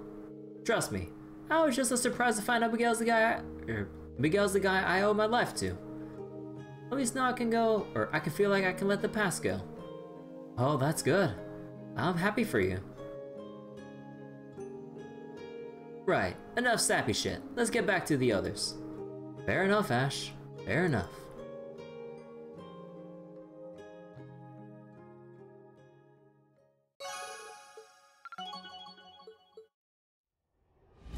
Oh, and that's his final... Oh, man, that's his final thing, too? Survive? No, not service. Johan and Miguel. Miguel was the one who brought Ash to Raquel. Ash shared his feelings about his life, freeing Miguel from the curse. And Wayne. A clear mind. After sparring with Duvalie, Wayne began learning how to fight on instinct. However, he still needs to work on unclenching his jaw. Thing with Becky. Friends and rivals. Becky discovered the dark truth behind Klesenko's sudden growth. She and Hugo have always butted heads, but this was too much. Alright. Feels like I can let the past go now. Time to focus on what's in front of me. Next up is Crossbell. Third rivalry's waiting. Can't slack off yet. I'll rely on you, Ash. Okay. Man. Ash's bond there? Oh. I think I might have to put that above Duvalie's, honestly. There was a lot going for that with Ash getting some closure to go into the third rivalry and everything. Oh.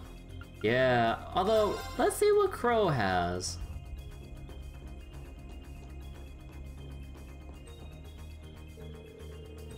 Well, I got everything I need. Plus help with setting it all up. It all seems to be in order. So, let's say we head over once we have some spare time. Leave it to me. Oh, Crow. Berdine?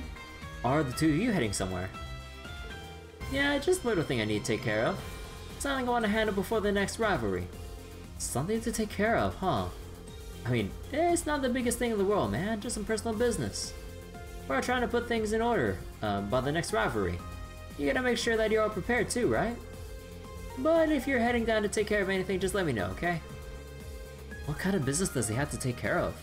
I have to admit, I'm curious. Mind if I go with you, Crow? We're gonna be out there fighting together, so I want to make sure you're firing on all cylinders. Green. Nah, keep in mind, it's not the fun kind of errand. Might be a good opportunity though. I know they've been on your mind after all. Ooh. Well, you'll figure out soon enough. Alright, head up or hurry up and get ready. I'll be waiting here. Aww. Once Reen was ready, they set off from the Courageous Two with the two Divine Knights. Crow needed to visit a handful of different regions. For the first stop, they find themselves at a familiar place. The Cathedral at St. The Cathedral at St. Arc. What does he need to do here? Ah, there she is, just like I heard. Sorry, but can you wait a bit? Oh, wait, is this? Oh, Adios. Please find a way to forgive my grandson, Michael.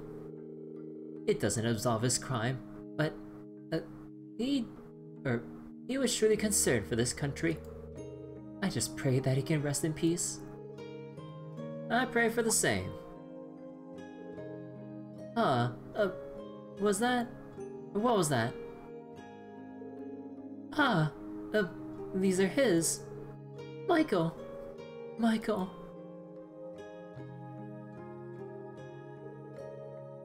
Is it okay, to just have those handed over? I'm in no position to ask for forgiveness, so on to the next. Aww.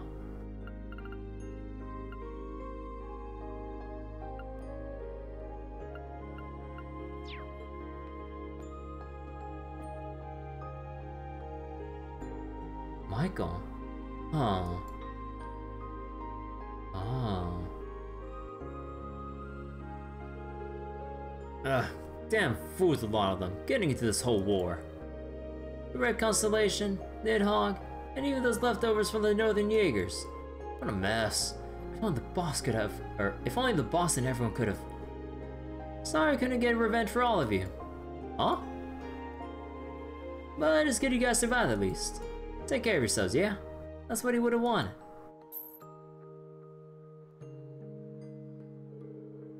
Okay. Oh. What? Is this the boss's tag? Hey, you!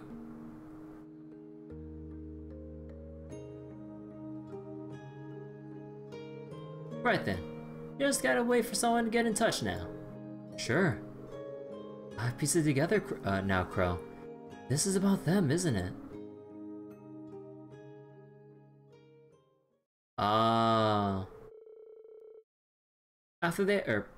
Wait. Oh, right, wasn't...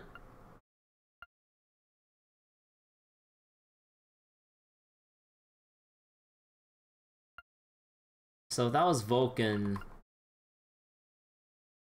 Oh, right, Gideon. Wait, did we ever learn his first name? Oh.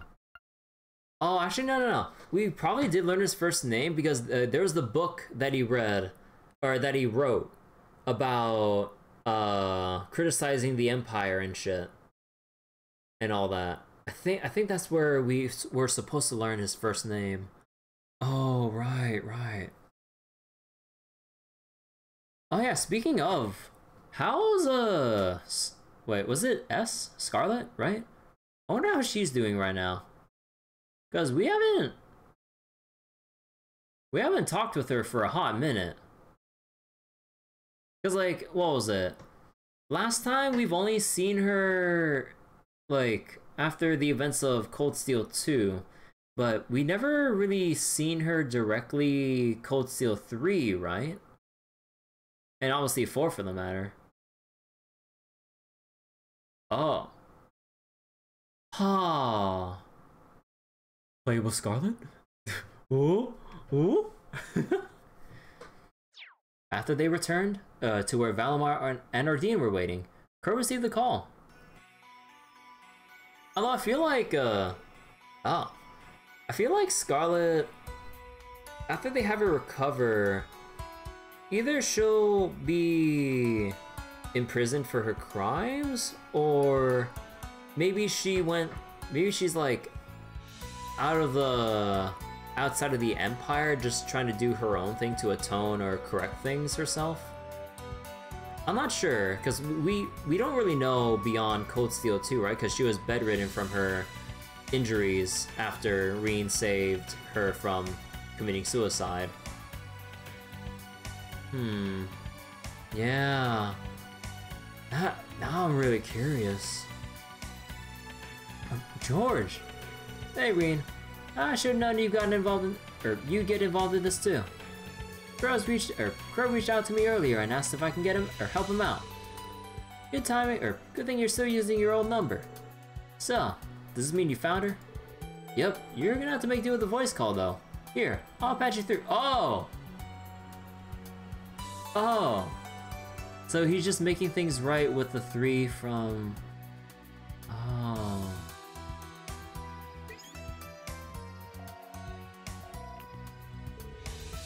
Hello? Can you hear me? Wait! No way that they're just gonna leave it... Oh, it's her! Good to hear from you again, S. I mean Scarlet. Same here, C. Crow. Sorry. I'm still getting used to that. I never thought we'd get a chance to talk again. As to Reen, I guess we haven't spoken in a while either. Not since Berea Hard. I'm glad you're alright. I thought you'd still be locked up somewhere in Chryson. What can I say? This is business as usual for me. Oh, so she just busted out. So wait. Man! They didn't make a 3D model for Scarlet. God damn it. She's just gonna be voice only, meaning there's no way in hell we're seeing her in this game. If I had to hold out hope just to see Scarlet and, you know, in the current graphics engine and everything, I'd have to wait for Reverie or something. Ah, fuck me, dude. Right now, oh my god. I fucking call it. She's outside of the Empire doing something, like, to make things right or whatever. But on the, I mean, wait, no, she did say she was involved with the Congregation for the Sacraments, right? She was a squire, I think? Hence, like, her thing with the segmented sword, or whatever the sword was called again.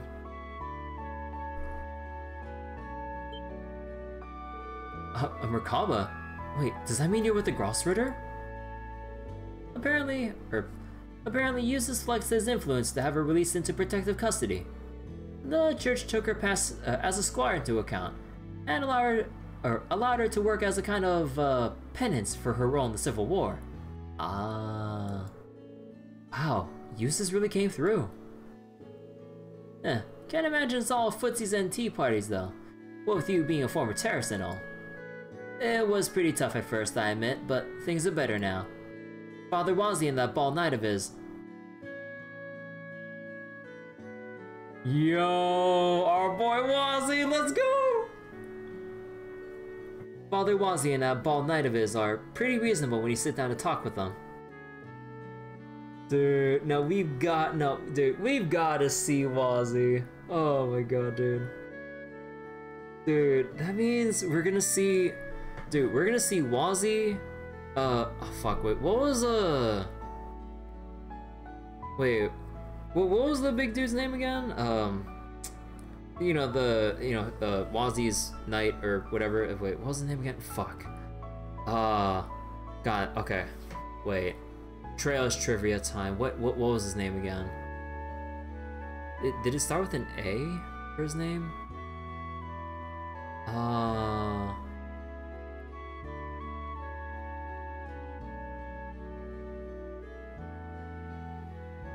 Oh no, okay, I don't remember.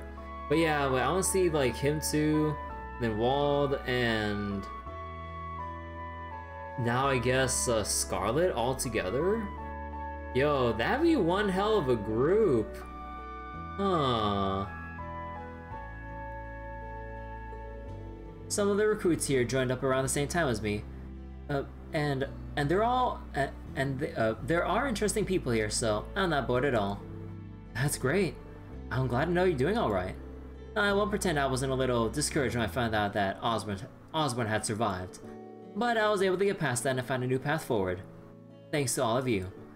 You have my gratitude. Right. Crow, I heard about all what you've been doing. Let's both do our best. Not for revenge, but for them. And the world too. Of course. Let's do this thing right.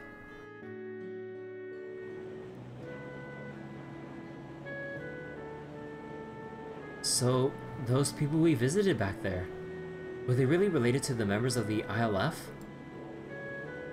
Yeah, I've been thinking about making this little trip ever since I got my memories back.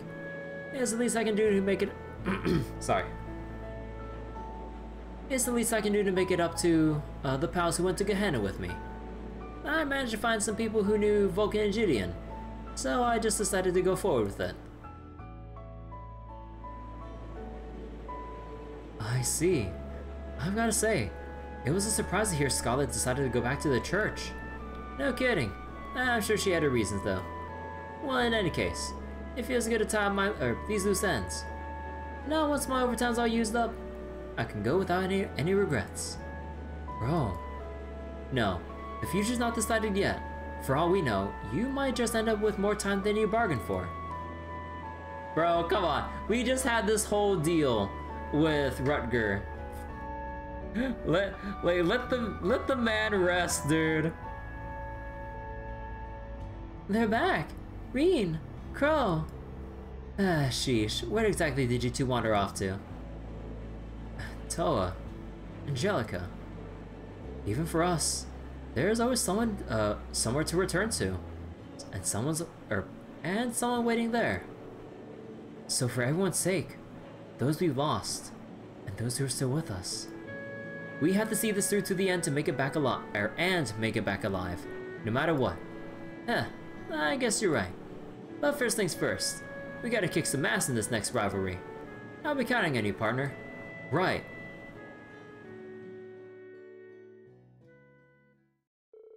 Afterward, they were met by Toa and Angelica to make it back made it back safely to the Courageous. Once the Divine Knights were on board, they set off to continue the missions. What do you mean I'm not maxed out with Crow? Crow 2. Atonement. Crow received the effects of his fallen allies, briefly readopting the mantle of the ILF leaders see. He settled things once and for all. We can't just let it go. Huh, I guess that's true. We've got the rivalry first. We've got to win, so let's do this. Huh, you and Crow really do trust one another, don't you? I must thank you once more for staying with them. Aww. Oh man, wait, who do I... Oh my god.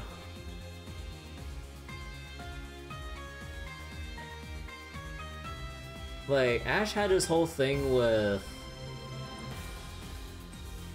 you know, getting closure about finding out who it was who rescued him from Hamel.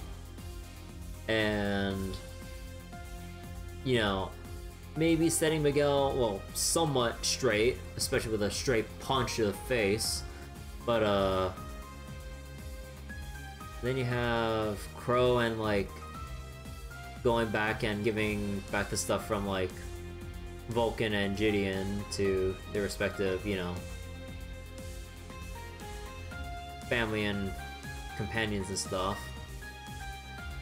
And then, I mean, Duvalie, I'm not knocking, like, Duvalie's But like, she was also really nice too. Like, who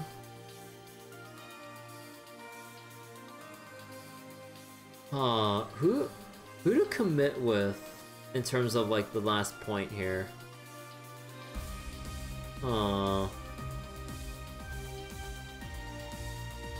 Like, Ash and Crows were pretty nice to get some closure on.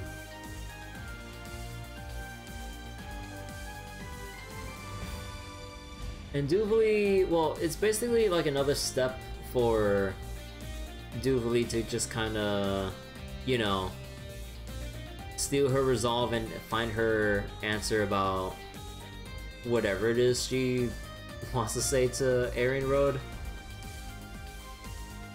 And maybe about, you know, like, about the real reason why she wanted to come along with Reen and stuff, on this whole journey here. I don't know.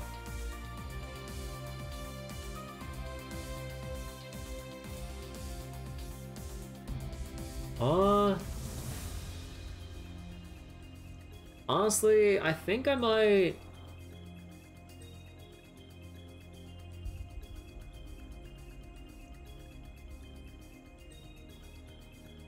I think I might pass the point over to...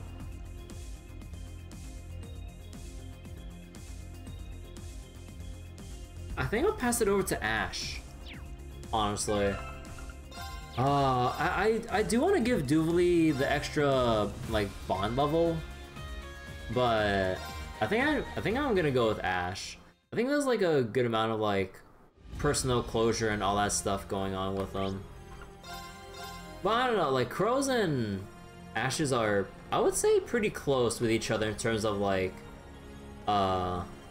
personal closure and, you know, all that stuff, wrapping up like their own loose ends.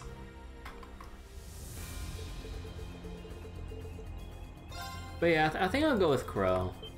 Or not Crow, Ash. That. I'm like so indecisive. I'm mixing up names here.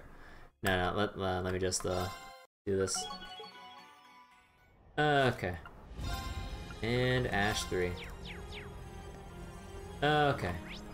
So that's it for all the bond stuff. So I know why. So that's why you said you skipped out on Alisa for yourself? Because Duvalie, Crow, and Ash seem way more important character scene-wise. Yeah, like they're like for each of them, like if it wasn't for the heart point thing, I definitely would have. I think I definitely would have tried to squeeze in room for like at least 2 of the 3 with Duvalie, Ash, and Crow.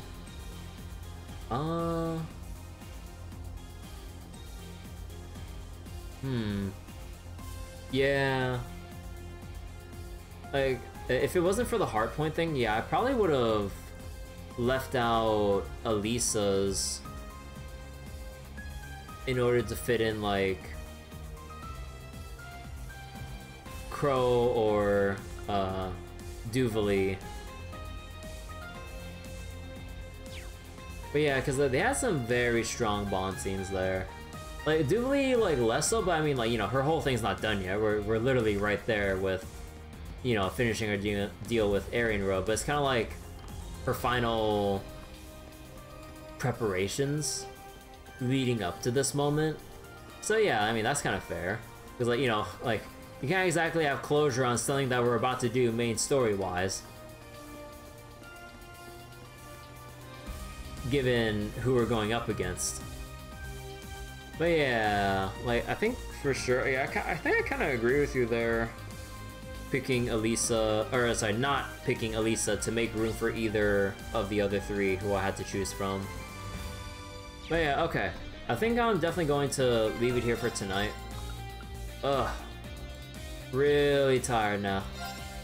My throat is just about giving up with trying to speak for the rest of the night tonight. Then I'm a little bit tired, so yeah.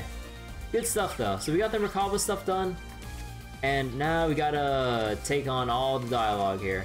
And thankfully, it's not as much as when Act 3 began in general. So it shouldn't take 3 or however many sessions to get through this. Alright, let me just end it here.